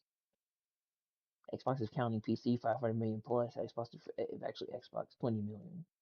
I have an Xbox account because of Minecraft. The reason Xbox is reported having a ton of users but not increased revenue. Candy Crush 300 million, Minecraft 200 million, Xbox console 77 users, PlayStation 125 million. Just outside the US, Xbox and shit, none of the Asian gamers would even touch that turd box. Unfortunately, Microsoft doesn't disclose console-only users. Their numbers include PC, cloud, and mobile, so they're not directly comparable. Estimate both Xbox consoles at 30 to 50 million users, 125 million plus on PlayStation. Only had to go third-party to achieve 500 million. Otherwise, Sony have decided to treat its player base as a bunch of twats. Guess which platform is dying, which is trying to destroy itself. It's very easy to lie with statistics.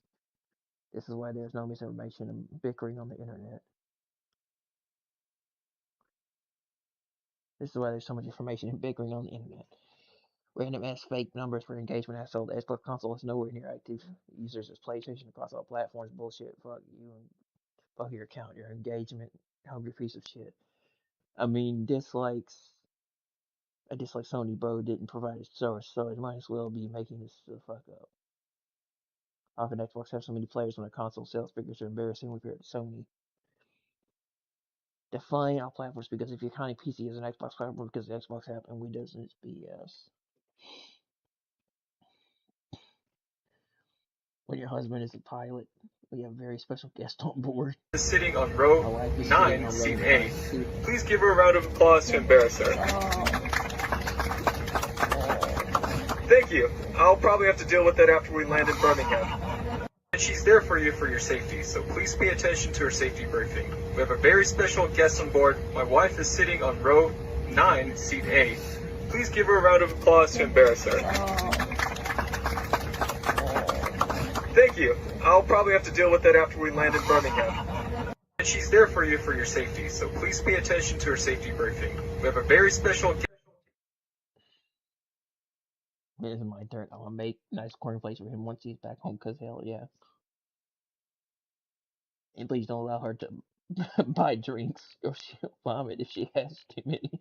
If she has very rare acidity, stinky vomit, that is a bitch to get out of the sea fabric and carpet. FYI, I love you. Honestly, if this is the worst he does, he's a keeper. Husband first activated. He's got to keep those landings smooth to safe for every pilot. And husband, 96 was a little husband, so sweet. Should have just clapped. I've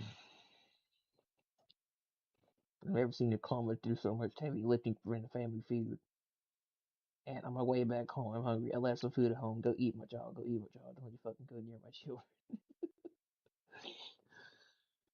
Oh, bro. The most absurd add-on for the Game Boy. The Booster Boy. Because this is the ultimate Game Boy accessory, the Booster Boy.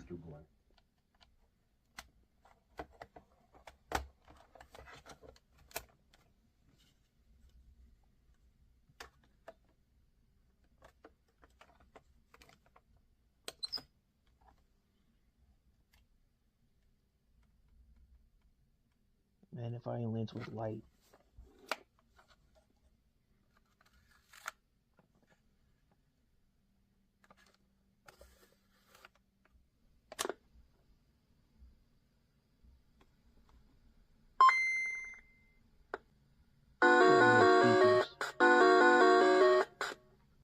Oh yeah, it has one more trick up its sleeve. If you turn it over to the back, it has a little extra storage for your games. Make sure to like and follow for more.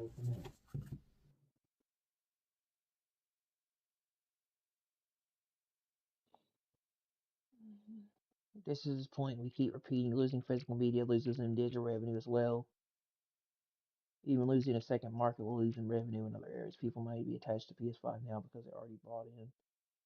But if PS6 comes in, it's neither backwards compatible for discs nor the best digital platform available. What incentive to buy spend 1,000 plus bucks on it? Less adopters means less incentives for discs developed for the platform. Means less reason for people to adopt. Means Sony has to force revenue through price hikes. It's an hour spiral in the making. Maybe the only hope is for the AI bubble to burst and components prices to go down again. At least it's a train of thought we have seen on multiple occasions now.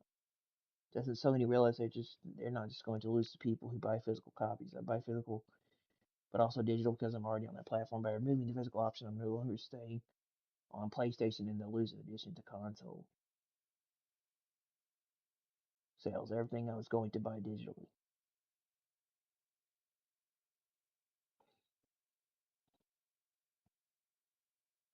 Xbox new console prices are now in effect starting today, August 1st. $599, $499. Xbox Series S 1 terabyte, $449, $599. Xbox Series X 1 terabyte, $649 to $800. Xbox Series X 1 terabyte digital, $599 to $750, and Xbox Series X 2 terabyte discontinued. Hopefully next week we'll be digesting some fresh GTA 6 content. If all goes well, we could be looking at Trailer 3 gameplay, new screenshots, and a fresh update to the website. But I'm looking forward to seeing Rockstar actually start pushing this game across social media. Do you think it's finally coming this week? I do. I think it's coming August 5th to August 7th. Nobody can tell me the native Desert Locust engineer in Battlefield 6 isn't Ed from Ed, Edd n Eddy. Just listen, guys, it's him. Medic! I'm fucking hit!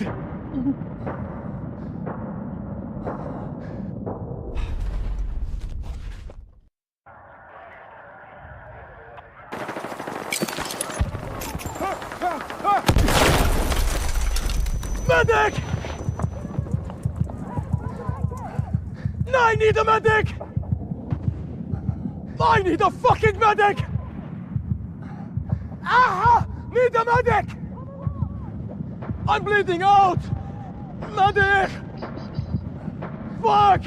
Medic! I'm fucking hit!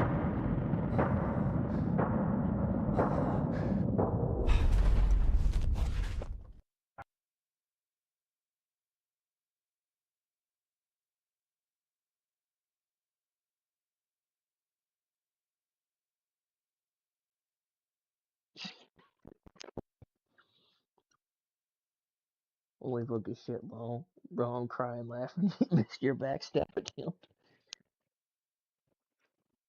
You bet you sweet Bippy, I did. I'm glad I'm not the only one who thought that. Now I can unhurt it. Thank you. Blow this guy's head smooth off. Butter toast. Okay, now I feel better. Thought it was alone. I need that butter toast. You ruined Battle. This is all I hear now. This is the funniest tweet I've seen this year. Ed, shoot your rocket at that tank. Ed, red meat maker. No way, thanks, Nick, and I hear it now. Ed joined the army. Does it sound stupid enough to sound like Ed? I can hear it now. Medic, I need 20 VCs of gravy and butter toast. I don't remember this episode. Sweet Bippy, I did. I was genuinely hoping you were just going to put Ed screaming over the explosion or something. Well, I'm an engineer, man. Now sounds like Uriel over to that bad accent, not Matt Hill. I need a medic to help him get that man a medic. So this is what Ed was doing after the show ended. Where's Plank when you needed him? butter toast. If you have a rock in your shoe, you should be vulnerable. Josie's on vacation far away, so only he had more brain cells. Chicken. You live for the military.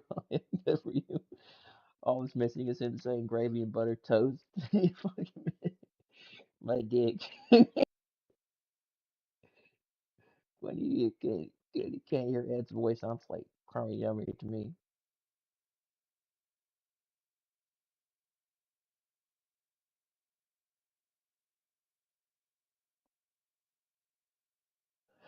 Ugh.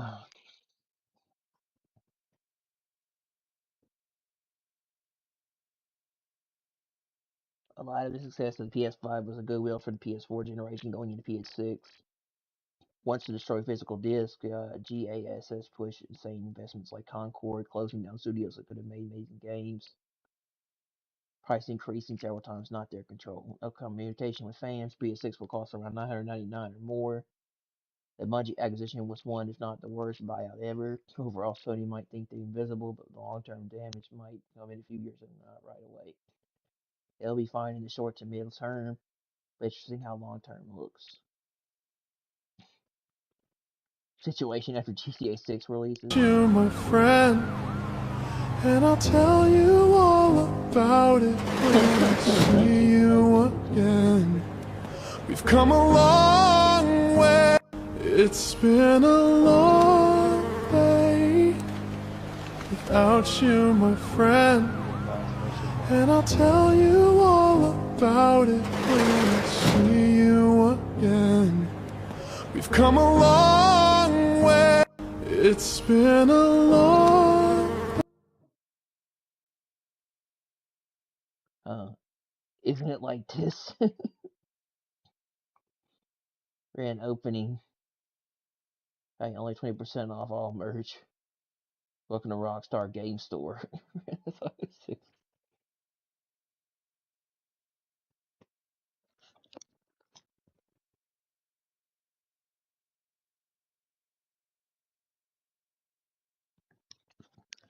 Trevor, right after closing the shop. I mean, it's Trevor. We're still playing GTA Vice City, man. No one's beat it version give this family. I doubt so. GTA 6 is probably like Red Dead versus Marvel Universe or GTA 5. GTA 5 has been out since 2013, for goodness sake. Yeah, just so I can find out I need a whole new Xbox Series X and S just for the game. And all I got is a slow PC and Xbox One. Bro, GTA 5 will be continued played until 2030. It's yes if it means I can even run it. I won't stop playing GTA 5. That happens to the people who pre-order GTA 6 deserve to run out of money and become homeless. The damn game is overrated. They even know a gameplay people are so hyped. Amateur, don't buy for me though. I'm replaying GTA 5 story right now. I didn't play GTA 5 in my life. It's still 80 to 100. It's not going to be like that. It's the buggiest GTA and multiplayer was. It's definitely not going to be like that for multiplayer. Now, a lot of people don't have them new gen consoles to play GTA 6, so GTA 5 will be played. GTA 5 is 13 years old. Let it go, for fuck's sake. Well, no shit. I'll play GTA 6 if it has online. I can continue on my GTA 5 on. Y'all still out here buying discs. Trevor felt like it. Facts. Nice. Sure, the new GTA is going to be trash shit. I'm going to continue to play both. At least the Los Santos police against animals and people of the city will finally know peace from the chaos we've done upon them for 13 years. Hey, I swap.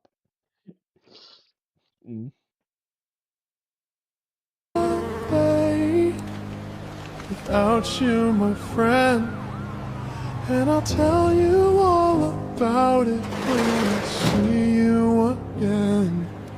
We've come a long way. It's been a long day.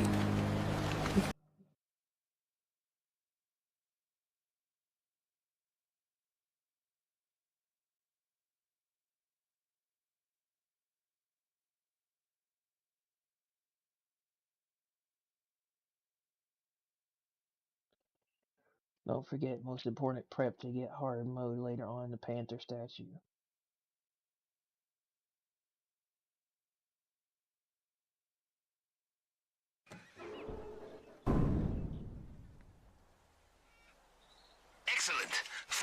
course, not for the guards. As we say in Russia, you can be accurate or you can shit in your pants. Not both. You can be accurate or you can shit in your pants.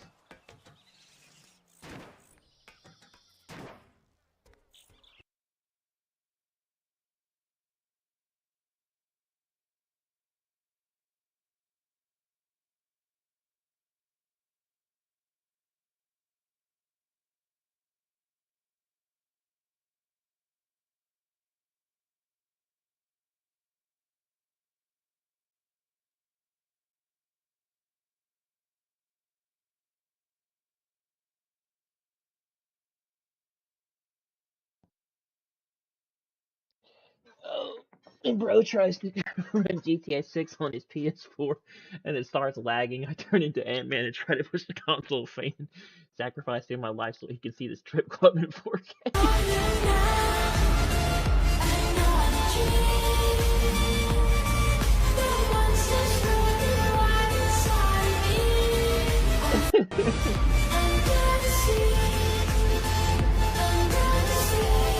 What's your favorite leftover? Single mom. Oh, bro.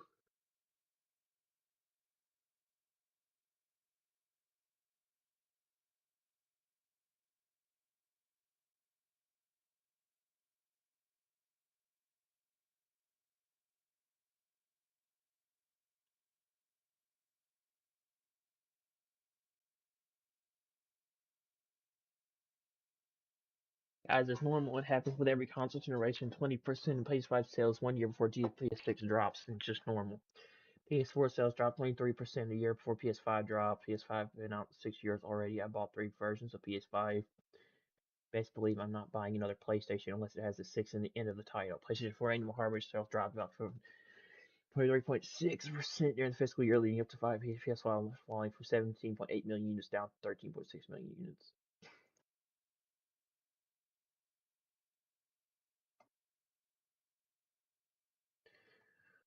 Triple Ride, Triple Trouble GTA 5.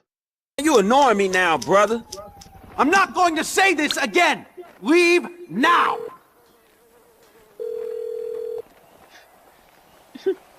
Hello, this is 911. What emergency service do you require? Thank you. Police officers are en route to your current location. Man, seriously, get lost. Give it a rest, fatty.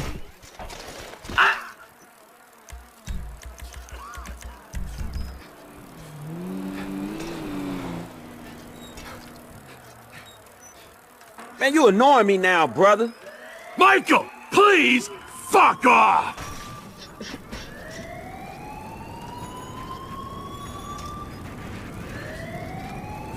Give me cover! You fucked with the wrong guy!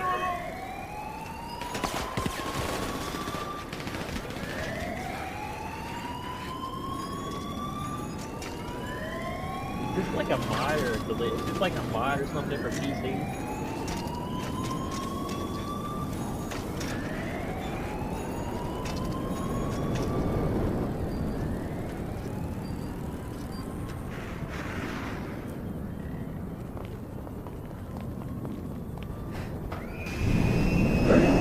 You have entered Fort Zancudo airspace. Divert immediately. That was funny. These Amish girls can be on my baseball team anytime they want. Wait till the end. Coming 3, Lil.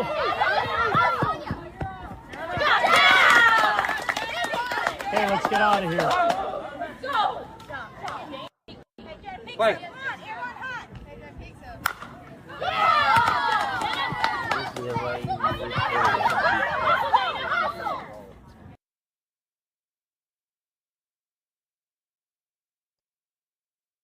In fact, the cameraman was almost showed us as well. What do you say?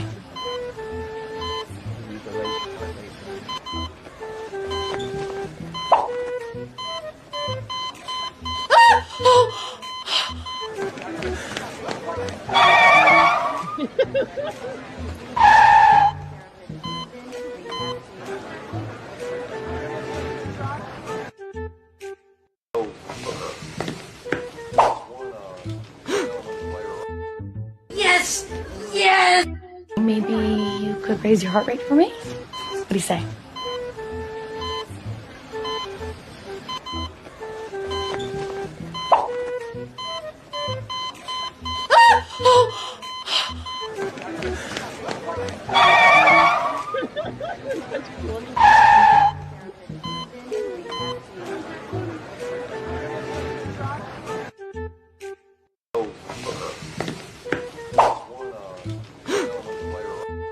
Yes!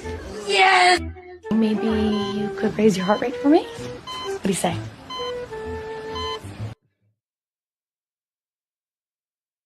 $70 IMAX normal theater. Cameraman almost broke the fourth wall and showed the tired audience sitting at home. I guess this direct wasn't going to let everyone see that in the first place. I'm just here for whatever you're all happy with. Even I get my heart racing when I stand in front of the mirror naked. The guy who tries to show I wasn't gonna allow to see hers, but I really want whatever is okay for y'all. Cameraman almost broke the fourth. Guess the director didn't think of y'all deserve to see yours. I disagree. I know what's best for y'all. I'd let you see mine. Okay, sure. My cameraman captures everything for you, for all of you. P.S. I do the camera work myself. Can't afford a cameraman.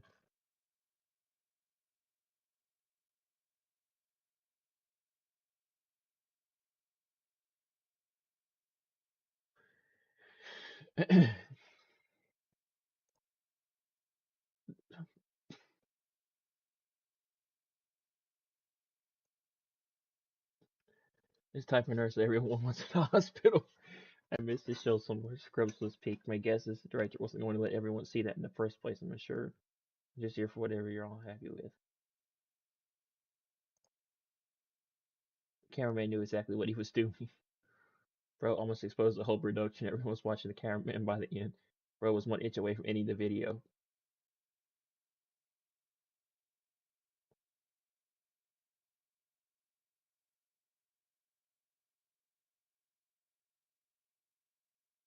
Really can't let me suffer it. Very nice, doctor. Cameraman accidentally reminded everyone they're watching a set and not living inside the scene for a second. One more step left and the illusion would have been over. Don't tell the camera doesn't know what he's doing. What does he what does he thought he was dreaming? What the fuck is that? I can make up for that. Imagine show the opposite be a scandal. I broke this cut. Honestly, the director's cut. The real suspense was the camera movement. That was a close call for the camera crew.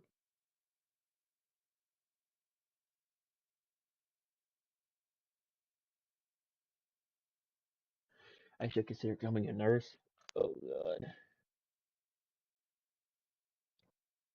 He should have showed it.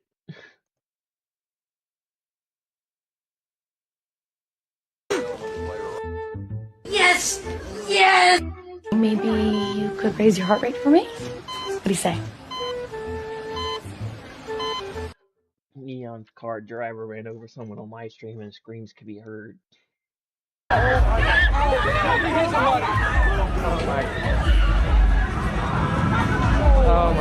my god, oh my god.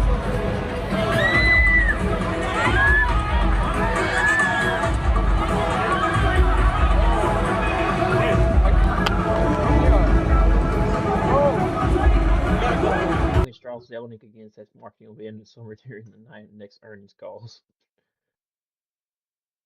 Start there and take me. I shall hunt you to the ends of the earth and the end of time. I killed your friends. Really start there and take me. I shall hunt you to the. People will look you straight in the face and say that Tom Holland's Spideys are better than this.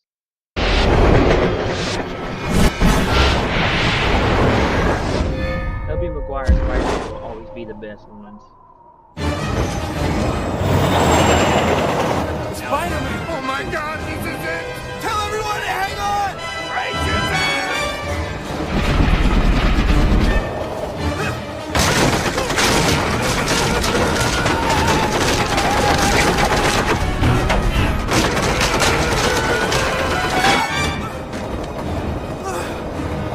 I honestly think Ubisoft police officer make this game. This pitch has so much potential. Prince of Persia Redemption.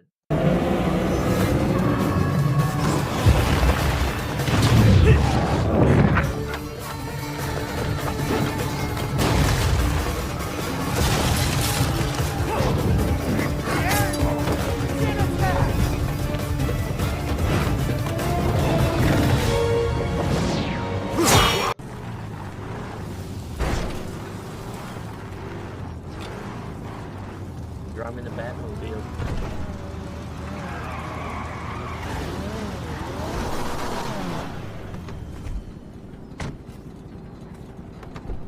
I love your look, by the way.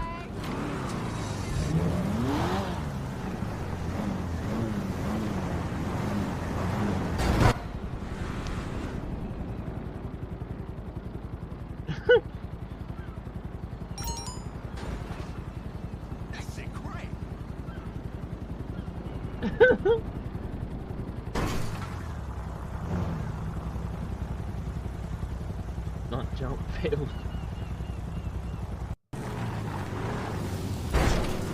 The Gears of War is back.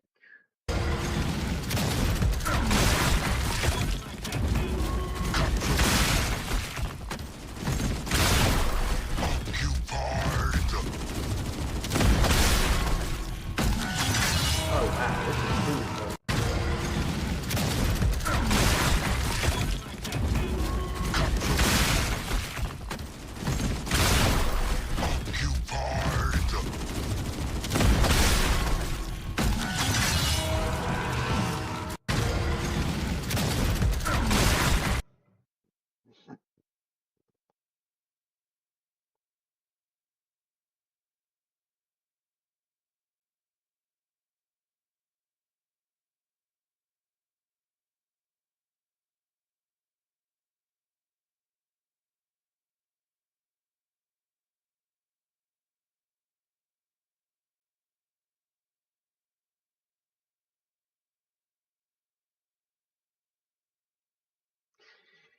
E-Day is gonna be really good, bro.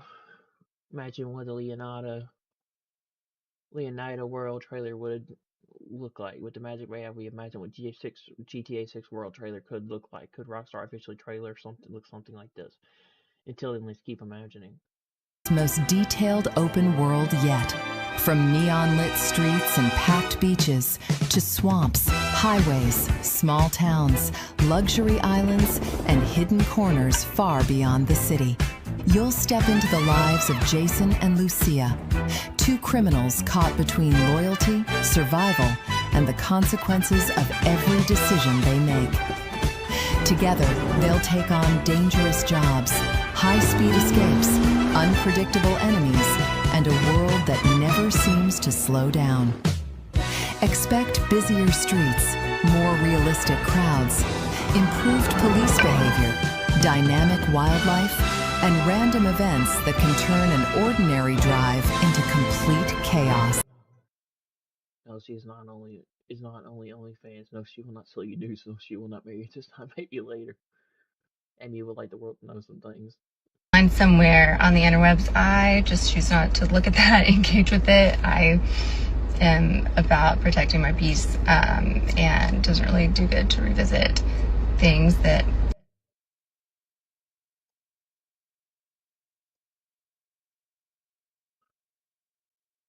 Twitch streamers started throwing cake in a store where live, trying to get free clothes. No, that's what it's supposed to be. You're supposed to like have some resistance. No. So it gets tighter. It's well, supposed it's not gonna to fit. If it fits, then it's like pointless. What do you think? One slice of money.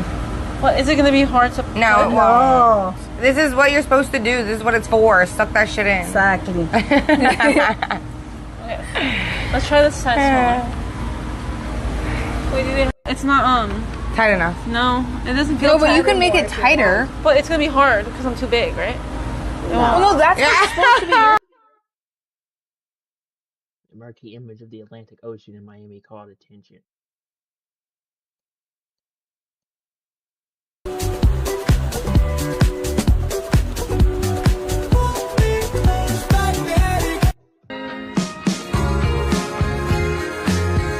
A man who slept with his cat every night, kept waking him feeling at night after suddenly felt like something hit his face.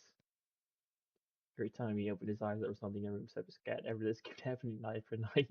He became worried and decided to set up a camera in his bedroom. When he watched the footage, the mystery was finally solved. It turned out he snores loudly while sleeping, and his cat doesn't like it. So he tries to wake him up in his own way. After watching the footage, the man smiled and said, "I thought I was hallucinating."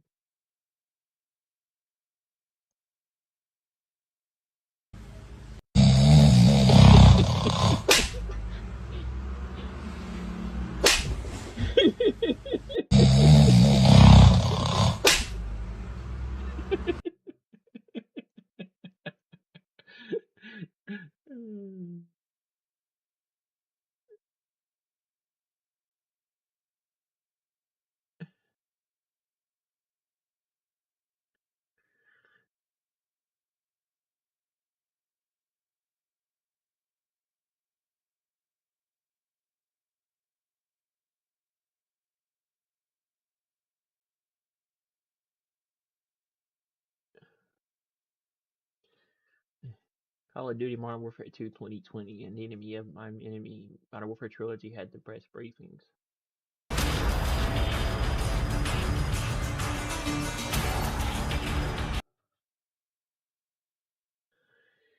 It's to be somewhere another planet.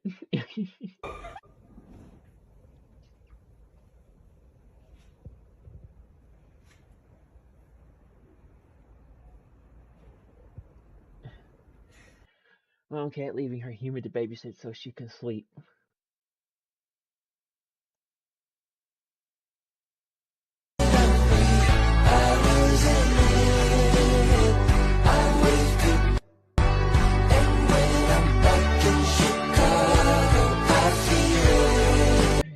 Spider-Man Brand New Day was a great, don't go in expecting no way home levels, but rather a more localized story focused on Spider-Man with some elements of the grander MCU. It was a tearjerker for me personally. Was surprised by that. Insomniac PS4, PS5 games clearly had influence on this film from the action to some of the sequences that was nice to see. The swinging was very visceral and they wanted you to feel his swings like TASM. Toby Spider-Man influence here as well. Multiple parts felt like Spider-Man 1. Overall, great movie and the time flew by watching. Excited to see where things go from here for the 5th movie.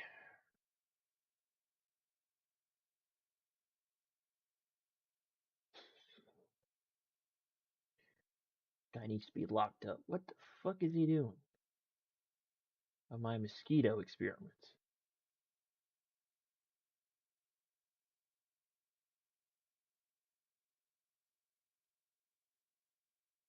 My hand is already shaking and my heart rate is definitely going up.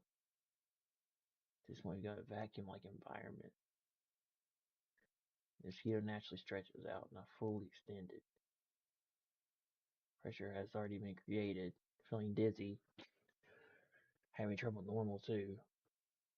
After all, I just drank a full 0.01 liters of my blood. See, that's full in belly. Start to lose my grip.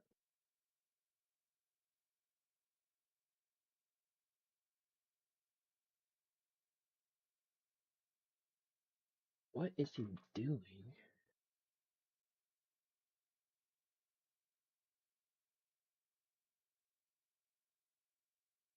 Ugh.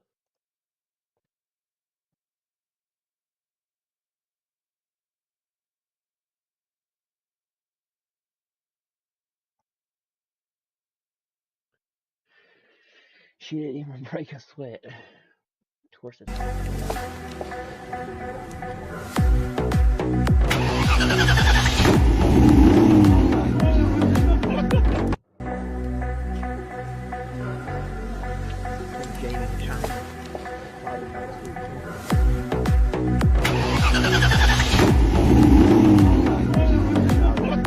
symbolic keys seeking to pressure that gave me giants to tighten controls that risk on severe addiction.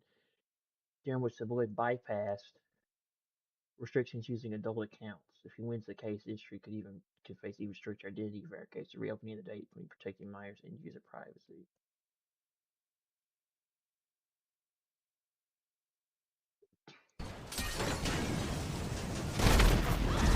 I can't. he doing with the chopper?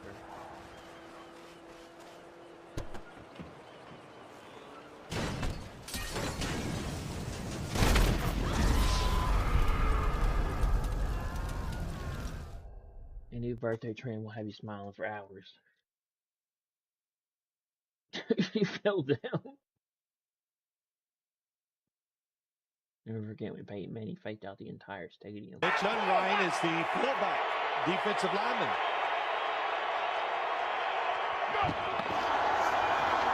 Peyton still has the football.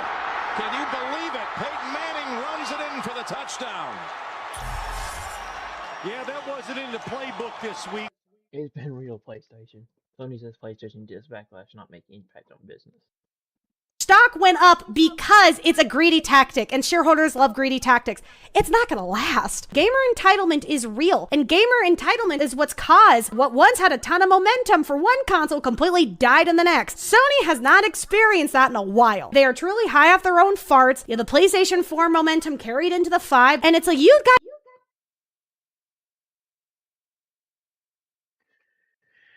Crazy road rage incident involves a man fights another driver for saying the N-word while at a red light, but zero accountability looks like. If Xbox pull games off Steam, because they need to convert roughly 70% of those purchases to Microsoft Store to break even. Steam, like for PlayStation, Apple, Google, takes 30% cut of every sale. It's also worth pointing out that a successful Microsoft Store wouldn't just benefit Microsoft, since the Microsoft Store takes only 12% of every sale. Third-party publishers would sell 60% in storefront fees, giving the financial incentives to support the platform as well. Given the economics, I don't think it's unreasonable for Microsoft to experiment. It's an impossible hurdle, but they need to give players a compelling reason to buy through the Microsoft Store. The exclusivity being a big one.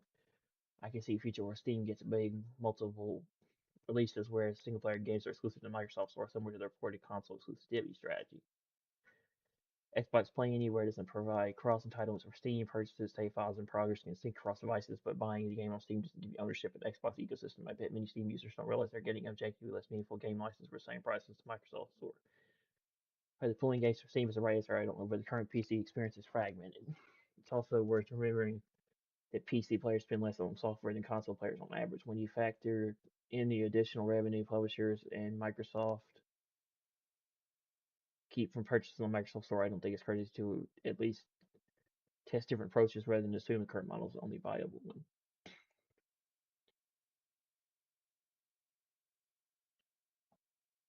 Last night, a California DUI stop gets a little cheeky. You might have to order my first California body cam. So Walter, 15 South Owen. That's going to be wearing a black shirt, black pants, advising.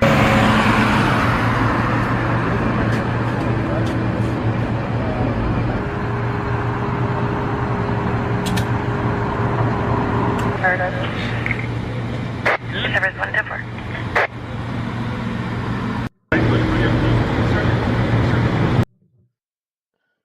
Give me the biggest one you got.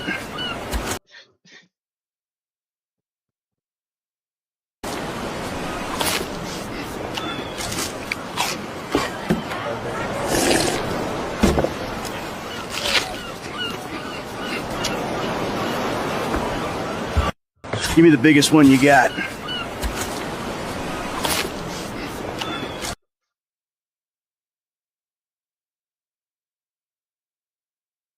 This GTA 5 secret reveals why GTA 6 is skipping PC.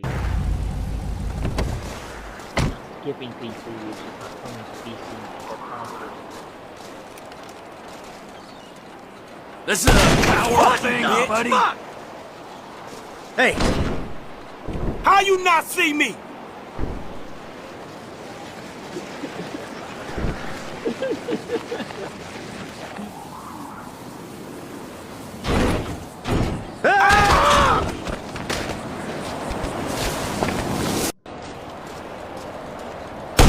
Oh my God!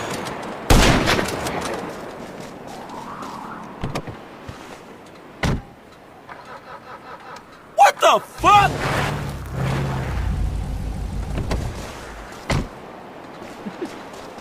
That's funny. This is a power thing, buddy. Fuck? hey, How you not see me?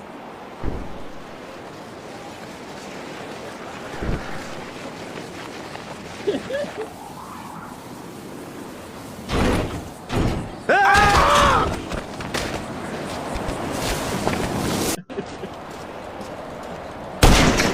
my God!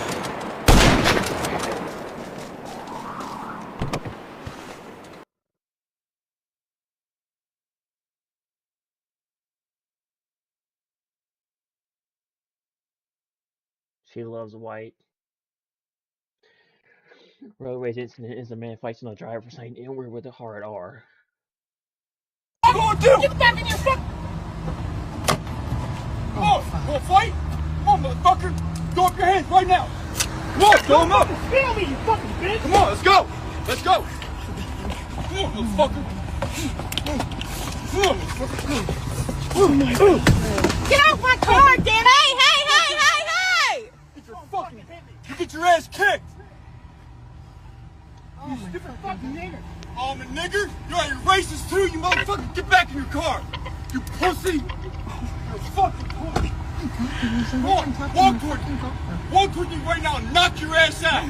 Come on, come on. Step towards me. One step. One step, I'm gonna hit you. One step, I'm gonna hit you again. Come on, like, hurry up and fucking turn around. Oh, look, you just got knocked the fuck out. Anything knock the fuck out, you fucking I'll whore! put on you fucking pussy. Come on! Oh, shit. You're gonna stab me? Stab me, bitch! No, you're not. Yeah, I will! No, you're not. Yeah, I will! No, you're not. No, you're not. Yeah, I will! You're not gonna stab me. Get out of the way. Get the fuck out of here. Go fuck yourself! Get the fuck out of here.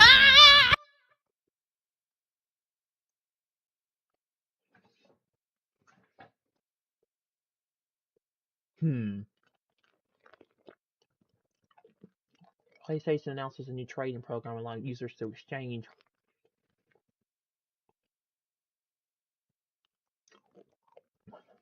physical games for digital storage space. Get out of your car, you fucking nigger!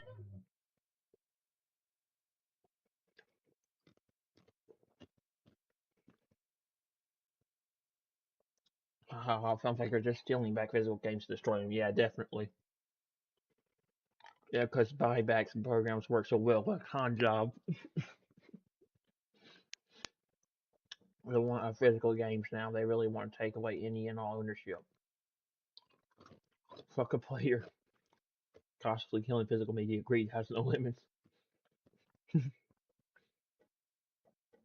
You think anybody in the right mind would do that? Maybe Sony who will support this all in the future. Do you really think anybody's gonna do that? Fuck no, Sony really is so retarded. They're gonna try this nonsense. Their customers are not pay piggies. Digital storage space implies very bad and shady things in the future by the sound of. How about no? fuck PlayStation. Fuck Sony. I'll never take my physical games away.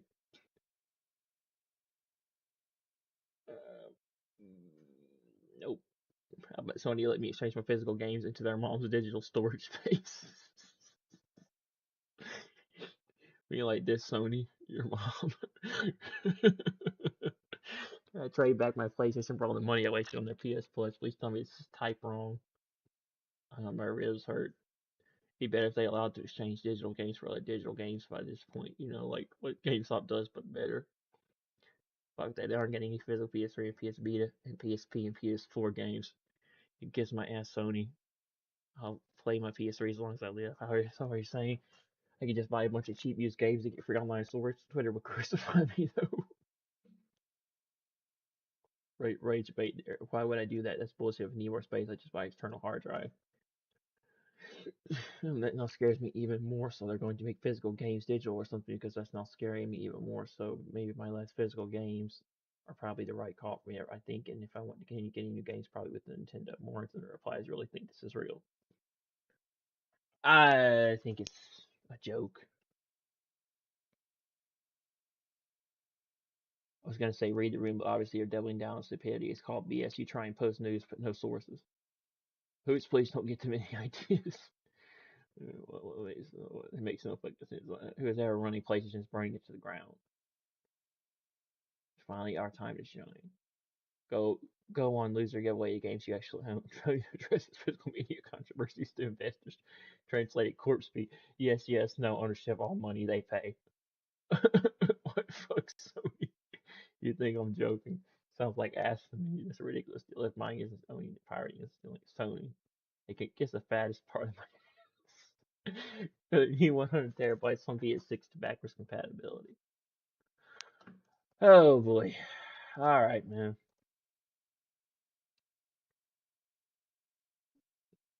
If I ever buy a car in GTA Online, cause by the tail light, just doing I'm already bid, have that by free admit IGSS. Scott Steiner was telling Stacey Cobb to run it back long before Jay Uso made it famous. Look at this! Look at Freakzilla! He's making safe to get in and out of the race. Oh yeah, that Steiner's a man after my own heart. You know, I'm happy now. Oh, I'm real happy. Woohoo! 41.5 inches long. Her legs. Oh, I'm going. I'm getting there myself. Look at this. Josh Steiner does have the right eye. He does. Oh.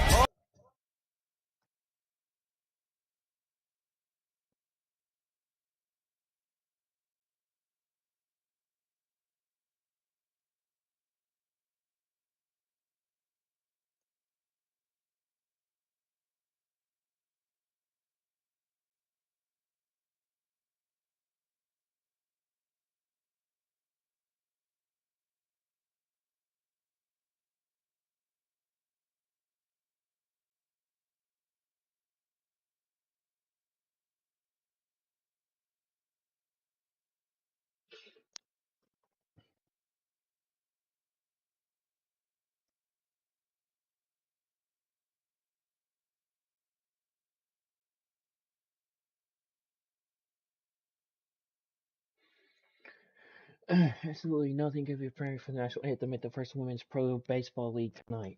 Oh my god, it was a black woman singing. Light was so proudly we hailed at the twilight's last gleaming, whose broad stripes and bright stars through the perilous light o'er the ramparts we watched. Terrible.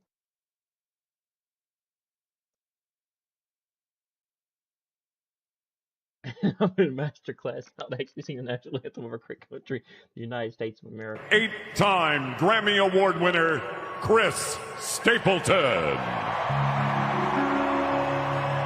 Oh, see, and you see by the dawn's early light was so proudly we hailed.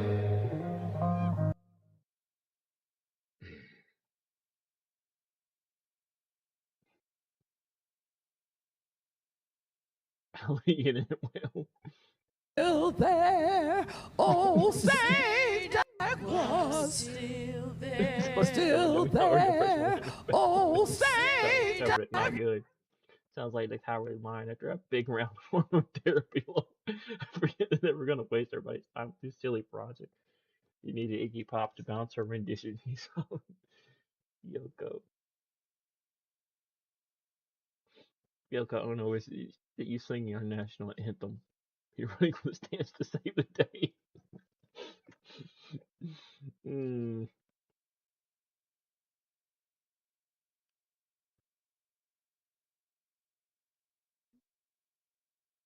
I was checking the resumes here. I mean, it looks good to me. Yeah, I never thought Fergie would get beat up for the worst rendition, but here we are. There's no insert whatever the hell that was in baseball. I've heard those howling that are more pleasant to the ears. Like there's literally just like a waitress from any bar restaurant in Nashville. You'll find an excellent singer. Their faces said what we were all thinking.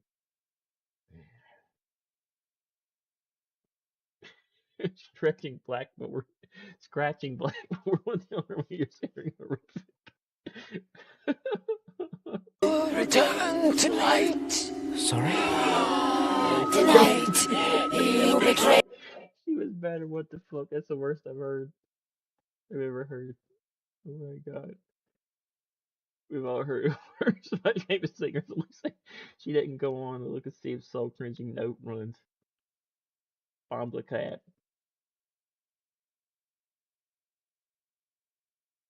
Oh man. And Rick James. I thought Rick James was dead. But does anything you won't regret? Yes. I love this song. Really. They both look there like, what the fuck is going on with you right now? Does she know she has a Wawa board stuck in her vocal cords? Oh, bro. Oh. Hey. Shit. We can all agree that GTA 4 deserves a 4K 60 FPS 4 PS5 Xbox Series X and S. Here's the concept that we made of what it could look like on the PS Store. Yeah, that would be awesome if they had a remaster where they had a Grand Theft Auto 4 port to PS5 and Xbox Series X and S. Spider-Man can't save everyone.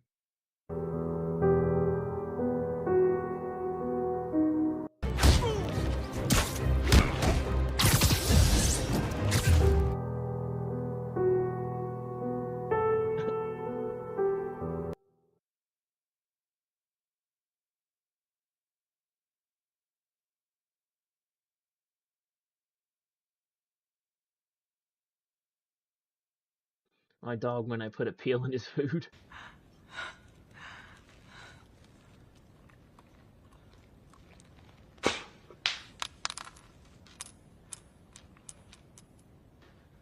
Don't do that.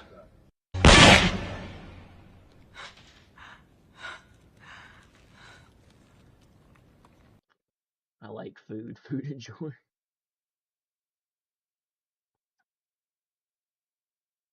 I guess I need to aim better. Nice update.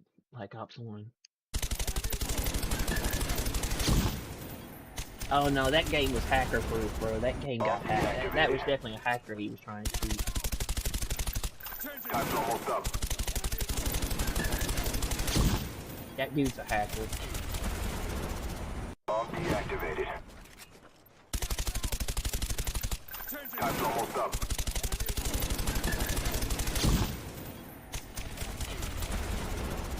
Bomb deactivated.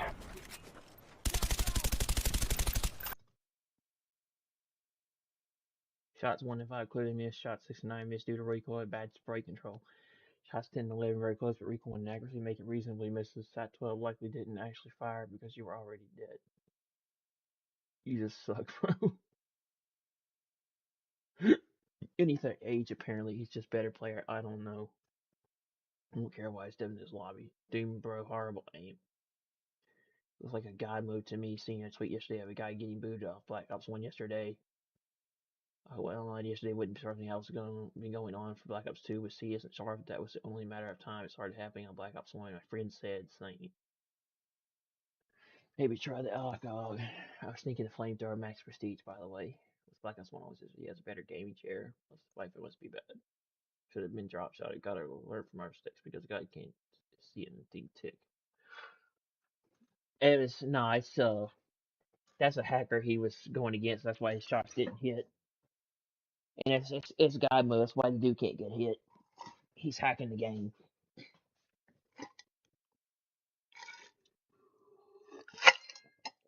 Alright, I'm done. I'm gonna play some MLB The Show and then go to bed.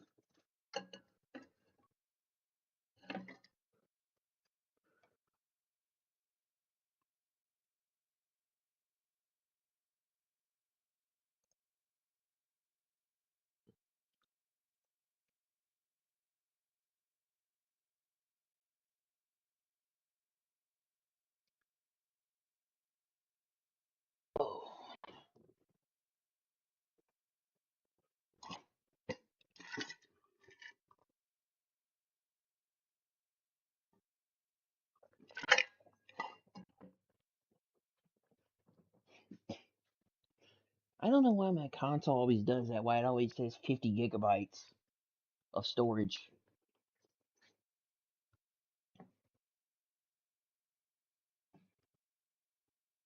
I gotta charge my controller.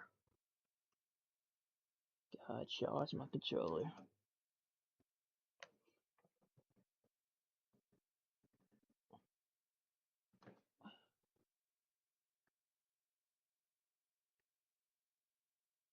Huh? After blow 20 down to get to know honey style. Show her the town, steal her heart, no money down. I'm internationally known when I be on the mic. I'm internationally known, yo. I'm internationally known when I be on the mic. So all hail the honorable. How about some hardcore? Yeah, we like it raw for sure. On the floor, wall to wall. It's more at the door, players ball to score. Cause this right here is for all of y'all. Rockin' my primo, yo, I got what you need, bro. You go see a show, El Mino, and DJs play hits with hard bass kicks, and then they display tricks like the Matrix. Make the record fly, undetected by the naked eye. So just feel the vibe, cause your ears never lie. Nowadays, DJs bags of tricks graphic. Also behind the back, catch it and scratch it, blast it. This kid got his craft mastered. Hands is mad quick like he mixed with magic. Spin it back and forth and grab it, and know just where it is. There it is. I'm internationally known when I be on the mic. I'm internationally known, yo. I'm internationally known when I be on the mic. So all help the honorable. Jamal Lee Peace with the murderous mistakes. I hit the street with beats and they critique. Live from Yankee Stadium in the Bronx, the show has an AL East matchup. It's the Toronto Blue Jays taking on the New York Yankees.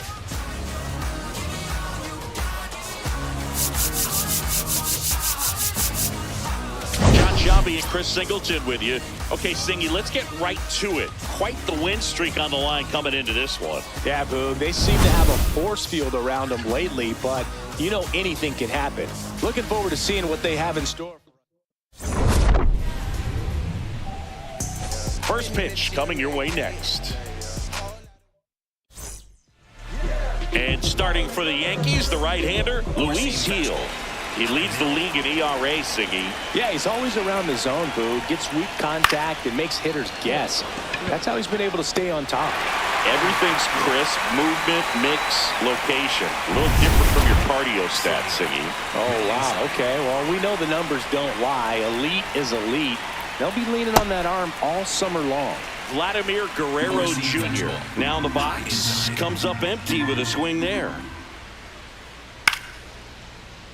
Gil was a workhorse the last time out, throwing a complete game. The 0-2. It goes down looking. Well, just couldn't pull the trigger on the fastball right there, and I don't think he was taking it, thinking it might be a called ball or anything. I just think he was flat out frozen. Did not expect that location, in my opinion. Four-seam fastball. Boog, I bet he got some fist bumps from the relief crew after that shutout. I'm sure they appreciated how he gave them the day off. That's in there, and the count is 0-2.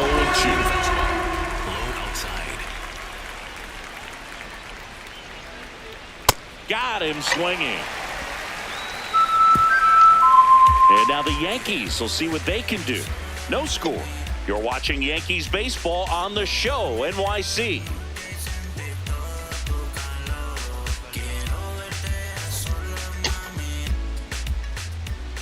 Back for more from the Bronx. And the starter for Toronto, Jose Barrios. What do we need to know here? Trent Grisham stepping in now for the Yankees. Swing and a pop-up. Foul territory for the catcher. Has room, and he makes the catch. As we take a look now at the New York Yankees lineup. One guy swinging a hot bat recently, Ken Griffey Jr.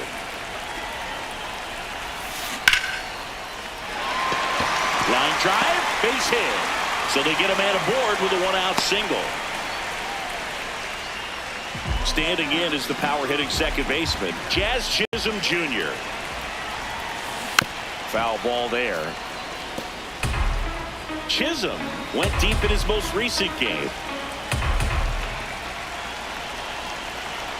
Here comes the 0-1.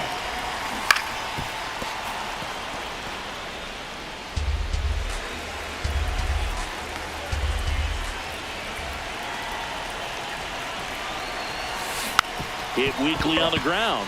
Schneider. Spin throw, that's one. To Hey, first, good. not in time. Great effort there.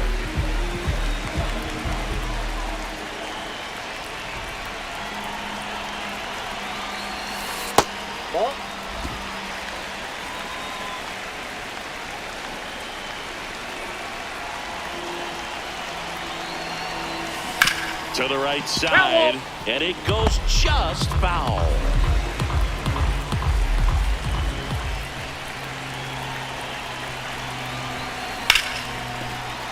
That's a base hit. And out to a board. Well, his hot hitting continues. He's been getting great results lately. Nice line drive to the pull side right there, but he didn't spin off of it. That's the key. You still have to extend through the baseball in order to hit a line drive like that. This to third. Okamoto steps on third, and that is the inning. Back in the Bronx, and now for the Jays, George Springer. That one fouled off. Four-seam fastball, high outside. The 0-1. And he swings through that one. Slider, low outside.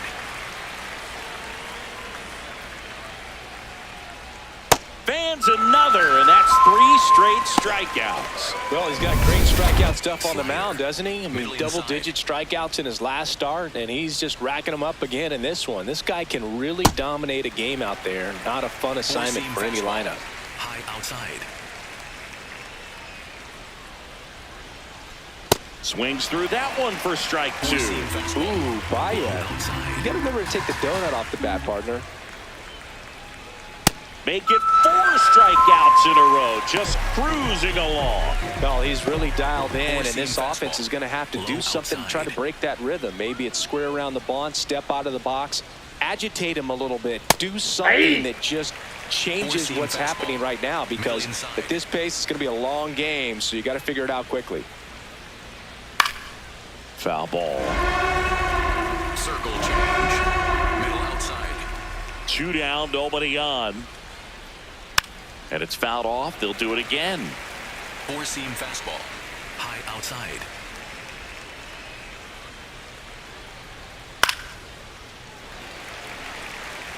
Second inning here, no score. Outside.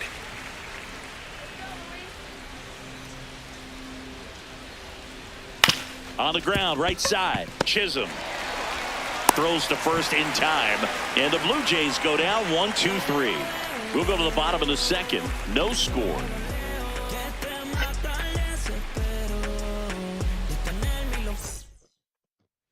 Ready to go for the last half of the inning, and stepping in for the Yankees, Anthony Volpe. First pitch strike right there for him. He's going to have to do that consistently if he's going to give any length to his skipper. He caught it behind his back. Nicely done for the out. Such a tough play. How did he pull that off? Incredible. Number 22. Right. This one chopped on the ground, but foul.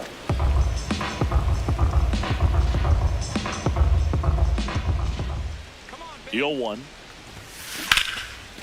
Liner, base hit. So a man aboard now with one away. Jose Caballero will hit next. What a season it's been for him. He has supplied a lot of power and that average. Sliced hard but foul.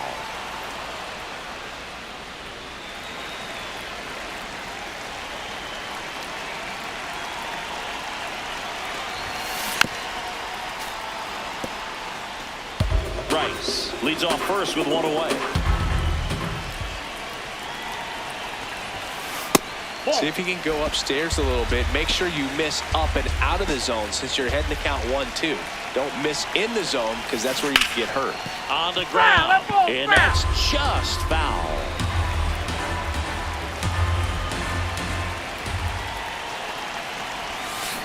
Good job to fight that one off.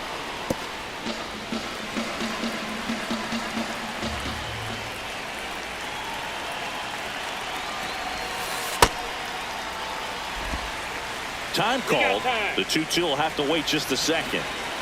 Man at first, one away. Right back to the mound. Could be an easy 2 to Jimenez. What a double play that was. Inning over. Welcome back. And coming off a series where the pitching was outstanding, we take a look at those numbers. Cold night like tonight, last thing you want to do as a hitter is get jammed or even off the end. Trying to find that sweet spot on the bat. Tell you what, you're going to be trying to catch things out front, so off-speed pitches may be a good complement to that fastball.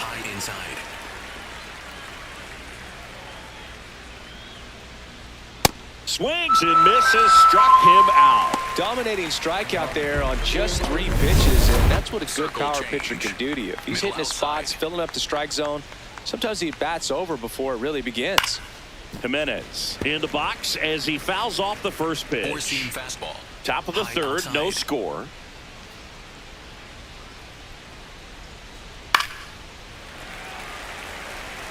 Four-seam fastball.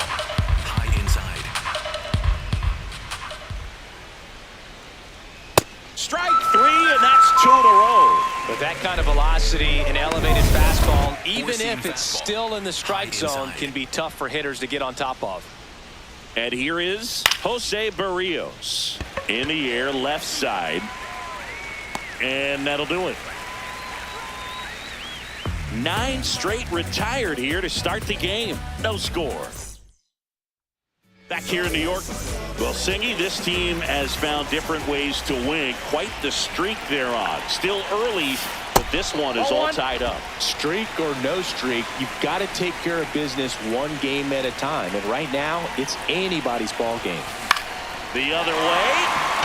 And foul ball. Looks like the weather could actually play a factor in this one. It's coming down pretty good. Yeah, it is, and it's not too bad yet, but the field's not going to be able to hold up if the rain gets any worse than this. So keep an eye on the pitcher's mound as well, and the rest of the infield start to puddle up a little bit. Keeps the at-bat going with a foul ball.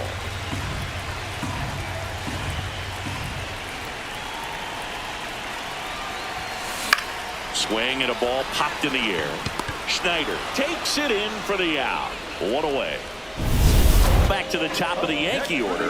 Now here's Trent Grisham. He's 0 for 1. On the ground, right side. Guerrero takes it to the bag, and 2 straight set down to begin the bottom of the third.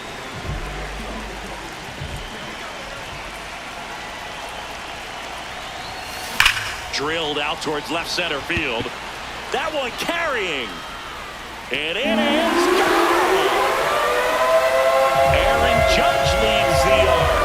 His latest homer in an incredible season. And it gives them the lead in the third. It's 1-0. First pitch hacking, and it paid off for him in a big way. Love to see a hitter aggressive on the first pitch of an at-bat. You watch him from the on-deck circle, so when you step in the box, you're ready to pull the trigger wherever it's at. Really good job by the hitter. Total conviction on that swing. And up next for New York, Jazz Chisholm Jr. 0 for 1. He hit into a fielder's choice his first time. On the ground, right side. Play made, that ends the inning. Yankees draw first blood on a solo shot. It's now a 1-0 ball game. It's an AL East matchup here on MLB The Show.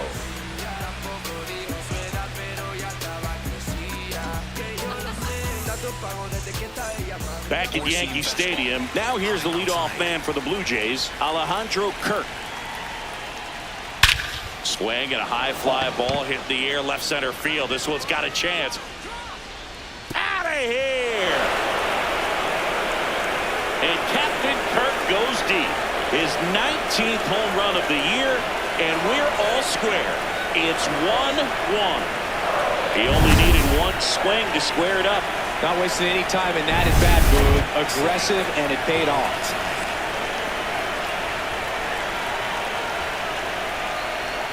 Slider right there. Vladimir Guerrero Jr., that swing so reminiscent of his dad. Lots of pop. Swing and a miss. Nice changeup. The real threats are coming up. Already giving up a home run in this inning. It's going to really have to bear down. Fouled off, and they'll do it again. Clearly trying to stay back a little bit longer for that changeup as he fouls that fastball back. Got him looking. And that's the first out. Nice recovery after giving up the homer. Well, really nice job of finishing the hitter off right there. Glove side command, fastball firm to the outside corner. Tell you what, very difficult to do anything with that pitch, even if you do swing. Barger at the plate now, and that's strike one. Four-seam fastball. High inside.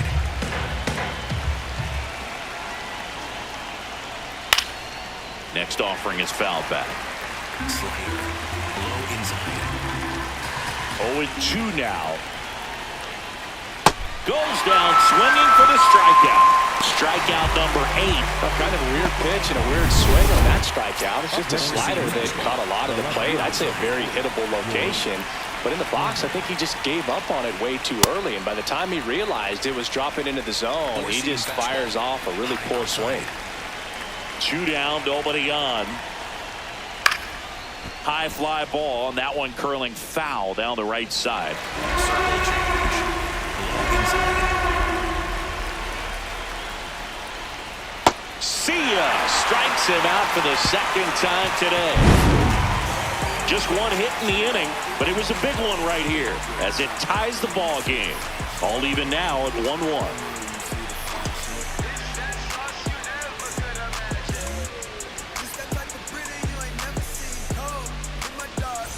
And we're back. Well, this team has been so impressive during their winning streak. Still trying to find their rhythm in this one, Singy. Yeah, good teams usually find a way to settle in. It's taken a little time today, though, but with the way they've been playing, you can't count them out. You know, these Yankees, as this game goes on, have to be more disciplined at the plate. So many of their outs have come from weak contact on pitches they're chasing outside of the strike zone. You can't do much of anything with those locations, and that's been true again today. Go-ahead run on base. Pudge Rodriguez stepping in now for the Yankees. Swing and a miss. I just think the lack of drawing any walks is an indication that they need to be a little more selective and less anxious about forcing something to happen. Just missed.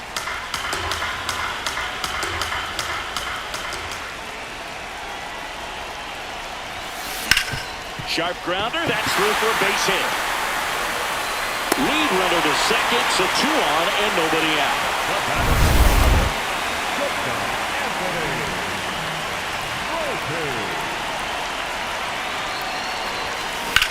There's a line drive to left field. And that is a big first out.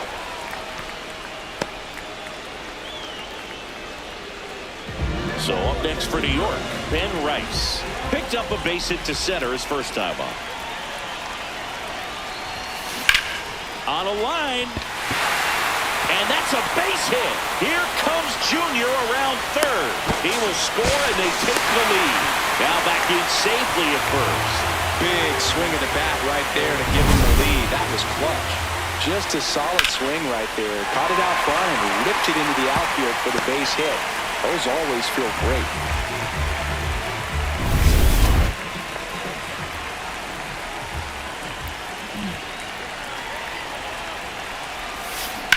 And that one ripped to left. He dives, but he can't make the catch. Pudge comes in to score. Now the tag at third, and they got him. Next to hit will be the pitcher, Luis Gil.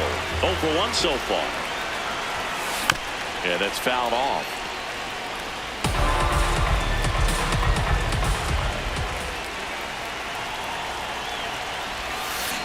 Ground ball left side.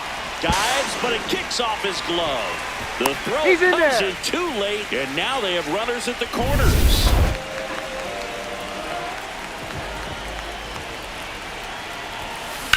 This ball's chopped to the ground. Nice grab. Fires to first, and they get the out. Welcome back as we take a look at how today's starting pitchers have fared so far.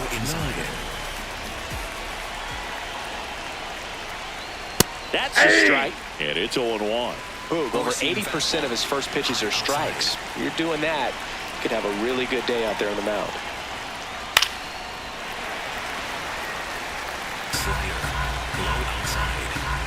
The 0-2. Ground ball to the right side. Oh, look at the stop. And very nicely done for the out. Circle change. Low middle. These hitters have been very aggressive early in the count, but when you're down, you might want to be a little more patient. Take some pitches, see if you can extend those at bats and get some base runners on. Four-seam fastball. High inside. The 0-2. Swings through him for the K. And that K brings him into double digits for the game. Next to hit, Kazuma Okamoto. In the air to left center. Junior under it. And that is that. Nothing doing for the offense that time. Home half of the fifth coming up. Yankees 3. Back in the Bronx, Aaron Judge steps in with an OPS that's been through the roof. Power and patience in one package. An impressive list. He's doing damage and getting on base. That's rare. The kind of balance every manager wants, and the stats prove his worth.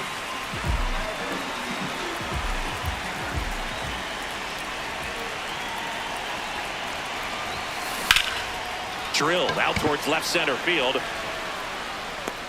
Springer flashes the leather on the run and catch.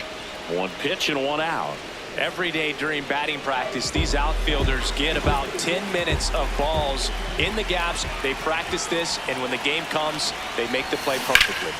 Junior in the box as he fouls off the first pitch. Judge, the runner at first with one gone in the inning.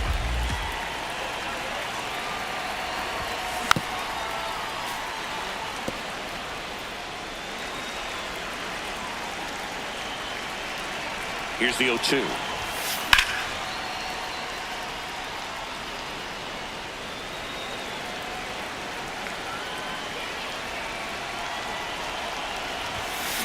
Battling here as he fouls it away.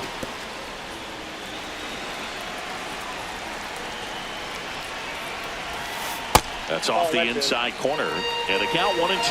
Well, the good thing so far is that he hasn't issued any free passes. Unfortunately, they're making pretty good contact, so not getting the swings and misses. Jimenez touches the bag for one. Not in time at first. It's a fielder's choice. Pudge Rodriguez stepping in now for the Yankees. 1 for 2. Swing and a ground ball up the middle. Fires to first on the run. Got him. In time. Got him. And that'll do it. We're at New Yankee Stadium in the Bronx. Close game here and a chance now to look at a few highlights from this one.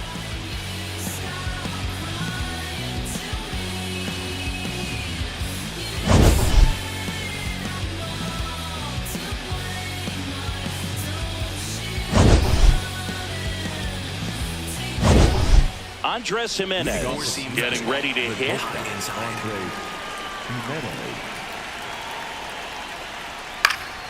Popped up to the left into foul ground. Then there's one down. Going to have a little more discipline in future at bats. That pitch looked good, but you can't hit it. It was just too high in the zone. You usually see a swing and miss or weak contact in the infield. Low inside. Strike 2. Goodness, I think he just took the best pitch he's going to see in this at bat. You don't get many like that in that location. I don't know if you take that pitch against any pitcher out there in the mound. Slider. Low inside. Foul ball still 0-2. The Yankees up by 2, and we're in the top half of the 6th. Swings through that one. It's a strikeout. Well, there he gets the slider in on his hands, and it just eats him off. So it's hard to get the bat around on a pitch like that in tight. You just feel like you're crowded on the inside part of the plate. Can't get any extension.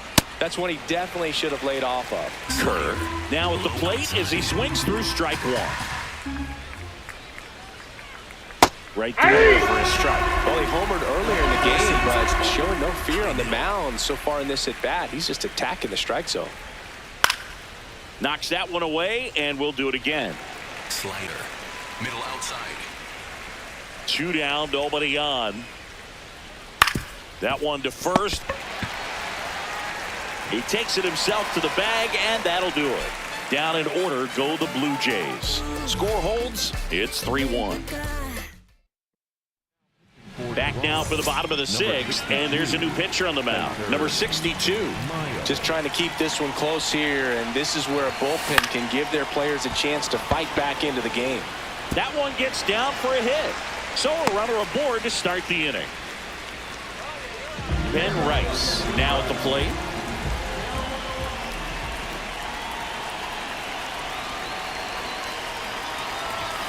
That's off the mark, and that is ball 1. You know, these Yankees doing a good job of simply getting the bat on the ball in this game, and the numbers back that up. Double-digit hits and 0 strikeouts. I don't know which of those is more impressive, but especially in today's game, that's something they can feel very good about.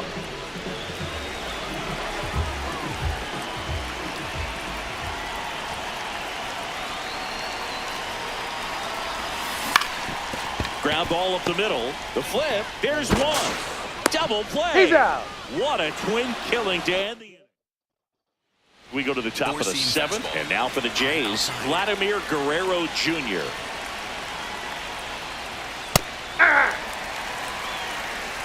This lineup is having a tough time finding a good rhythm at the plate. Their swings are disjointed, which tells me they're having issues with pitch recognition.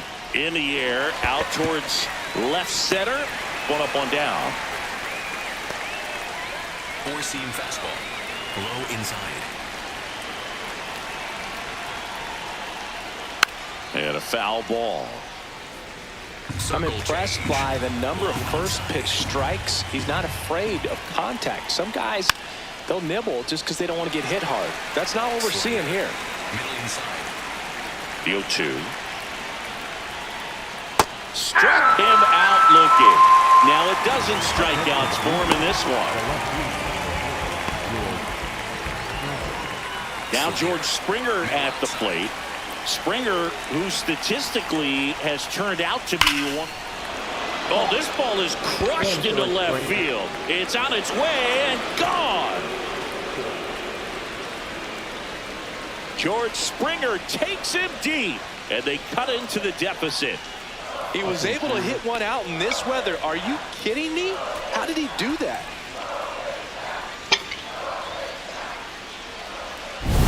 For a pitcher, the odds are in your favor if you keep that breaking ball down. That time, he got punished for it. Hitter just did a really good job of staying within himself and getting the barrel to the baseball. Fought off foul. The Yanks holding on to a 1-run lead here in the top half of inning number 7. Late on that fastball.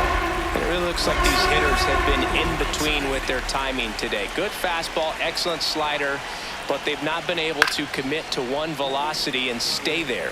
4-seam fastball. High inside. Got him swinging for the strikeout. That's a Baker's dozen strikeouts for him in this game. It's a beautiful Springer dinger here. It's now a 3-2 ball game. It's back for more from the Bronx. They put themselves out in front with a nice display at the plate. Take a look at the spray chart for where their hits have landed. Yeah, it looks like they've been spreading it out pretty well in this one, Boog. Spraying the ball all over the yard. Good team effort at the dish. Double-barreled action in the bullpen. Jeff Hoffman, the hard-throwing righty, is up and loosening. Garcia getting cranked up as well.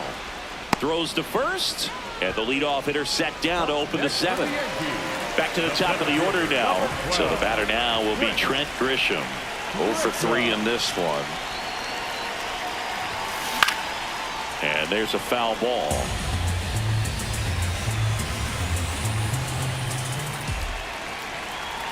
The 0-1. Swing and a foul out of play.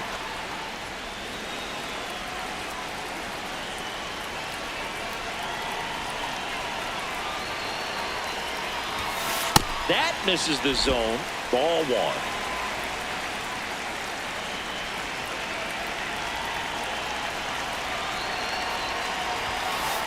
Nope, that's off the plate. Ball 2.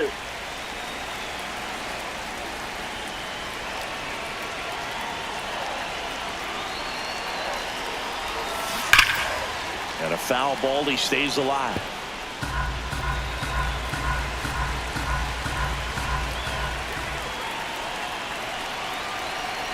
2-2 now.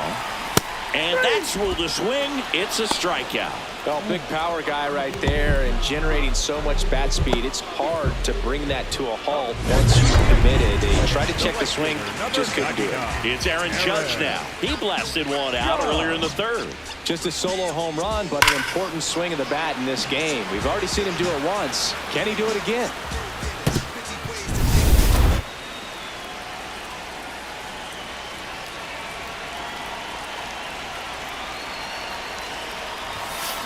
And first offering is fouled off.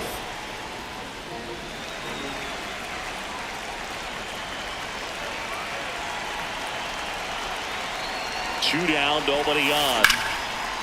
Now a bullet to second base, but he's got it to end the inning. 1-2-3. Back in the Bronx, and now for the Jays, Dalton Varsho. Popped up to the left, into foul ground. And there's one away. Circle change. Low middle. Close one. Doesn't get the call. Ball 1. Rolled softly, but that goes foul. Four-seam fastball. High outside. Looking to get the tying run on base. Top of the zone for a called strike. Well, I'm impressed with that challenge pitch right there. Even with this slim lead, this guy's not afraid to go right after these hitters. Fights it off. He'll see another.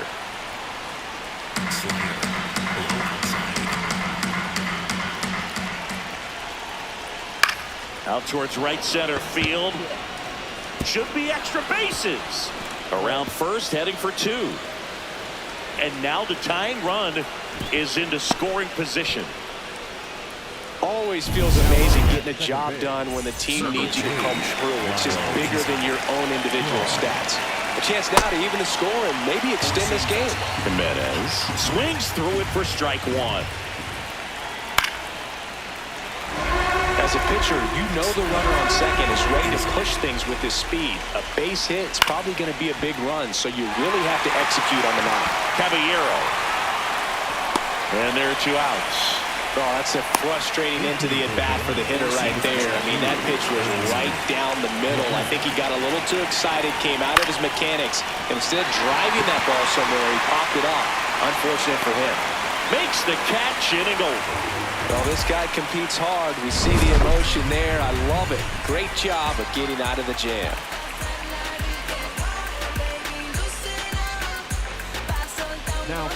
Back now, new pitcher on the mound as we roll into the bottom of the 8th, Jeff Hoffman. Pretty tight game, so they're looking for quality pitches out of him right here. Got to do his best to keep the score right where it is. Movement in the bullpen, Tyler Rogers. The right-handed sinker baller. He looks to be readying himself. There's a swing and a drive. That's got a chance. Gone into the deepest part of the park. His latest homer in an incredible season. And they tack one on the board. It's 4-2. Chris, he's homered in back-to-back games now. Yep, seeing the ball well, and he's got his timing locked in. He's looking pretty dangerous at the dish right now. Took on the big part of the yard for that home run and just barely got it over the wall. I thought for a second he brought it back out there too.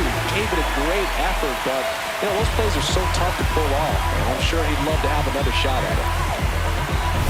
Now here's the Yankees cleanup hitter, Ken Griffey Jr. He's been a great free agent sign. This one in the air center field. And there's one down.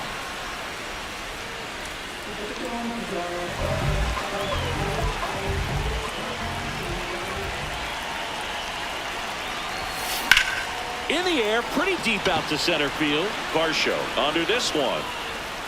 2 away now. Here's the shortstop at the plate. Anthony Volpe, 1 for 3. And first offering is fouled off.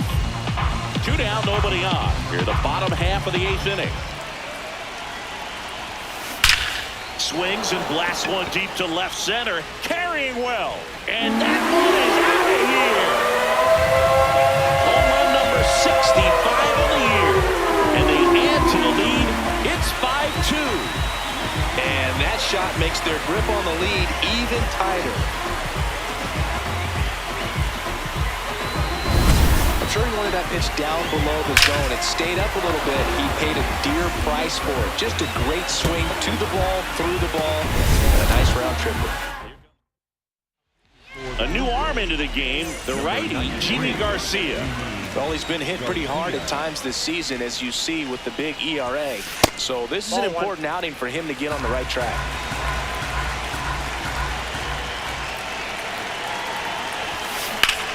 And that one in the air center field. Varsho gets under it. That is the inning. But 2 round trippers in this inning. The long ball was working. Last chance coming up for the Blue Jays.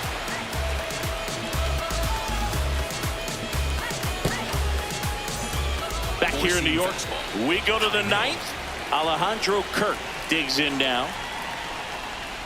Hey! Slider, middle inside.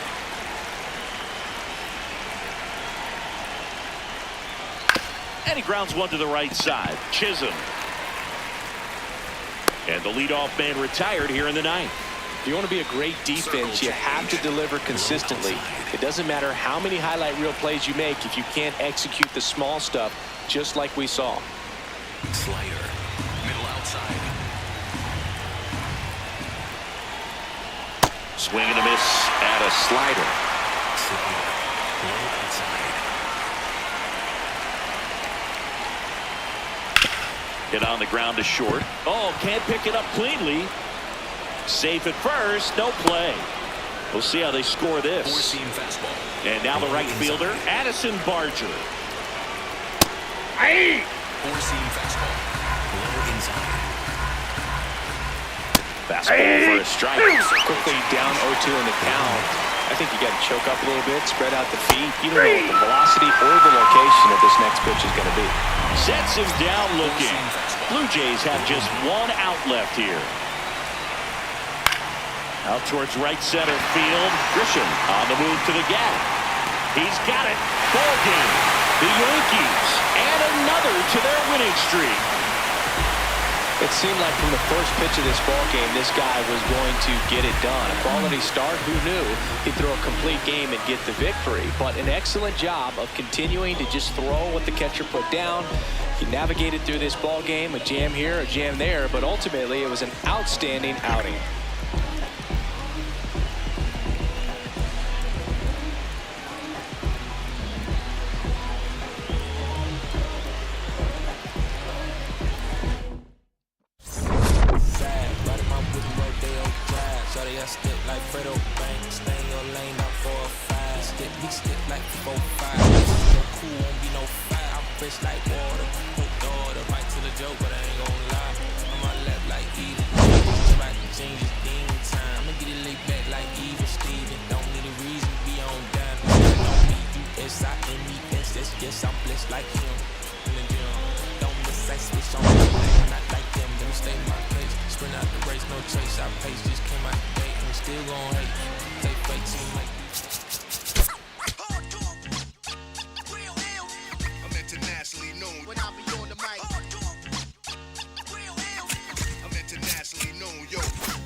to my comrade to keep it flaming high on dangerous blocks. Live from Yankee Stadium in the Bronx, the show brings you a matchup of division rivals. It's the Toronto Blue Jays going up against the New York Yankees. With my partner, Chris Singleton, I'm John Schaub. And a big-time win streak is on the line today, Chris. No one's really sure how much a manager impacts wins and losses over the course of the season, but I'll say right now, this manager has been making all the right moves.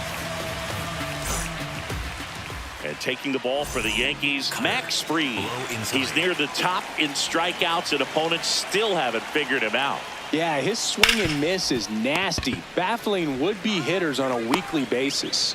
It's not just his power, it's his command of the strike zone that jumps out to me, Singy. Yeah, he's must-see TV. Sign me up for that subscription. Every game is a pitching clinic. Guerrero in the box as he fouls off the first pitch. Cutter, high outside.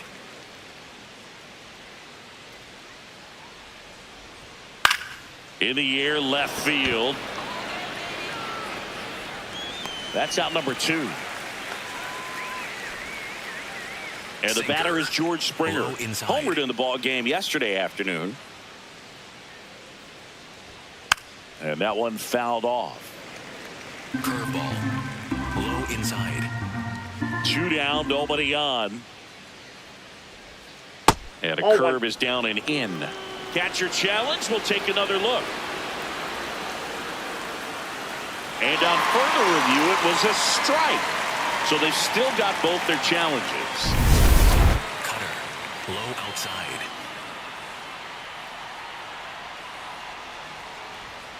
Fouls it back with 2 strikes. Now an 0-2 from Fried. Swing and a ball popped up. Rice under it. And that is that. And now the Bombers will get their shot. No score. Back at Yankee Stadium. And the starter for Toronto, Dylan Cease. Chris, it's a little more common these days, but still, he's a strikeout per inning type of guy. Well, I hear you about the strikeouts. A lot more guys striking out today, but when you consider having the ability to get that strikeout, particularly when you need it, a man on third, less than 2 outs, situations where, yeah, maybe you're not a real high strikeout guy, but just knowing you have the swing and miss stuff in a big spot, I think it's real critical, and he's got it. As we take a look now at the New York Yankees lineup, a guy who's been huge for them over the last month plus, Anthony Volpe.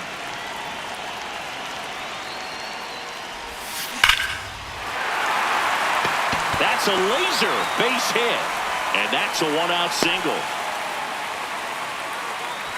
Jazz Chisholm Jr. now went deep in the ball game last night. On the ground to first, could be 2. 1 at second. Relay to Guerrero in time, inning-ending double play. Top of the second, and now for the Jays, Dalton Varsho. That one finds the zone. Sweeper. Strike 1. Middle outside. Swing and a miss as he was out front that time.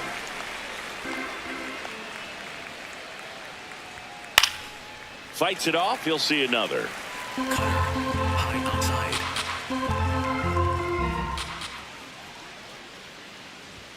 Swings and misses, and that's the first out.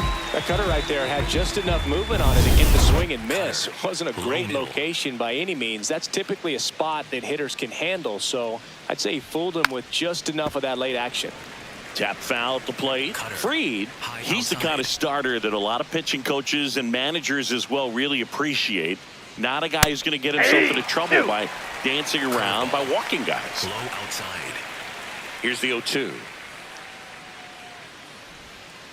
Strike 3, and that's 2 in a row. Simply said, this guy's flailing at the plate right now. Just disconnected from head to toes in terms of the sink of his body. That's his 5th strikeout of the series, and we're just 2 games in. So Hoping to see some kind of adjustment out of him. His at-bats are just a little tough to watch right now.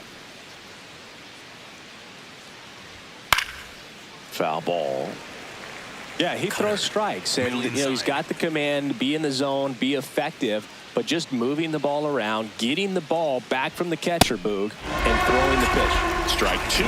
It's an interesting thing when you consider limiting walks. Is swing and a miss, struck him out. And he strikes out the side here in the second.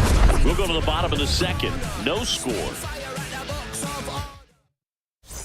Here at New Yankee Stadium in the Bronx, Cody Bellinger.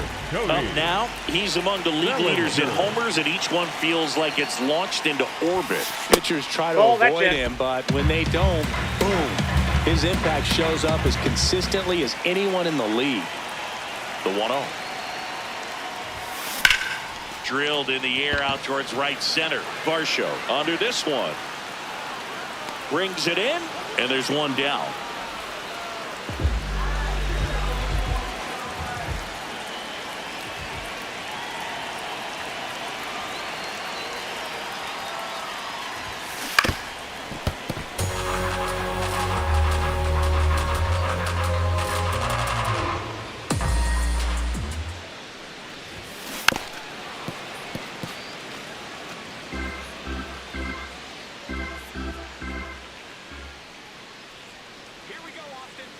The 0-2. Swing and a miss, struck him out. Quick 3-pitch strikeout, and you look at the sequence. The plan was clearly to work him inside. Didn't want to let him get his arms extended, make him a little bit uncomfortable in there, and he ended up overmatching him in the process. That's one you have to take note of as a hitter for next time you come to the plate. That is the inning. Down in order. Back in New York, and now for the Jays, Ernie Clement. Inside.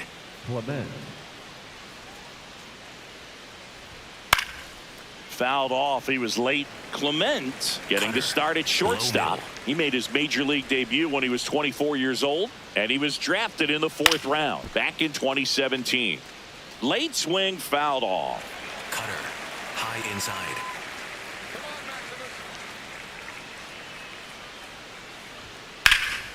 And that one hammered. That's got a chance. And he can't make the play. Around first, heading for 2. Now around second, going for 3rd. He got that front foot down, and pitch recognition was on point. Pretty impressive for an 0-2 count. Runner in scoring position now, and a good opportunity to push across the first run of the ballgame. On the ground. And foul ball.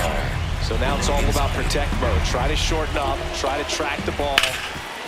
Lays out. Oh, it's off his glove. Runner from 3rd in to score. Throws to first in time. And one away in the top of the 3rd. So up next for Toronto, Dylan Cease. And that is in for a strike. 0-1. High inside. Right through there for a strike. Pretty rare location right there, right down the middle. This guy paints the edges. I'm not sure if you're going to see that pitch again as a hitter. On the ground to the left, and it goes just foul.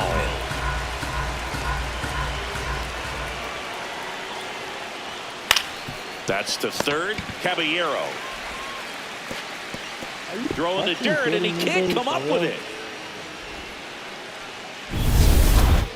Up next is Blue Jays, the 7th baseman, David Schneider. That one fouled off. Sinker. Low middle. The 0-1. And that one fouled off. Cease at first, one gone. Got him swinging for the K. And that's 4 strikeouts. Well, he's got great strikeout stuff on the mound, doesn't he? I mean, double-digit strikeouts in his last start, and he's just racking them up again in this one. This guy can really dominate a game out there. Not a fun assignment for any lineup. Has room, and he makes the catch. 1 run, 1 hit, 1 error, and 1 left. We head down to the home half of inning number 3. It's the Blue Jays 1 and the Yankees nothing. It's an AL East matchup. I thought I made 2 errors. Back at Yankee Stadium as we go to the last of the third. Ben Rice stepping in now for the Yankees. Foul ball there. You know, these Yankees, as you probably noticed, haven't been shy at the plate at all. In fact, they've probably been too aggressive at times. I'm specifically talking about the first pitch. These guys are swinging more than 80% of the time, which is fine if you're scoring runs, but that hasn't been the case today. Swing and a miss, struck him out. One gone, bottom of the third inning. Stood absolutely no chance on that slider right there, and I don't mean to laugh, but that's a tough one. I mean, pretty much a perfect strikeout pitch. I mean, it looks like a fastball middle in, kind of has cutter action, and it just bunches you up to where you can't get your hands through and the barrel to it. And not much you can do unless you recognize the spin early and you spit on it. One gone, runner at first. Max Fried stepping in now for the Yankees. Ground ball left side, and that's just foul. 0-1 down.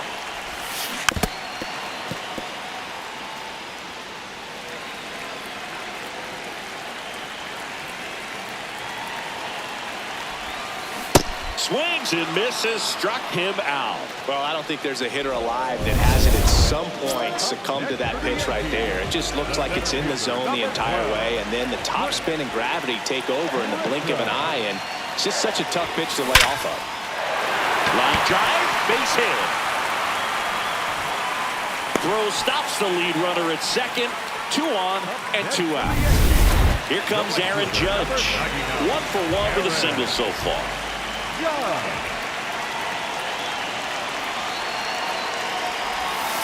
And he swings and misses at the initial offering.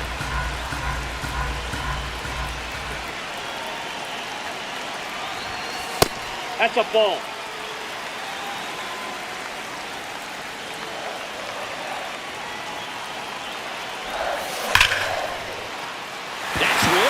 This one could be extra bases. Runner around third on his way to the plate. He'll score, and the Yankees even it up.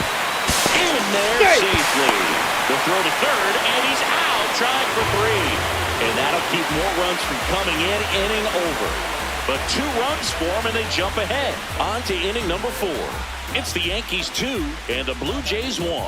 This is Yankees baseball on the show NYC. Welcome back as we take a check of the current standings.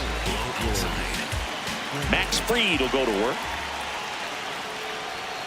The offense has gotten going, and a pitcher wants to go out there, have a real quick inning, get those guys back into the dugout so those bats can stay hot.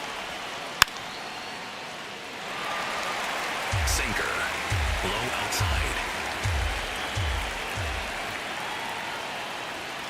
Swings through him for the K. He picks up his 5th strikeout on the hill. And now it's Dalton Varsho. He's 0 for 1.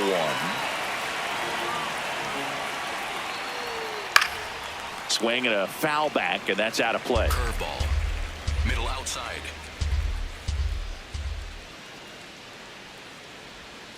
Strike 2. Gosh, a little late on that breaking ball. I don't think he recognized it out of the hand. Just a little tardy. Gonna have to regroup here. See if he can go upstairs a little bit. Make sure you miss up and out of the zone since you're heading to count 1-2. Don't miss in the zone because that's where you can get hurt. Got him. 2 quick outs here in the top of the 4th. The left field middle inside.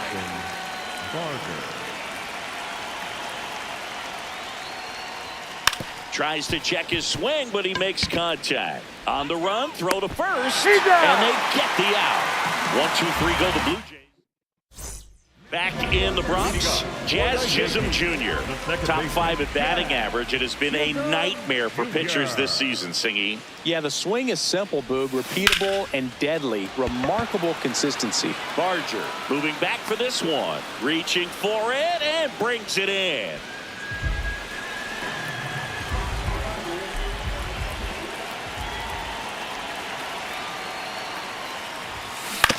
Right side, Guerrero. Takes it himself. Already 2 gone here in the home 4th. 2 down, bases empty. Austin Wells stepping in now for the Yankees. Struck out swinging his first time. This one in the air. And that is the third out of the inning. 1, 2, 3, go the Yankees. Back for more from the Bronx. And now for the Jays, Kazuma Okamoto. On the ground to third. Tosses across to first. 1 pitch and 1 out. Cutter. Low inside.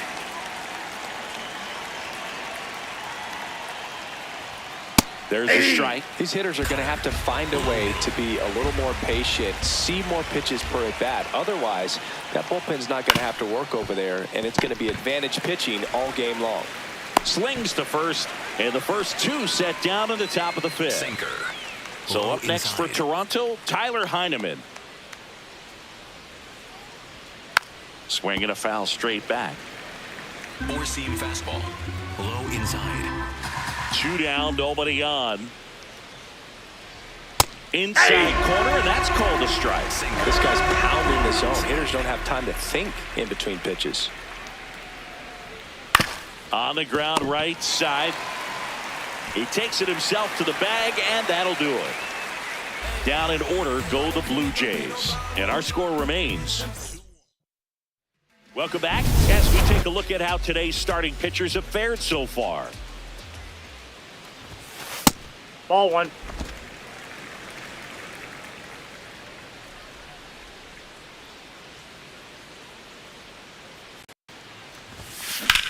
In the air to left center, Varsho should have this one.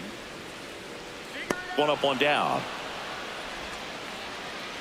Stepping in, the long ball threat, Ben Rice. Cruising on the mound right now, but a dangerous hitter here in this spot. A guy with some slug to him.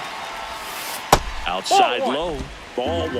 Singy, he boasts a batting average at the moment that ranks in the top 5 in the league.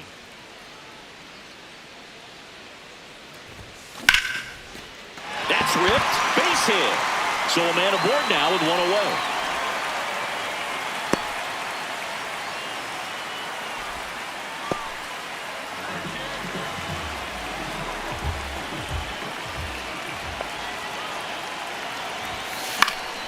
Popped up, and it's a foul ball.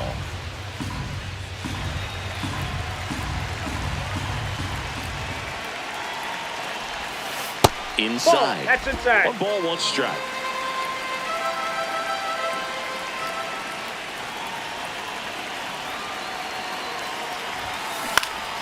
He swings and hits a fly ball, center field. Makes a nice grab at a full sprint. 2 away now. Nothing instills more confidence in a team than a center fielder who makes a great play like that on the run. They can feed off the energy he brings just from his playmaking abilities.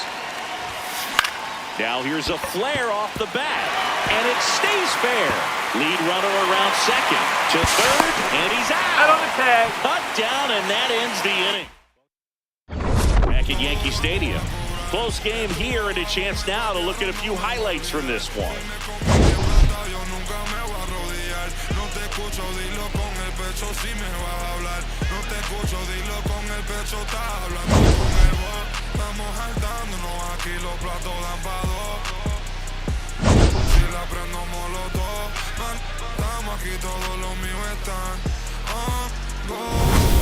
Next to hit, Dylan Cease.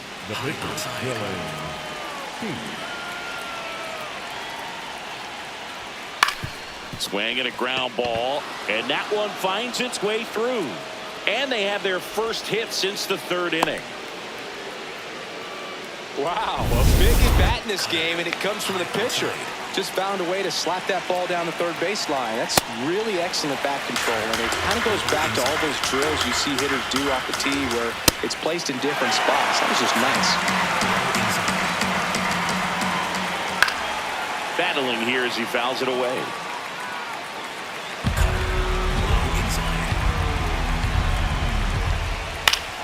Knocks that one away, and we'll do it again.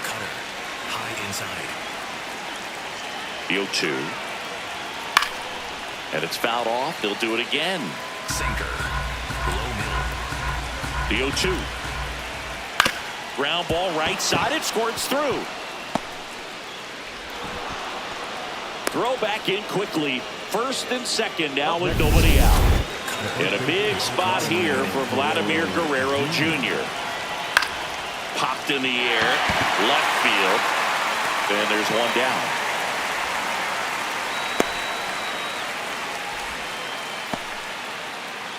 Cutter, low outside. This one in the air, center field. Makes the grab.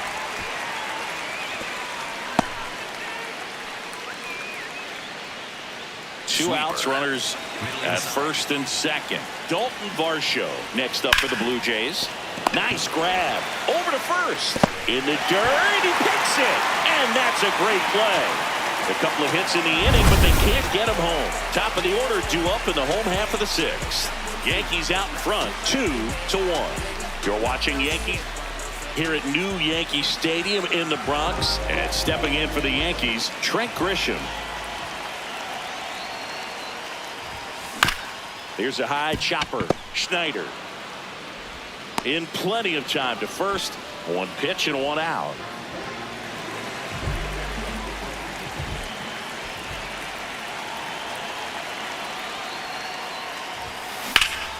This one in the air.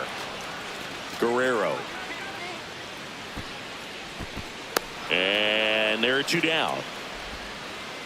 Two outs, base is empty. And up next for New York, Jazz Chisholm Jr. Foul ball. Oh, he's got to be pretty proud of this outing so far. Sometimes guys cower coming into a ballpark like this, but he has attacked hitters. Pitching on the road like this is very impressive. This has been a treat to watch. And that one is lifted in the air. Varsho settles underneath it. And that will end the inning. Back in the Bronx. And now for the Jays, Addison Barger. That one finds the zone. Strike one. Well, the guy's throwing a lot of first pitch strikes. As a hitter, you got to be ready to hit. Now, that's not going to help you get deep into his pitch count and into the bullpen, but you got to take what he's offering that day. Got him swinging. It's a strikeout. Blew the express right by his bat for strike three. Cutter, low inside.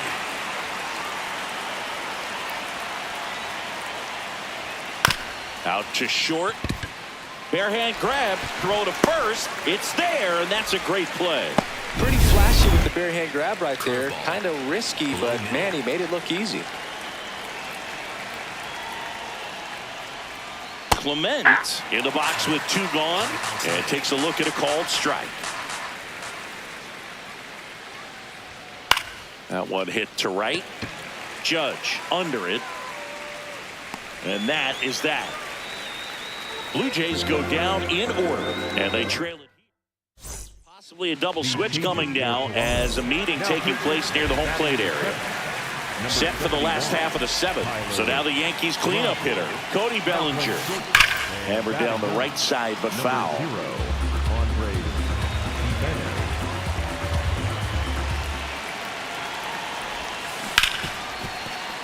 Oh, can't pick it up cleanly. Still fires to first, but it's not in time. Base hit. The pitcher, number 28, out there. Well. In the air to left center.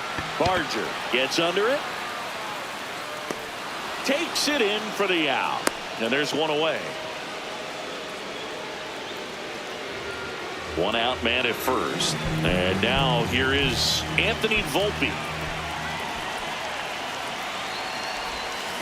Tap foul at the plate.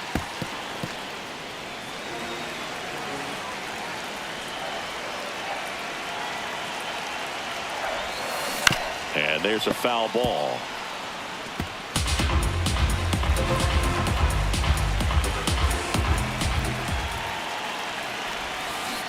Got him. Two away. Oh, it can be so tough as a hitter to pull yourself out of an extended slump, one that lasts for several games, even a week or more. You know, right now, he's really in one, so I'm sure his mind is all over the place, racing, having a hard time sleeping, trying to figure out what can get him back on track, back to feeling more comfortable and settled in the box.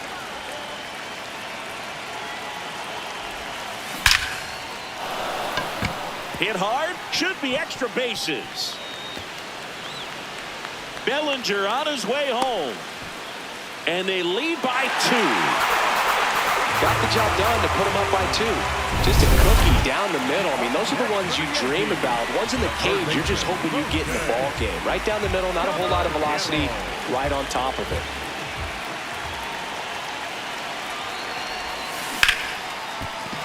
That's a base hit. And they hold him at third. 90 feet away with 2 out.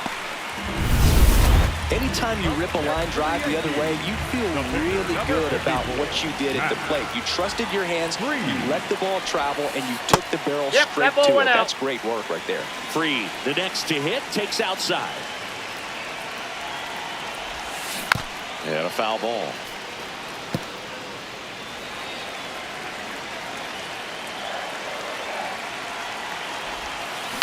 That one the other way, and foul ball. 2 on, 2 outs. Fouled off, and they'll do it again.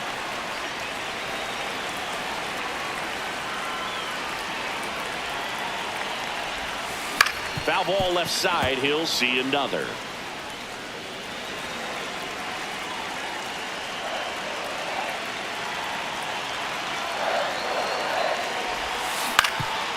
Up the middle. That's a base hit as a run scores. Go ahead, Singy, say it. Helps his cause. Helps his cause. Get that guy a jacket. He might be standing out there for a little while. Here comes the skipper, and we're going to see Braden Fisher will take over here. Just trying to keep this one close here, and this is where a bullpen can give their players a chance to fight back into the game. Fouls one off out of play, back to our left. The Yankees trying to break this one open. Here, the bottom of the 7th. Fisher. Well, that's off the He's plate. kind of a prototypical bullpen arm in today's game. Electric stuff that results in a ton of strikeouts. In a tough spot like this, that is a big-time benefit. Makes a sliding stop to first, and that's a great play for the out.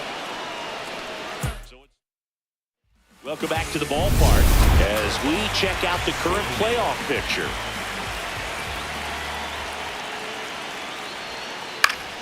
This one popped up. Foul ground, first base side. And there's one down. Boy, that was a hanging breaking ball right there. I think he tried to do a little bit too much. Sometimes those eyes can get really big. I think his swing broke down as well, and that's what caused him to pop it up. Lefty continues to work, but the closer getting loose in the bullpen.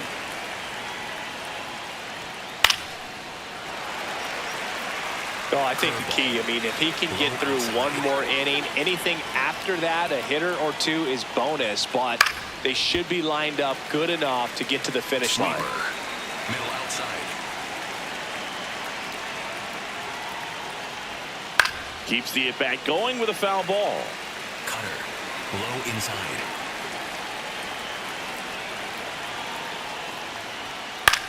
Hit on the ground to short. Not in time. Great effort, but it's an infield hit. Singy, that was a close play, and it looks like they're considering challenging the safe call. Really close, Boog, and tough to tell in real time. We weren't sure, so you really can't blame them for wanting to take another look. Another look at it. Singer, are you seeing enough to change the call?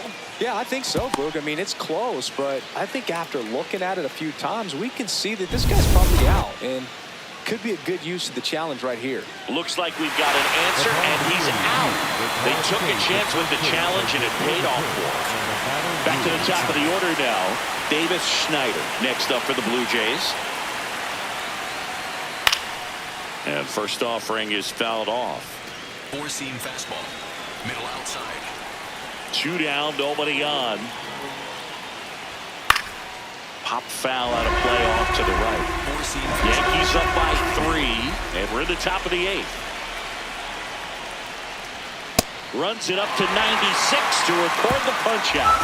Nothing doing for the Blue Jays, and this is still back at Yankee Stadium. Their offense has produced a lot of hits so far, as we see from the spray chart. Yeah, it looks like they've been spreading it out pretty well in this one, Boog. Spraying the ball all over the yard. Good team effort at the dish. Well, the game plan for this offense has been pretty clear. They're being aggressive at the plate, but still finding ways to pick their... Now this ball is well hit. This one's got a chance. And that one is off the wall. So a runner aboard to start the inning. The batter, number 13. Second base. Jazz Chisholm Jr. stepping in now for the Yankees. 0 for 3 in this one. Off the plate, ball. And of course, sometimes you need to be patient as an offense and let the pitcher come to you, but you can't argue with the game plan they're using in this one. Oh, great stop. Throws from the seat of his pants. A sensational double play. Well, off the bat, we thought that was going to be a single, not a double play. Just a great job. Dives, knocks it down, feeds it to the second baseman, and a nice turn around the bag. Really great job by those two. No question about this one. It's out of here.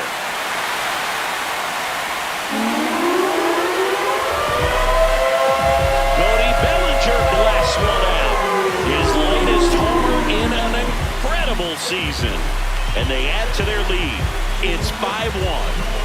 Already playing with the lead, and now they're celebrating a home run. They're having a great time out there. A breaking ball on the inside part of the plate requires a hitter to stay really square with his mechanics. If you fly open with the front shoulder, there's no way you keep that ball fair. An outstanding job mechanically. He deserves that home run.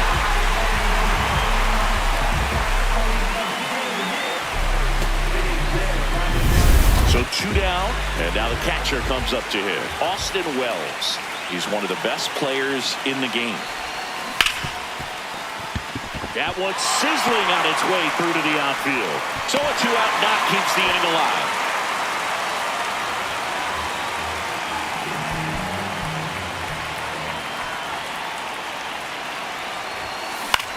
Out towards right center field. Pulls it in on the run. And that's the 3rd out. Another look at the long ball for the Yankees. Last chance coming up for the Blue Jays.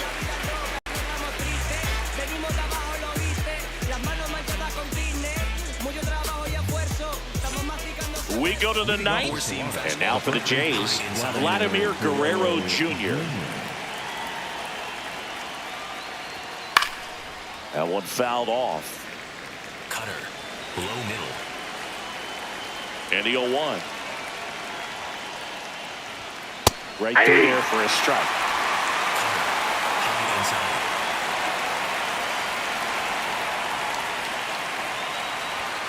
Sets him down on strikes. And a strikeout for the first out here in the 9th. Well, he's on a great run of strikeouts and showing excellent control and command, not walking opposing batters. You know, this offense, they've got to find a way to break his rhythm, put the bat on the ball, maybe try to bunt for a base hit, get him off the mound, moving around, step out, something to interrupt his timing because he's coming right after these guys. Sinker. That curveball's been a big pitch for him today. He's been able to get ahead in the count with it. He's also been able to use it to put guys away. That clips the zone, and it's 0-2. One down, base is empty here in the 9th. Springer swings through that one. It's a strikeout. And they're down to their last out. Here's the center fielder, Dalton Varsho. 0 for 3 with 2 strikeouts and a ground out.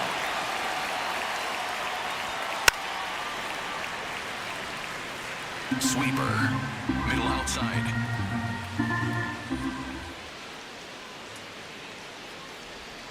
They're down to their final strike. Just an outstanding job of spinning the baseball, moving it around, doing what he does.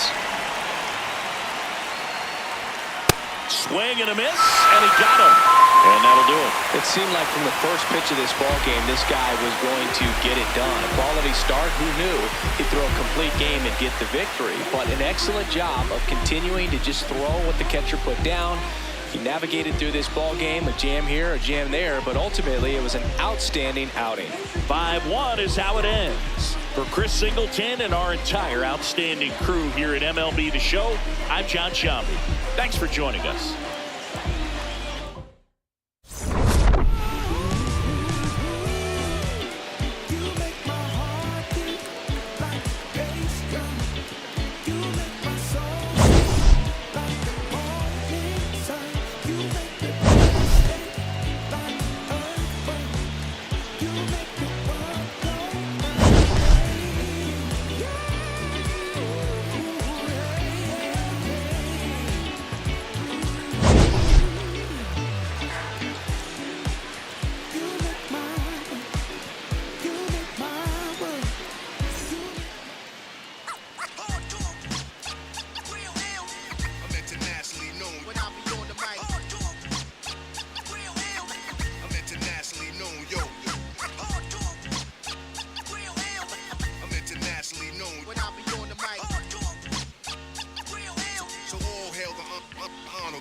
To my real ill heavyweight hitters, go-getters, 50 ways to make figures. They come on the spot to fail sisters like the hair rail spitters, kids on the ziggas. When it's ugly, then the club is lovely. Thugs be sipping bubbly to my comrade to keep it flaming hot on dangerous blocks, claiming spots where the goal is to be one of the top ranked soldiers. One of the high rollers, get respect in the hood. Credit is good, knock it down lumberjack style, baby, extra wood.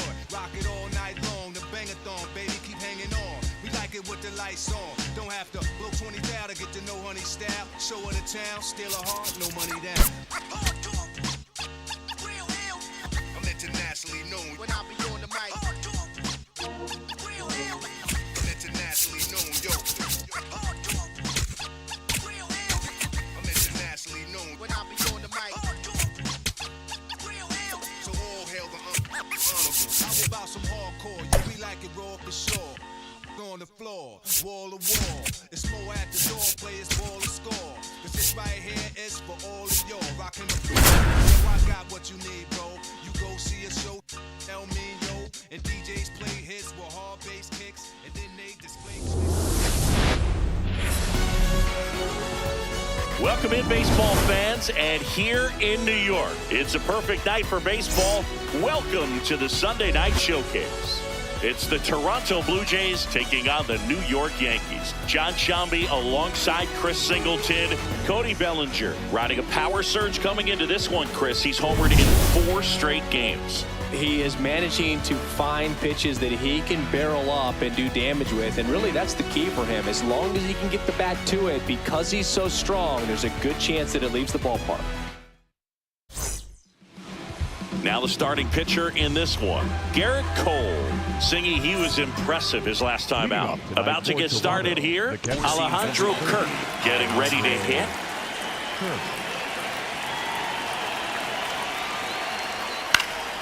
And with that, we're underway in the Bronx. A healthy cut, tough pitch at 98, but a really good pass at the ball. Next offering is down low. Kerr with a homer in his last game. Low inside. On the ground, right side, Chisholm. 1 out in the top of the first. 4-seam fastball. Low outside. In the air, out towards right center. Grisham on the move, and he hauls it in. Hey, man, 4 pitches, 2 outs. That is an excellent pace. And now for the Jays, Addison Barger. Knuckle curve. Low inside. Comes up empty. That's strike 2. Low inside. Struck him out looking. And now the Yankees will see what they can do. No score. It's Major League Baseball on the show.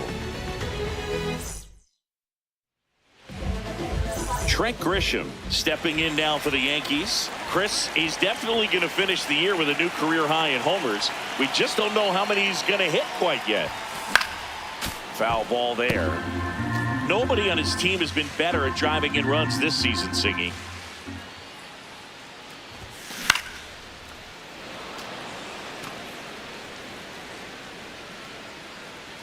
Here's the 0-2. On the ground to first. Into the outfield, base hit. And a man aboard.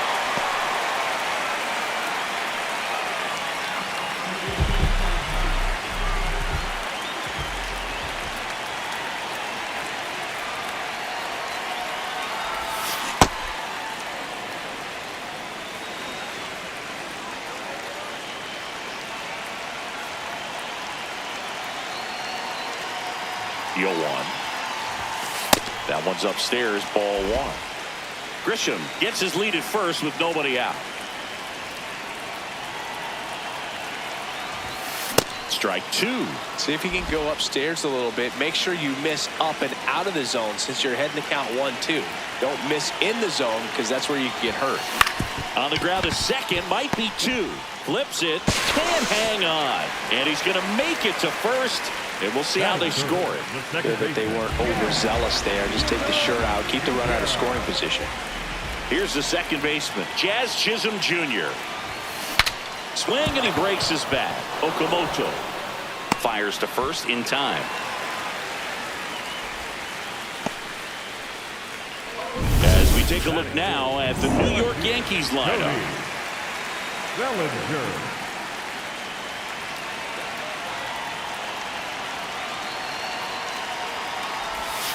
And that's outside. And that's ball 1. Bellinger launched a homer in his most recent game.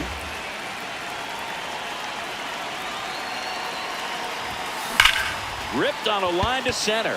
Varsho on his way over, reaching for it, and brings it in.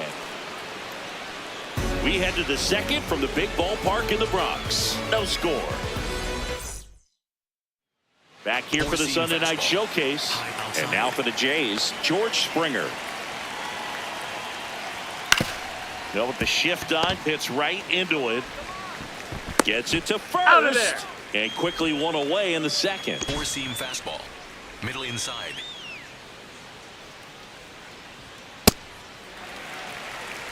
Four-seam fastball. Low outside. Slides for the stop. And they get the out.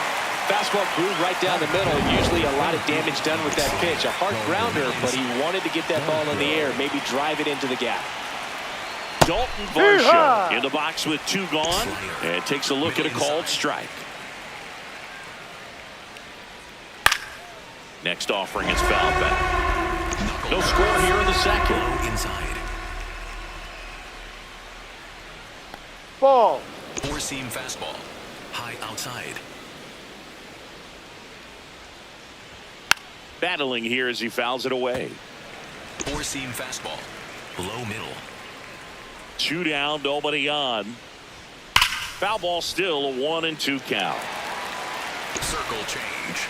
Low outside. Fights it off. He'll see another. Slider. Low inside. Swings through it, and that's a strikeout. 1-2-3 go the Blue Jays. We'll go to the bottom of the second. No score.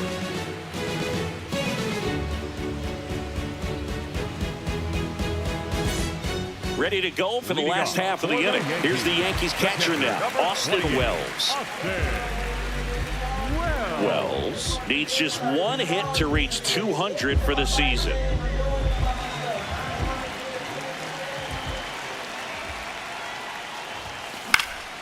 And there's a foul ball.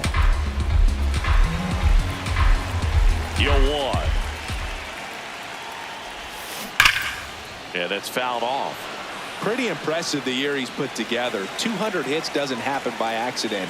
And there are some years nobody reaches 200 at all. Props to him for getting this far.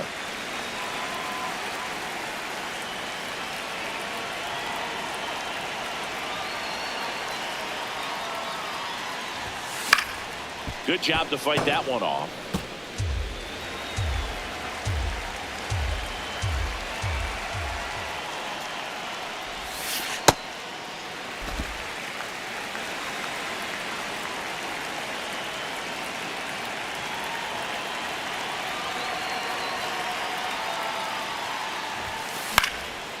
And a foul ball, he stays alive.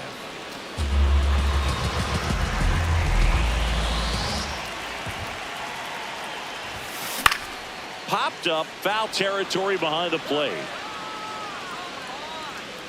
Has room, and he makes the catch.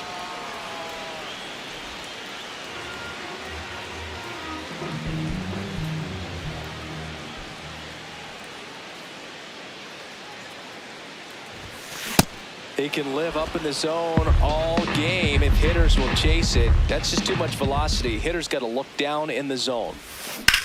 On the ground.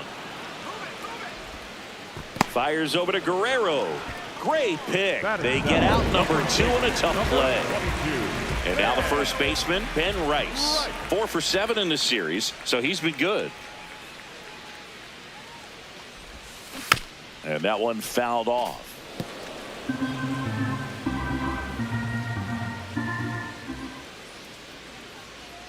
Oh, 1 down. Towards first, Guerrero. He takes it himself to the bag, and that'll do it. We'll move to the... Welcome back. Let's take a look at how the series has played out so far. That one fouled off. Cole, more than 100 career wins on the mound, and of course has a Cy Young to his credit. Popped up to the left, into foul ground. And it's out of play, a foul ball. Low outside. Swings through that one. It's a strikeout. Well, he's got great strikeout stuff on the mound, doesn't he? I mean, double-digit strikeouts in his last start, and he's just racking them up again in this one. This guy can really dominate a game out there. Not a fun assignment for any lineup. Fought off foul. Circle change. Low inside. Late with the swing there. Wow, that's 89 on the gun, and it's a changeup. It's like good hitting if you're looking for it, but because of the speed differential between the fastball and that pitch, really hard for a hitter to get on time with it. That's a pretty nasty pitch right there. I'd call it a power curveball in the 80s. It's got so much spin on it, and you really don't have a lot of time to sit back and watch what it's going to do before you have to commit. It was a good one for the swinging strikeout. Trey Savage, the next to hit, takes outside. Swing and a miss as he was out front. Great velocity at 97 at the top of the zone. The 1-1 is fouled off. Well, here's a chance to strike out the side right here with the pitcher at the dish. Just got to go right after this guy. Don't waste any pitches. Knuckle curve. Low middle. 2 down, nobody on. Swings through it for the K. And he strikes out the side in the third. Back in the Bronx, set for the bottom of the third, Jose Caballero stepping in now for the Yankees. That's ripped to right down the line. And in one hops the wall. Man aboard on the leadoff single.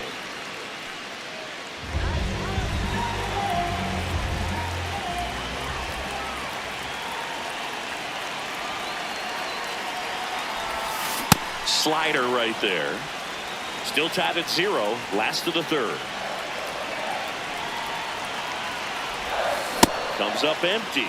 So now it's all about protect mode. Try to shorten up. Try to track the ball. Block it if you have to, as far as just a late swing that maybe you're not sure about. But some way, somehow. Schneider to Jimenez. To Guerrero, and they turn 2. They made that double play look so easy, but it was far from routine. That's the one thing about big leaguers. They make tough plays look simple.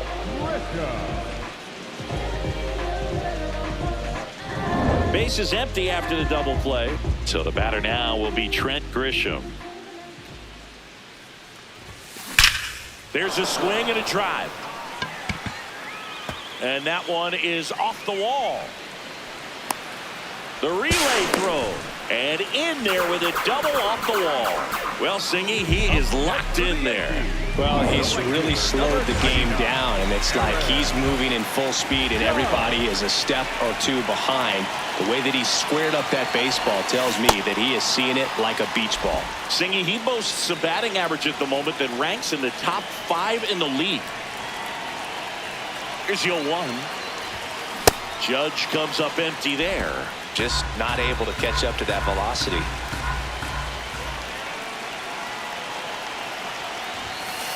Well, he missed badly with that 0-2 fastball. Hitter has to understand, probably wants to try to put him away with that pitch, so got to stay ready for it. Tapper back to the mound. On to first, and that is that. Welcome back. Let's check out what's been happening of late. Really been struggling. Swing and a ball popped in the air. Rice. And there's one down. Up next to the Blue Jays, the first baseman, Vladimir Guerrero Jr. Fastball for a strike. Knuckle curve. Low outside. Rolled over to third. Caballero. To first. 2 quick outs here in the top of the 4th. Now it's the right fielder, Addison Barger. And that one clips the corner. And this guy is just filling up the strike zone right now. Don't want to get yourself in an 0-2 hole. You better be ready to pull the trigger on the first pitch. Swing and a ground ball, and it goes just foul. Low inside. 2 down, nobody on. And down on strikes. So he picks up his 6th strikeout of the ball game. So 12 up, 12 down to begin the ball game. Welcome back to the Sunday Night Showcase on MLB The Show. Let's check out some notable MVP candidates so far this season.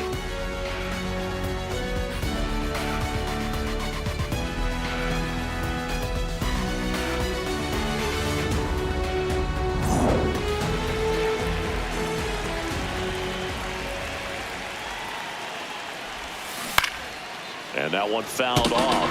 You know, these Yankees, as you probably noticed, haven't been shy at the plate at all. In fact, they've probably been too aggressive at times. The numbers tell us they're swinging at the first pitch more than 90% of the time. And that's an extremely high number, especially when you're not getting results, Boog. Got him. 1 out in the bottom of the 4th. And here's a look at how he's using his pitches in this one.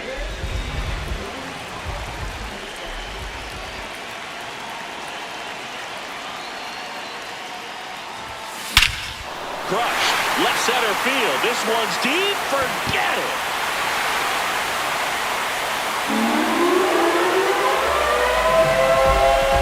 Cody Bellinger crushes it the opposite way. His latest homer in an incredible season. The Yankees score first. It's 1-0. The one thing the pitcher didn't want to happen just happened. That's not an easy one to stomach. That's an impressive swing of the bat to go over the wall to the opposite field gap. And you know, there are a lot of guys that just don't have the pop to do that, and probably just as many who don't have the approach either. He let that ball travel, and he got great extension on the follow-through to drive it out of here. 1 down. So up next for New York, Austin Wells. This one in the air, center field. Varsho under it. 2 down. It's a good recovery, though, after giving up the home run. Not allowing it to stay in the head, but going to work at the next hitter, and a tough one at that.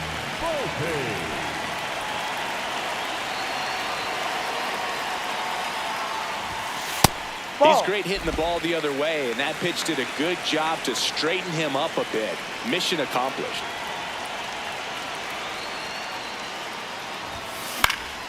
Pop foul out of play off to the right. 2 down, base is empty, but 1 run across. We're here in the bottom of the 4th. High fly ball lifted in the air, right field. And that is that. The Yanks do get 1 on the solo homer. It's now a 1-0 ball game. It's the Sunday Night Showcase on MLB The Show.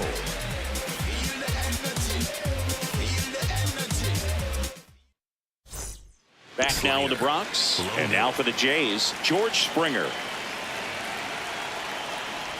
Well, these Blue Jays just aren't putting together very many good at-bats in this one. We're in the back half of the game, and they're still searching for a base runner. He's been great out there on the mound, no doubt, but it's also been a disappointing performance at the plate to this point. And as we get deeper, it's not going to get any easier. These at-bats are going to feel more and more desperate with every out the rest of the way.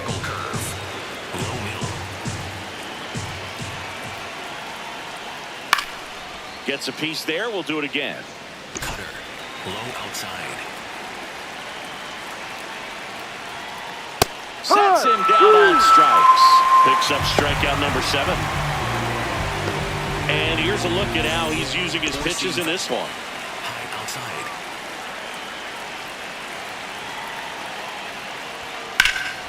That one drilled left field. Bellinger going back. Makes the catch up against the wall. Good pitch. He just kind of had him out in front on that pitch away and wasn't able to stay close.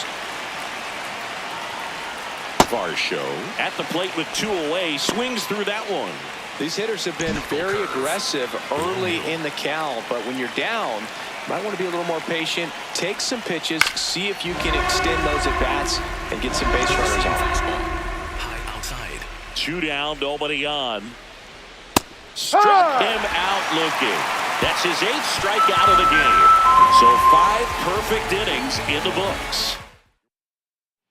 We head to the bottom of the 5th, and stepping in for the Yankees, Ben Rice.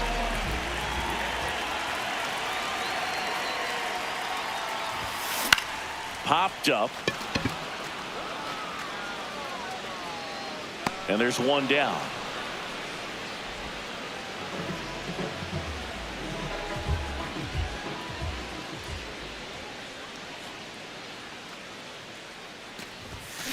Foul ball. When you look at the Yankees and think about all those retired numbers, in fact, no more single digits are available with the exception of 0. Chris, what stands out to you? Well, for me, it kind of explains why I wore number 80 in spring training with the Yankees. Other than the fact I wasn't going to make the team, you look at it, it is pretty difficult, if you would say, as a player that gets drafted or signs with that team to think of, man, how am I going to get comfortable with the new number? Because there's not many options left. The 0-1. Swing and a miss, and he got him to chase. So many great players have played for the Yankees, the likes of Gehrig and Ruth and DiMaggio and Mantle. And then the other retired numbers that really represent the most recent path of success, led, of course, by number 2, Derek Jeter. Yeah, and obviously the one that stands out the most is that number 2. So many people familiar with the iconic shortstop, Derek Jeter, and the championships that the Yankees won while he was team captain. Just impressive, but no question about it. The history and all of the legacies of the New York Yankees players over the years is very dynamic. Back to the top of the Yankee order. Now it's Trent Grisham to the plate. Swing and a high fly ball right field. That one back, that one on its way, and it's gone! An absolute moonshot into the 3rd deck. And they tack on to their lead. It's 3-0. That one just sounded different. And might have been the loudest moment yet. Man, my ears are ringing. I can feel that swing from the booth. Pitchers are taught to keep the ball down so that you don't get hurt. But unfortunately on that one, he made a pretty good pitch in terms of location, but it was just a better swing.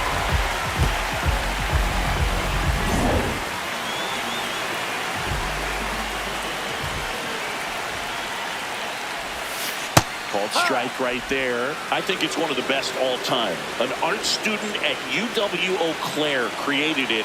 It is super creative, and I think one of the better logos we have in the sport. Out towards right center field. And that's the 3rd out. Another look at the long ball for the Yankees. It's now 3-0. This is the Sunday night showcase on MLB The Show.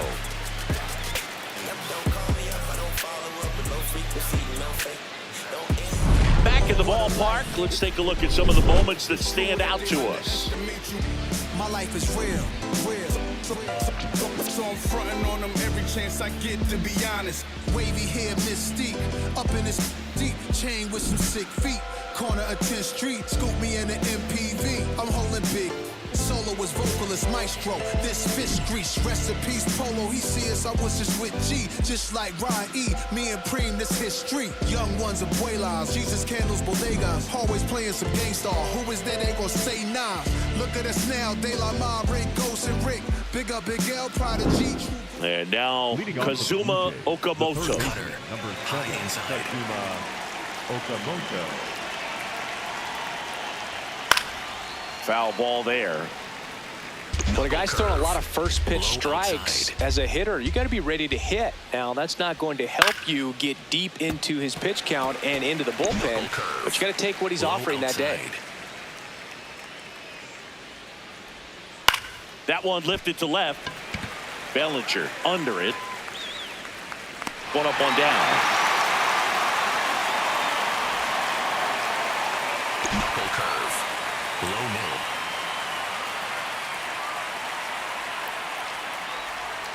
That hook's looking pretty sharp today. Just a solid pitching performance so far, and I really think it's because of that curveball. That one to first. Rice steps on the bag. 2 quick outs to open the top of the 6th. Four-seam fastball. High middle. Fastball in for a strike. 0-1. Inside.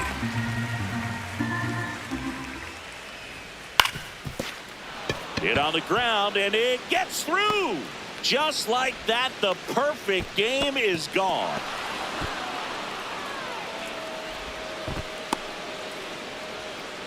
Four-seam fastball. Low outside. Kerr in the box again. Takes the strike. Pretty frugal guy. He is very efficient with the pitch count in this one. And that one wrapped foul. Got it. That's the 3rd out. Another inning in the books, but the perfect game couldn't survive it. Major League Baseball is on the show. Back down for the bottom of the 6th, and there's a new pitcher on the mound, Braden Fisher. And as relievers go, he's not a big strikeout guy. He tries to force weak contact, so command and execution are huge for him. Toronto's bullpen with some action. Tyler Rogers, the right-handed sinker baller. He looks to be readying himself. Garcia also throwing. Fisher, in his 2nd season, he features a slider, a curve, a four-seamer, and occasionally uses a cutter.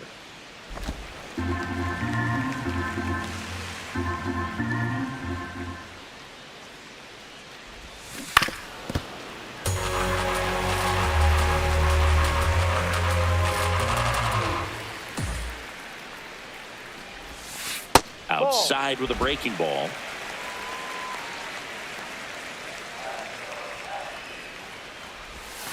Slider misses outside.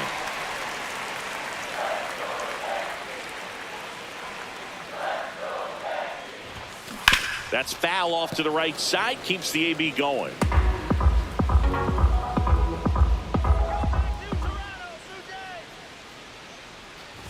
That one misses.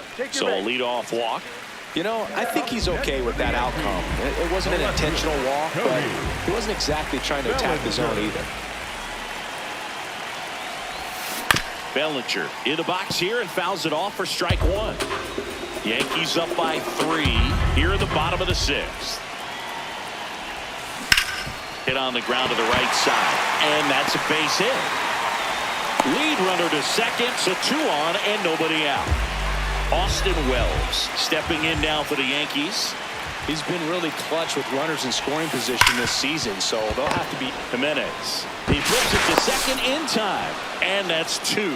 He's so good at coming across the bag and snagging it with the bare hand to throw. I like the flair that he brings day in and day out.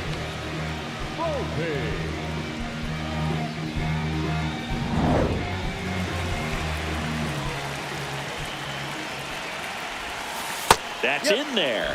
That's strike 1. Runner at third, 2 away.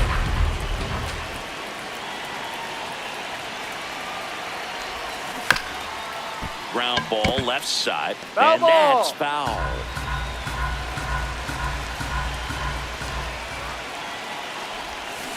Got him swinging. That ends the inning. So one hit is all they get. We're through 6 full. Yankees 3 and the Jays nothing. You're watching the Sunday Night Showcase on MLB The Show.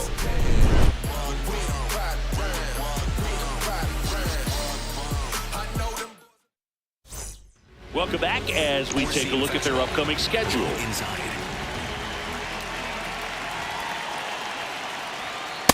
Pretty amazing, his first pitch strike percentage, over 90%. You know you're getting something in the zone first pitch. So if you're a hitter, you got to be ready to let it fly, even though he's had a lot of success on that first pitch of the at-bat. One away. That was a good pitch to hit right down the heart of the plate. Had pretty good timing on it. Just got underneath it a little bit and popped it up.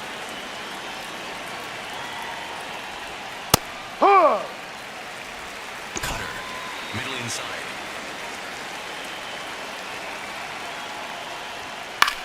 In the air, left field. Bellinger turns to the right on the move. And there's 2 down. Here's George Springer. Low inside. And first offering is fouled off. Cutter. Low outside. 2 down, nobody on. Late that time, and it's strike 2. Well, as good as things can be, it can be a tough day at the office, even for the skippers. Seeing the offense. Well, that's a strikeout, and that'll do it for the inning. Still in total command on the mound with 7 shutout innings. New pitcher now for the Jays, Tyler Rogers. And if you dig into his walk rate, his numbers are really impressive. He's really filled up the strike zone this season, so these batters better be ready to swing the bats.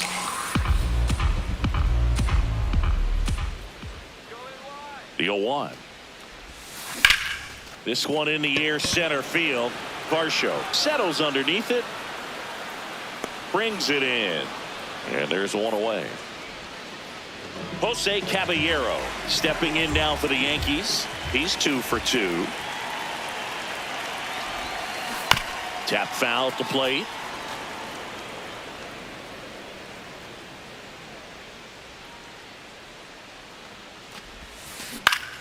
Out there to center. 2 away. Up next for the Yankees, the pitcher, Garrett Cole.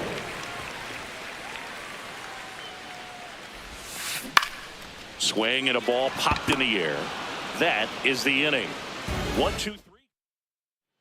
We're at the top of the 8th. And now for the Jays, Davis Schneider. Cole into his 8th inning of work singing. He's been good. Yeah, he's the type of guy that gets better as he gets deeper into the ball game. If you're going to get to him, you get to him early. They didn't do that today. We'll see what happens as this finishes. And a swing and a miss. Pitch count in great shape. It seems you might have a chance to finish it. Swings and misses. And he keeps putting up the Ks. That's number 11. Well, he's been racking up the strikeouts, and what's so impressive, not walking anyone. I mean, this guy's just going right after hitters, filling up the strike zone, and it looks like hitters, they're trying to think with him, but they just are a pitch behind. Dominating stuff out there on the mound. Got the bat going too soon. It's strike 2.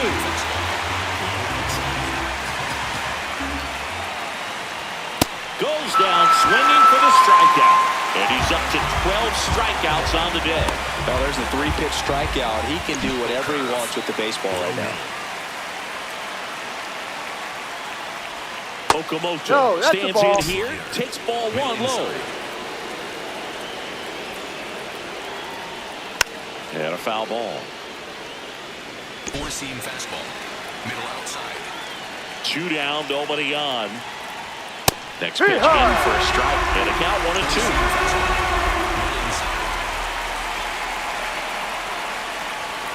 Got him looking. And he strikes out the side for the 2nd time today. Totally dominant. Now a meeting near home plate, so it looks like we're going to have a double switch here. Now here's Trent Grisham. He crushed one out of here earlier. An absolute tape measure shot. Yeah, indeed. It was a rocket. Just launched that thing. His swing, man, is so clean right now. I doubt he even felt the baseball make contact with the bat. First pitch, not close.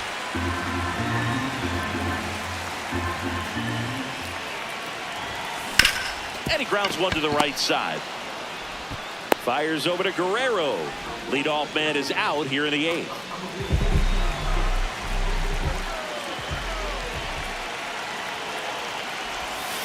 Misses the zone, and he gets him to chase. Okay, swing now. He had his mind made up. As soon as that ball left the hand of the pitcher, he was going to swing at it. Back up the middle and a base hit. So a man aboard now with one away. And next for New York, Jazz Chisholm Jr.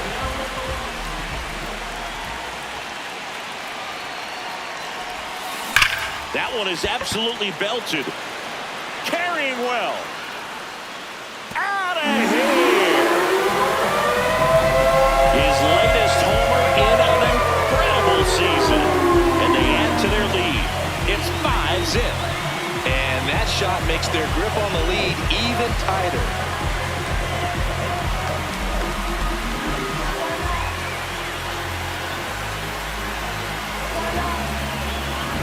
That one was a hanger, and pitchers typically don't get away with making a mistake like that. And right there, he made him pay.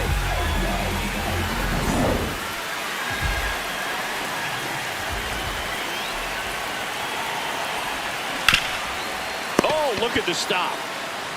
Nicely done for the out. 2 outs, base is empty. Here's the Yankees catcher now, Austin Wells. 0 for 3 in this one. And first offering is fouled off. I love how he tracked the ball right there and was able to get through that fastball just a little bit late. Otherwise, it stays fair. I think if the top hand is a little stronger. He takes it himself to the bag, and that'll do it. 2-run blast for the Yankees this inning. Last chance coming up for the Blue Jays.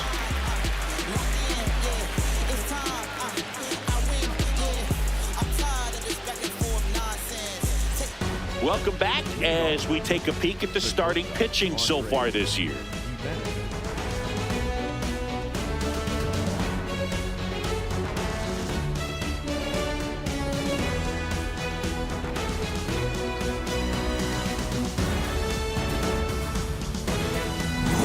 Four-seam fastball, low outside.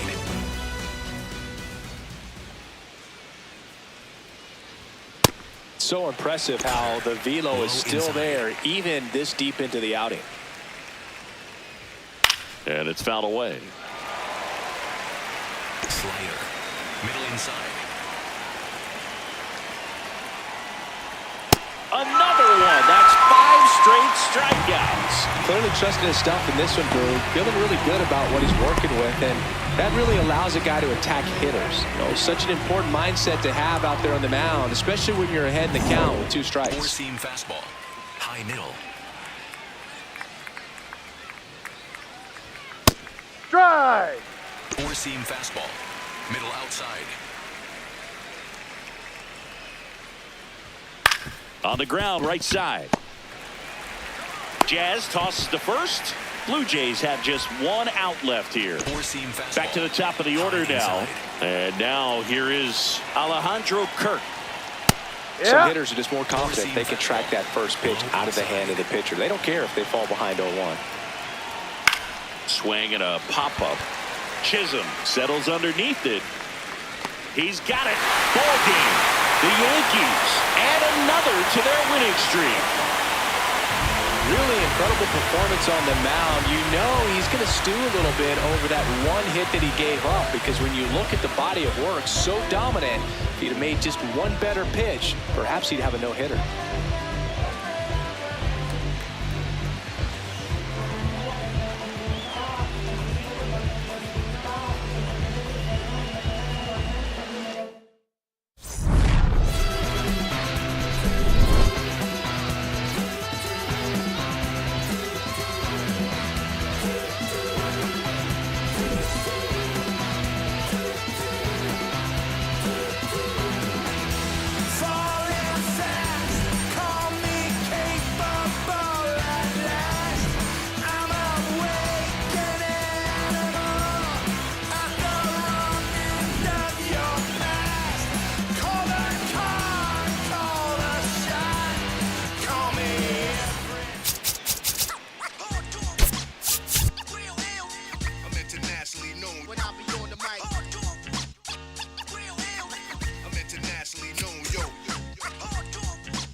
to my real ill heavyweight hitters, go-getters, 50 ways to make figures. They come on the spot to feel sisters like the hair real sweet.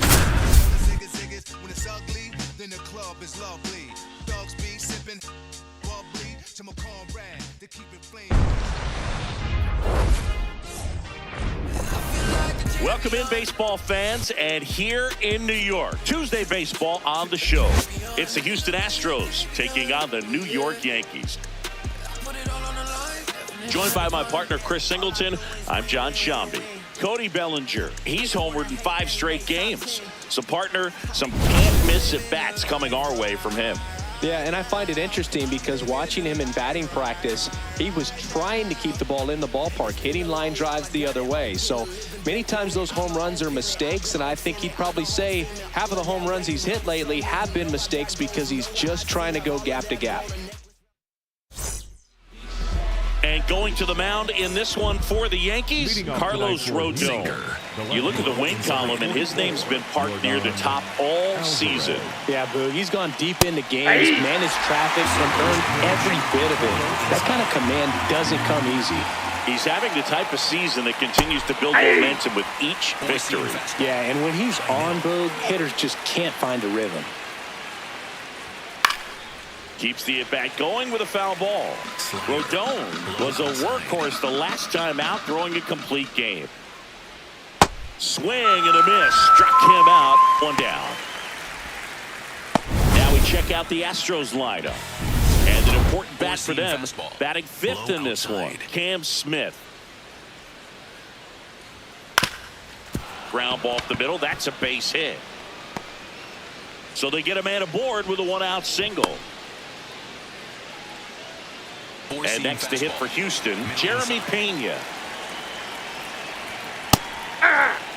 Four-seam fastball. High outside. Now a fly ball to right center. Grisham gets under it. And there's 2 down.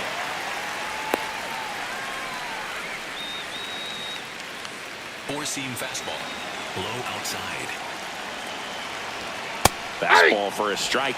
Four-seam fastball. Correa, the runner at first with 2 gone. And a foul ball. Slider. Middle inside. Got him swinging. And now the Bombers will get their shot. No score. This ready to go for the last half of the inning. And towing the mound for Houston in this one, Tatsuya Imai. And Singy, he's one of the bright young stars in the game this year.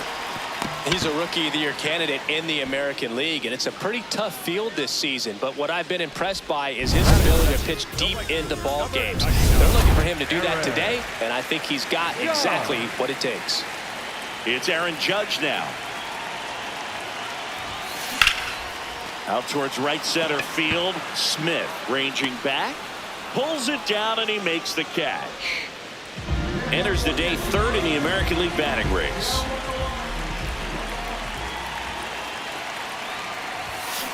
Hammered down the right side, but foul. Chisholm matched a homer in his last game. 2 down, nobody on. That one hammered, but pulled foul.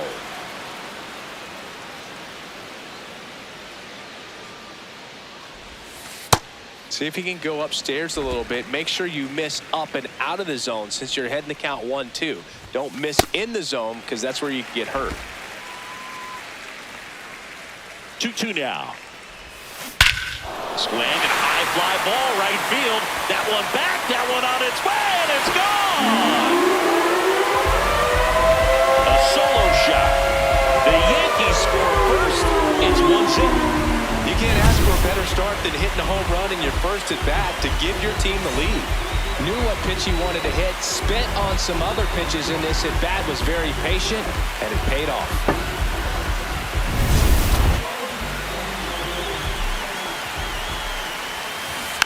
First offering, foul tip, and oh man, that rang off his mask. You could hear it from up here.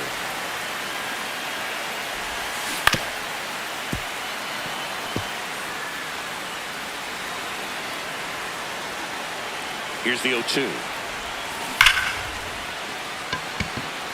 hammered, and this one could be extra bases. Takes the turn. He's digging for second. Throw in is offline, so he'll get in there with a 2-out double. So runner at second, 2 down. Austin Wells stepping in now for the Yankees.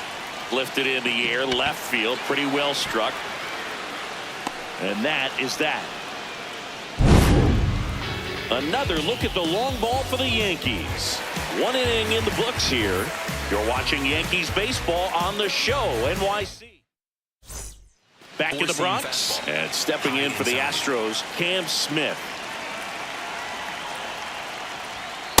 That pitch was dotted. So much talent on display when this guy's out there on the hill. And a swing and a miss. Man, he really sells the changeup with that arm action. Goes down looking.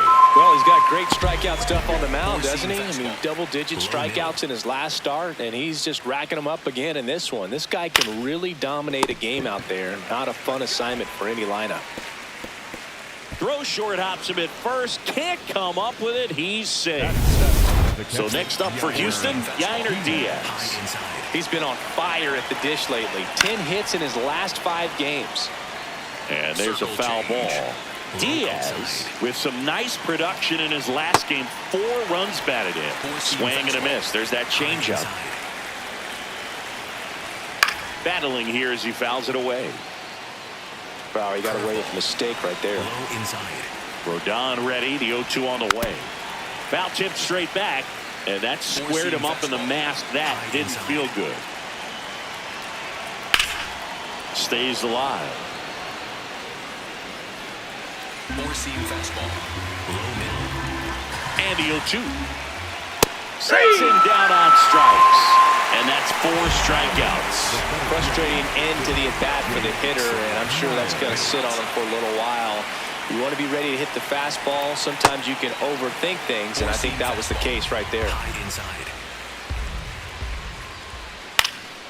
Late swing fouled off. Circle change. Low outside. 0-2 now. Chopper right side. And that'll do it. Bottom of the inning, and stepping in for the Yankees, Anthony Volpe. Chris, he's definitely going to finish the year with a new career high in homers. We just don't know how many he's going to hit quite yet. Popped up, Altuve. And there's one away. Yeah, I'm looking at his body language, and he just doesn't seem like things are in sync, and the ball's just not coming off his bat the way it did earlier in the regular season. This one popped up. Pena settles under this one, and there's 2 away. So up next, Jose Caballero. What a season it's been for him. He has supplied a lot of power and that average. That's a hit. So a 2-out knock keeps the inning alive. Good start for him to this ball game tonight. And I always talk about it. Get a knock in your first at bat. It just makes your confidence at such a higher level for the potential of having a big night. Here's the 0-1. Late with the swing there. He can live up in the zone all game if hitters will chase it. That's just too much velocity. Hitters got to look down in the zone. And they'll do it again. Caballero off of first with 2 away.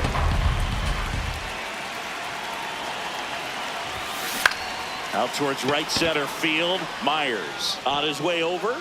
Pulls it down and he makes the catch. Back here at the ballpark, coming off a series where they were red hot at the plate, and a look at the numbers.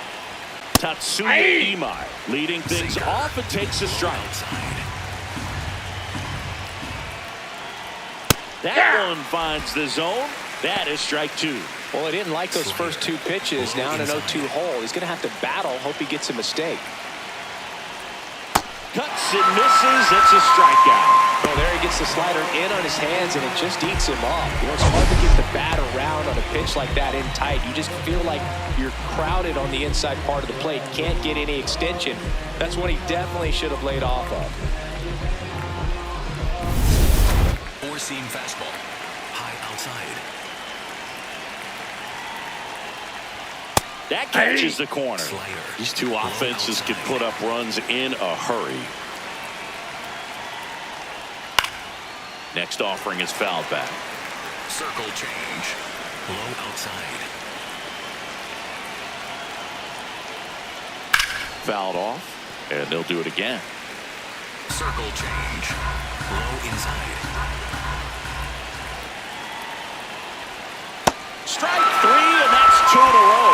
A left-handed batter facing a left-handed pitcher that's got some sink like that at the end. It's just the bottom falls out of it when it looks like it's going to be a pretty good pitch in that location that everyone says lefties love. Correa in the box with 2 gone, and takes a look at a called strike. Pop foul out of play off to the right. 2 down, nobody on. Fights that one away, and the count remains 0-2. Four-seam fastball. High outside. Got him looking, and he strikes out the side in the 3rd. Yankees 1, and the Astros nothing. Back now in the Bronx. Here's the Yankees leadoff hitter, Trent Grisham.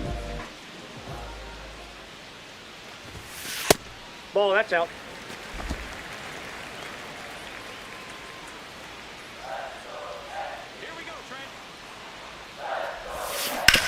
Ground ball right side, and that's just foul. Imai, in his rookie season, 27 years old. He joined the team as a free agent.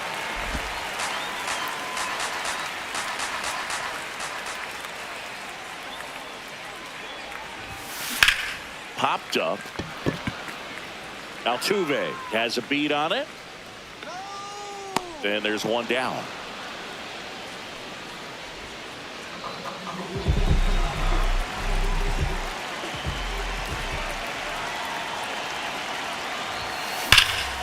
Well struck, deep right field, way back, and out of here. Aaron Judge blasts one out the opposite way. His latest homer in an incredible season. And they boost their lead. It's 2-0. Chris, that's his 504th career home run, which ties him with Eddie Murray. Ties Eddie Murray, one of the greatest power hitters of all time. Great switch hitter as well. He is in legendary status. 1 down. Jazz Chisholm Jr. now. That one fouled off. Part of the order coming through now, and with 1 home run already in this inning, they're definitely looking to do some more damage. And foul ball. The 0-2. That one's upstairs, ball 1. Pretty standard high 0-2 fastball right there. If you're smart, you'll look for something down in the zone, but not too far. Don't want to chase that breaking ball in the dirt. And now 2-2.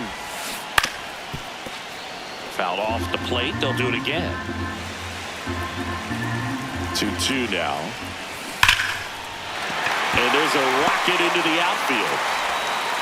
Back-to-back hits. And they were hit hard. Man, those are the types of hits where you don't feel any vibration in your hands whatsoever. Such a good feeling. Nice line drive to the pull side right there, but he didn't spin off of it. That's the key. You still have to extend through the baseball in order to hit a line drive like that. Now the 0-1. Swing and a miss, and that's strike 2.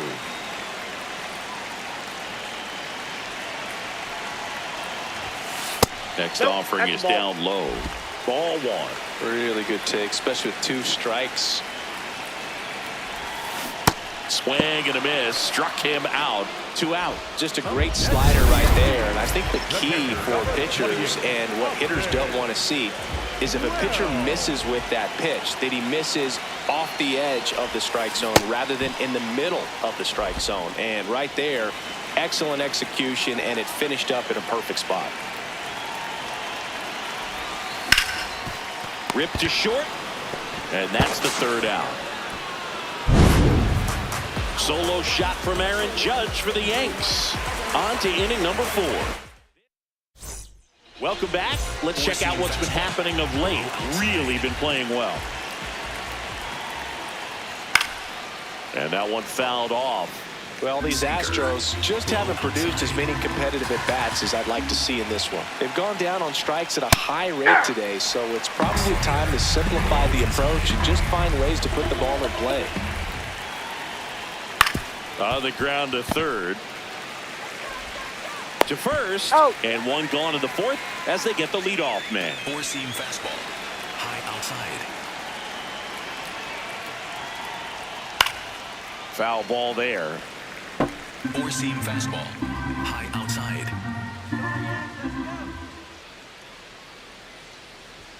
And he swings through that one. Quickly in an 0-2 count, you've got to figure out a way to shorten your path to the baseball. Put it in play somewhere, then you got a chance. Struck him out swinging. Strikeout number 8. Oh, there's the 3-pitch strikeout. He can do whatever he wants with the baseball right now. 2 outs, base is empty.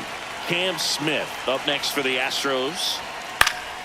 And first offering is fouled off. Sinker. Middle outside.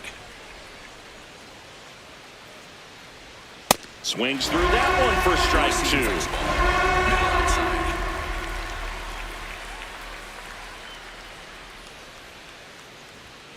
Down on strikes, looking for the second straight plate appearance. 1, 2, 3 go the Astros. They're still down. It's 2-0.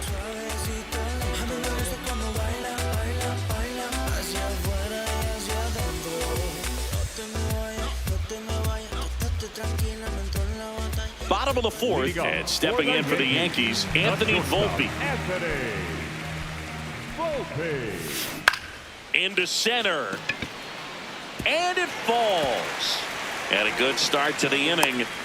He made that look easy, keeping his bat in the zone on plane for a long time. That leads to a high contact rate and more barrels, Boog. Even when you don't get it great, it's still hit hard enough to dunk something in like that in front of the center fielder. Alvarez takes it in for the out. 1 away. So digging in, Jose Caballero. Single to right in his first trip. That misses, and it's 1-0. Man at first, 1 away.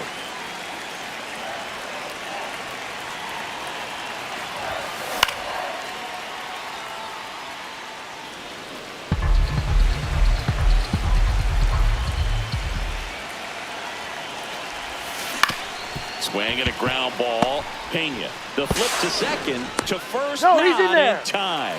Great effort there.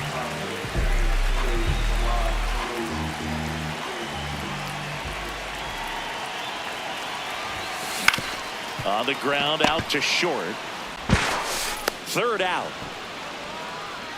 1 left for the Yankees.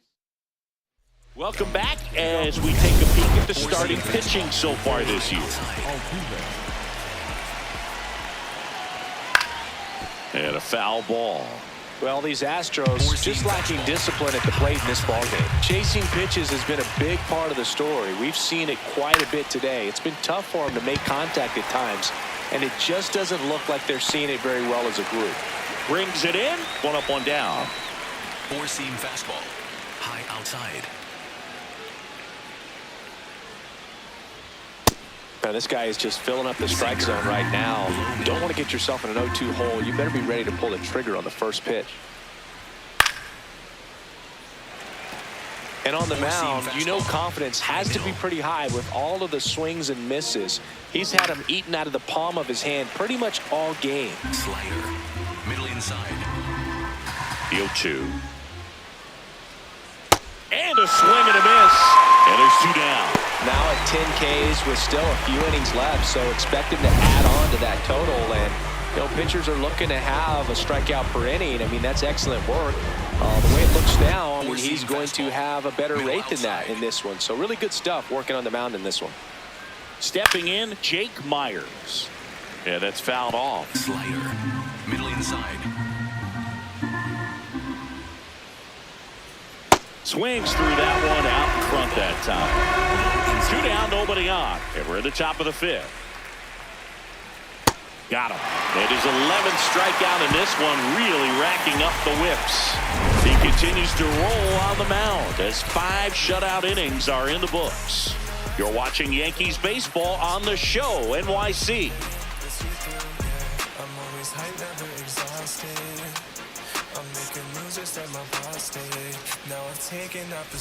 Back at Yankee Stadium, let's check out some notable MVP candidates so far this season.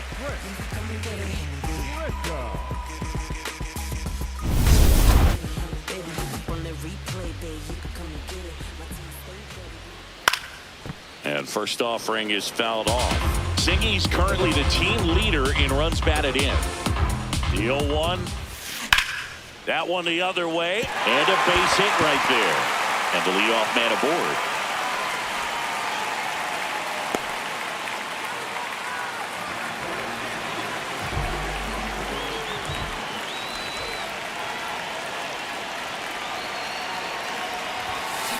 Hard liner. And it goes just foul.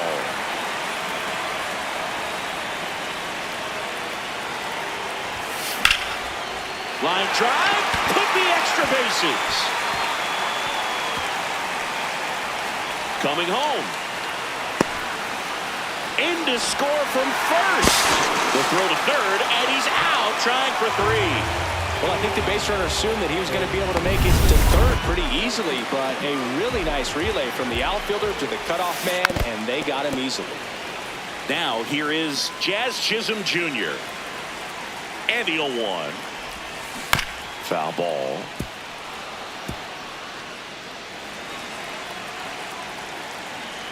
The 0-2. Breaking ball, and that got him.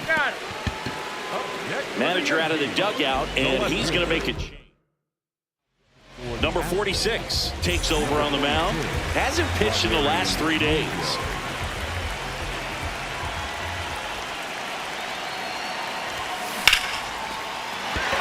Line drive, base hit, right center field. They get it in quickly. So first and second, now 1 out. Austin Wells, the next to hit. He's one of the best players in the game. Hit in the air, left field. Takes it in for the out. High throw to first, and he can't reach it.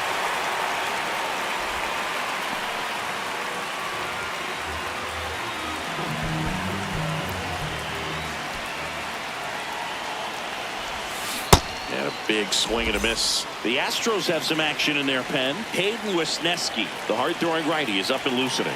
Oker also throwing.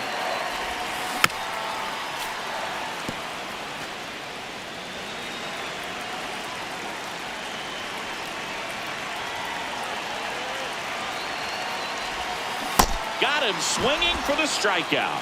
Good job at damage control right there. 2 men left stranded, but they do push across 1. Welcome back. A few highlights to help tell the story of the game.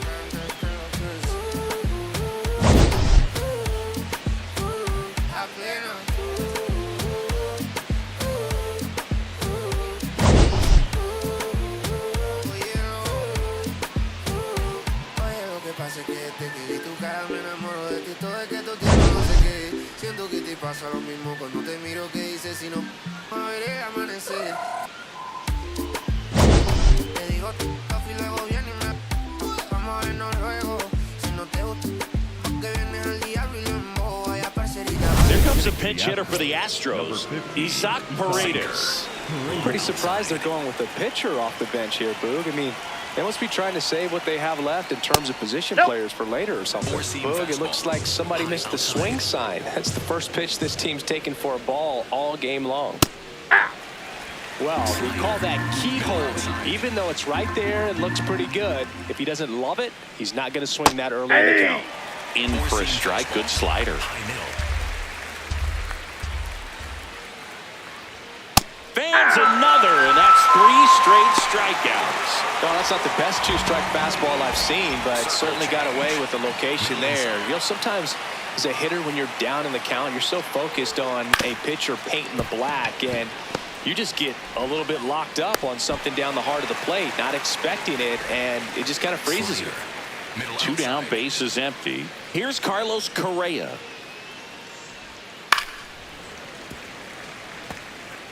Yankees up by 3, and we're in the top half of the 6th. That one fouled off. Slider, low inside.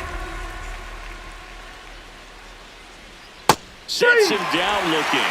Strike 3 called and a slider at the knees. So another good inning for him on the mound. 6 shutout innings now.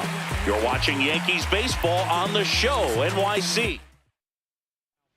Back now for the bottom of the 6th, and there's a new pitcher on the mound, Hayden Wesneski. Well, he's had trouble at times keeping the ball in the park this season. Something to keep in mind here. Rip right field. That's back there. That one way back, and it's gone.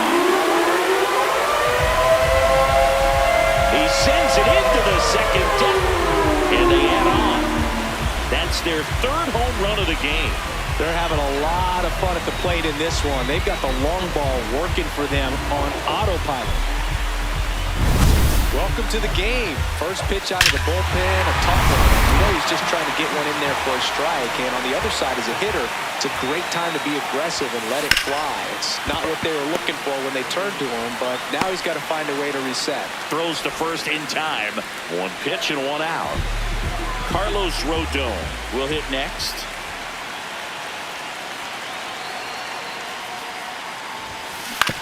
On the ground, right side. Altuve slings to first. Out number 2.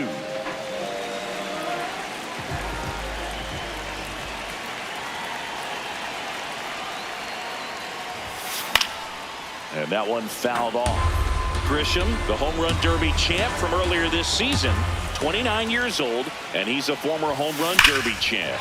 Whacked out to center field. That's well struck. Myers going back. On his toes, pulls it back over the wall. Solo homer extends the Yankees lead. It's now a 4-0 ball game.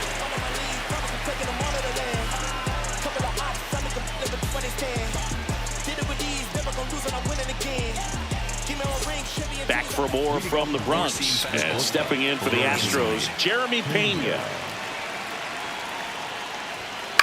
That's to 3rd, and that's just foul. This lineup is having a tough time finding a good rhythm at the plate. Their swings are disjointed, which tells me they're having issues with pitch recognition. And that is in for a strike. And it's 0-2. Got him looking. That's a strikeout. Clearly trusting his stuff in this one, Boog. Feeling really good about what he's working with, and that really allows a guy to attack hitters. You know, such an important mindset to have out there on the mound, especially when you're ahead in the count with 2 strikes. 4-seam fastball. High outside.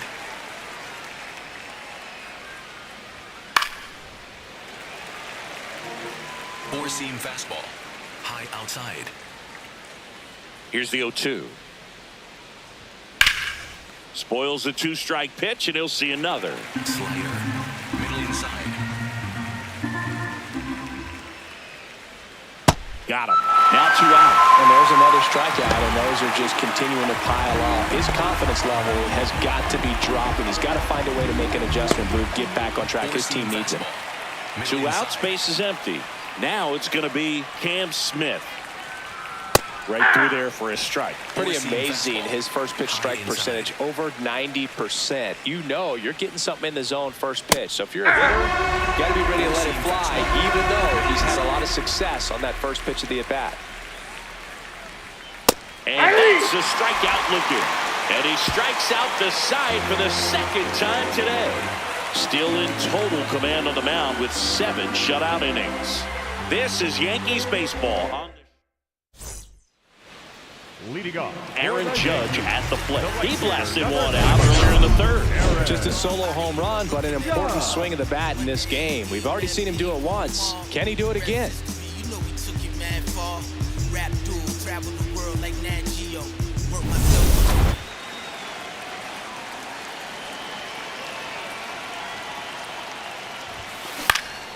This one in the air. Correa. And there's 1 down. The batter. And up next for New York, Jazz Chisholm Jr. He had a big swing for these guys way back in the first inning. Yeah, but he didn't waste any time in this one. The solo shot really got his team going, and he's looking for more right here.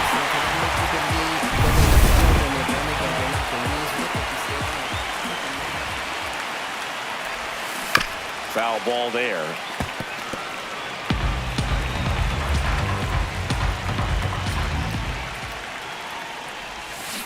Hammered down the right side, but foul.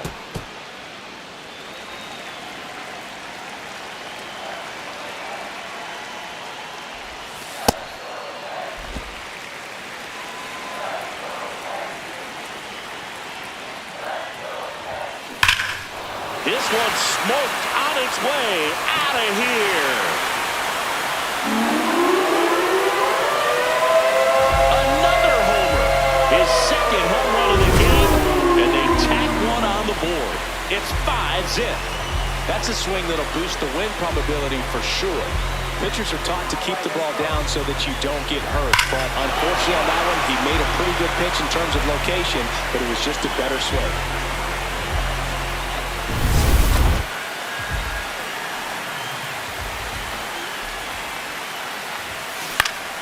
And first offering is fouled off.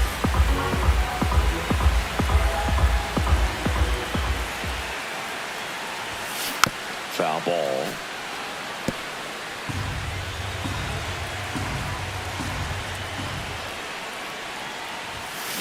Foul ball left side. He'll see another. One out, base is empty, and a run in here at the bottom of the 7th. Ball one.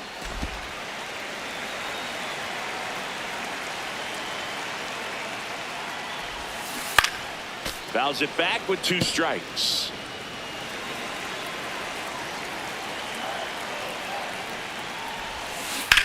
And he grounds one to the right side. And foul ball. Here's a 1-2. And a foul ball. He stays alive. 8th pitch of the at-bat coming up. Fights it off. He'll see another.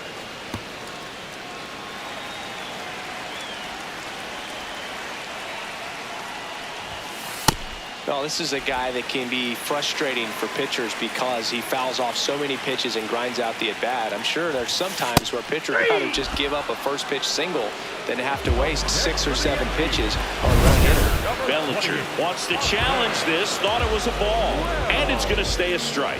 That knocks them down to 1 challenge left. Steven Oker on to pitch here. Well, walks have certainly been an issue for him this season, so we'll see what kind of command he has. Here's a swing and a line drive, and that's a base hit into right field. So a 2-out knock keeps the inning alive.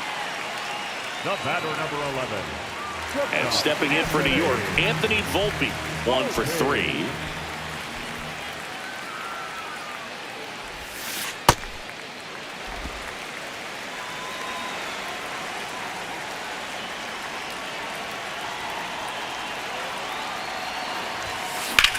This one in the air, center field. Myers under it, and that is that. The Yanks do get one on the solo homer, and the lead is now 5-0.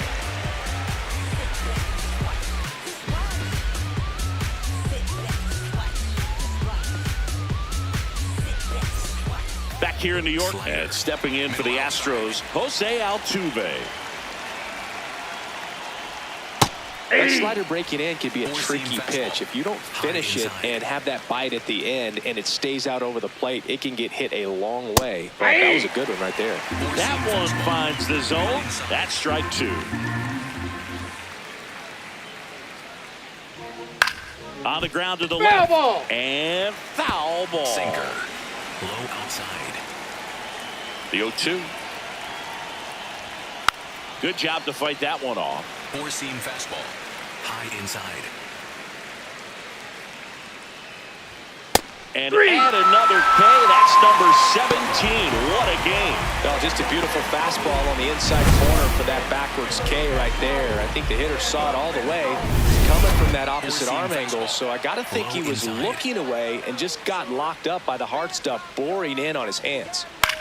Swings and hits one in the air out towards right field. 2 down. Here's the center fielder, Jake Myers. Struck out on just 3 pitches last time. Hey! 4-seam fastball. High inside.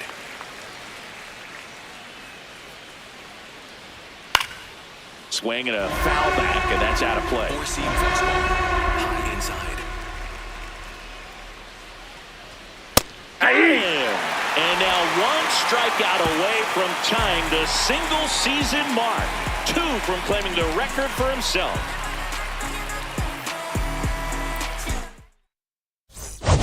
Back in the Bronx, the spray chart shows us an impressive power display from this lineup. 4 homers so far.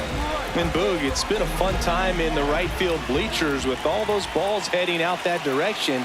Seems like a good day to be a lefty slugger. That pitch started in and ended up on the outside edge, just changing planes and very difficult, especially for a left-handed hitter to track.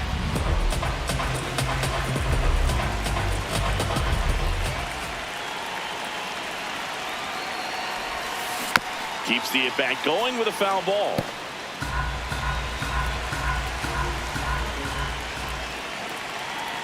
Oh, 0-2 now. Battling here as he fouls it away.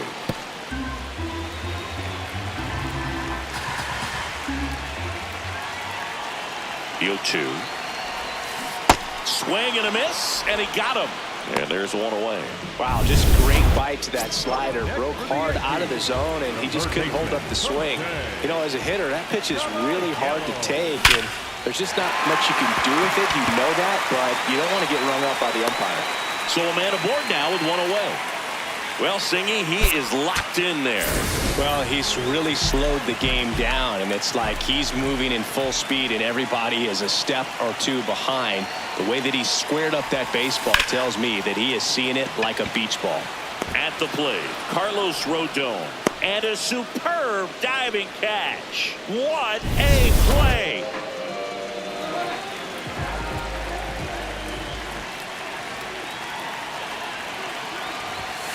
Gets him to chase after that one.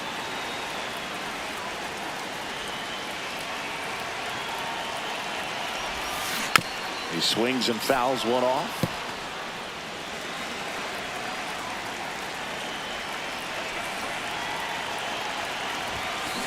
Gets a piece there. We'll do it again.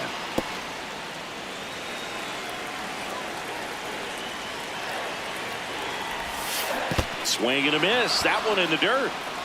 Up with it, fires to first. In time, the 2-3 strikeout ends the inning.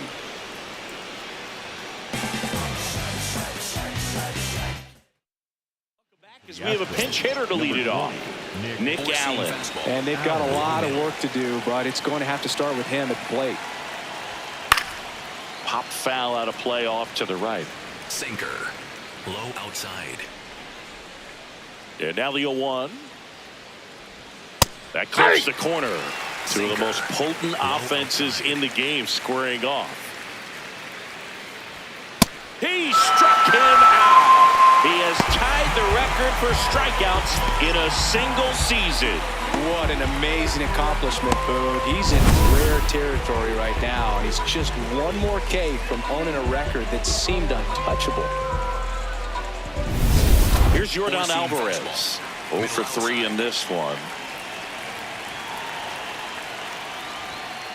I mean, his pitch efficiency, ability to get ahead in the count, at times pitch to contact, let the defense work behind him. That's why he's still in the game here in the 9th inning. You just don't see it that much anymore. A guy being this efficient and getting this deep into the game. I wonder if he's going to be able to close it. Got him! And there's a new single-season strikeout king in Major League Baseball. This is going to go down as one of the best pitching seasons in baseball history, Boog. I mean, what an incredible year. He's passed so many of the game's legends this season, and now he tops them all and stands alone. This is an achievement we might not ever see matched, and I'll tell you what, that baseball is headed straight to Cooperstown. It's been a magnificent season for him, and this is the capper.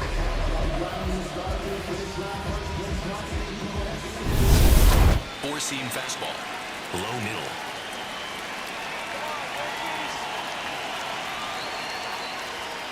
Hey! Four-seam 2 down, nobody on. Here in the top of the ninth.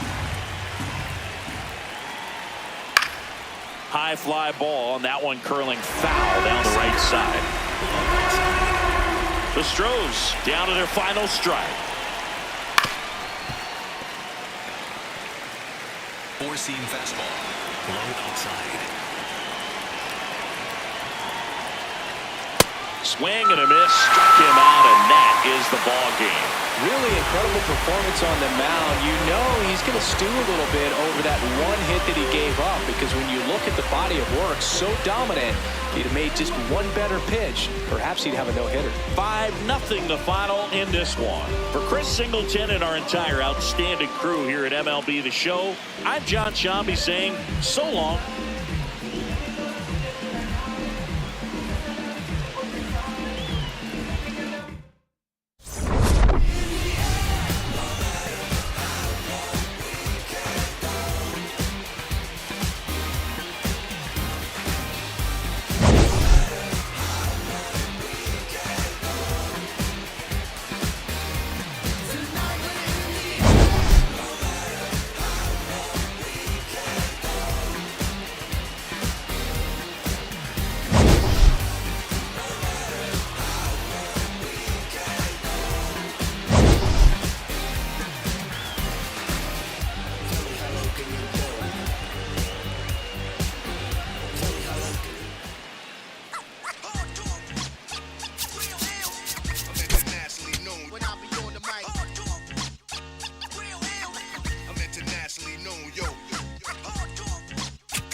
To my real ill heavyweight hitters, go getters, 50 ways to make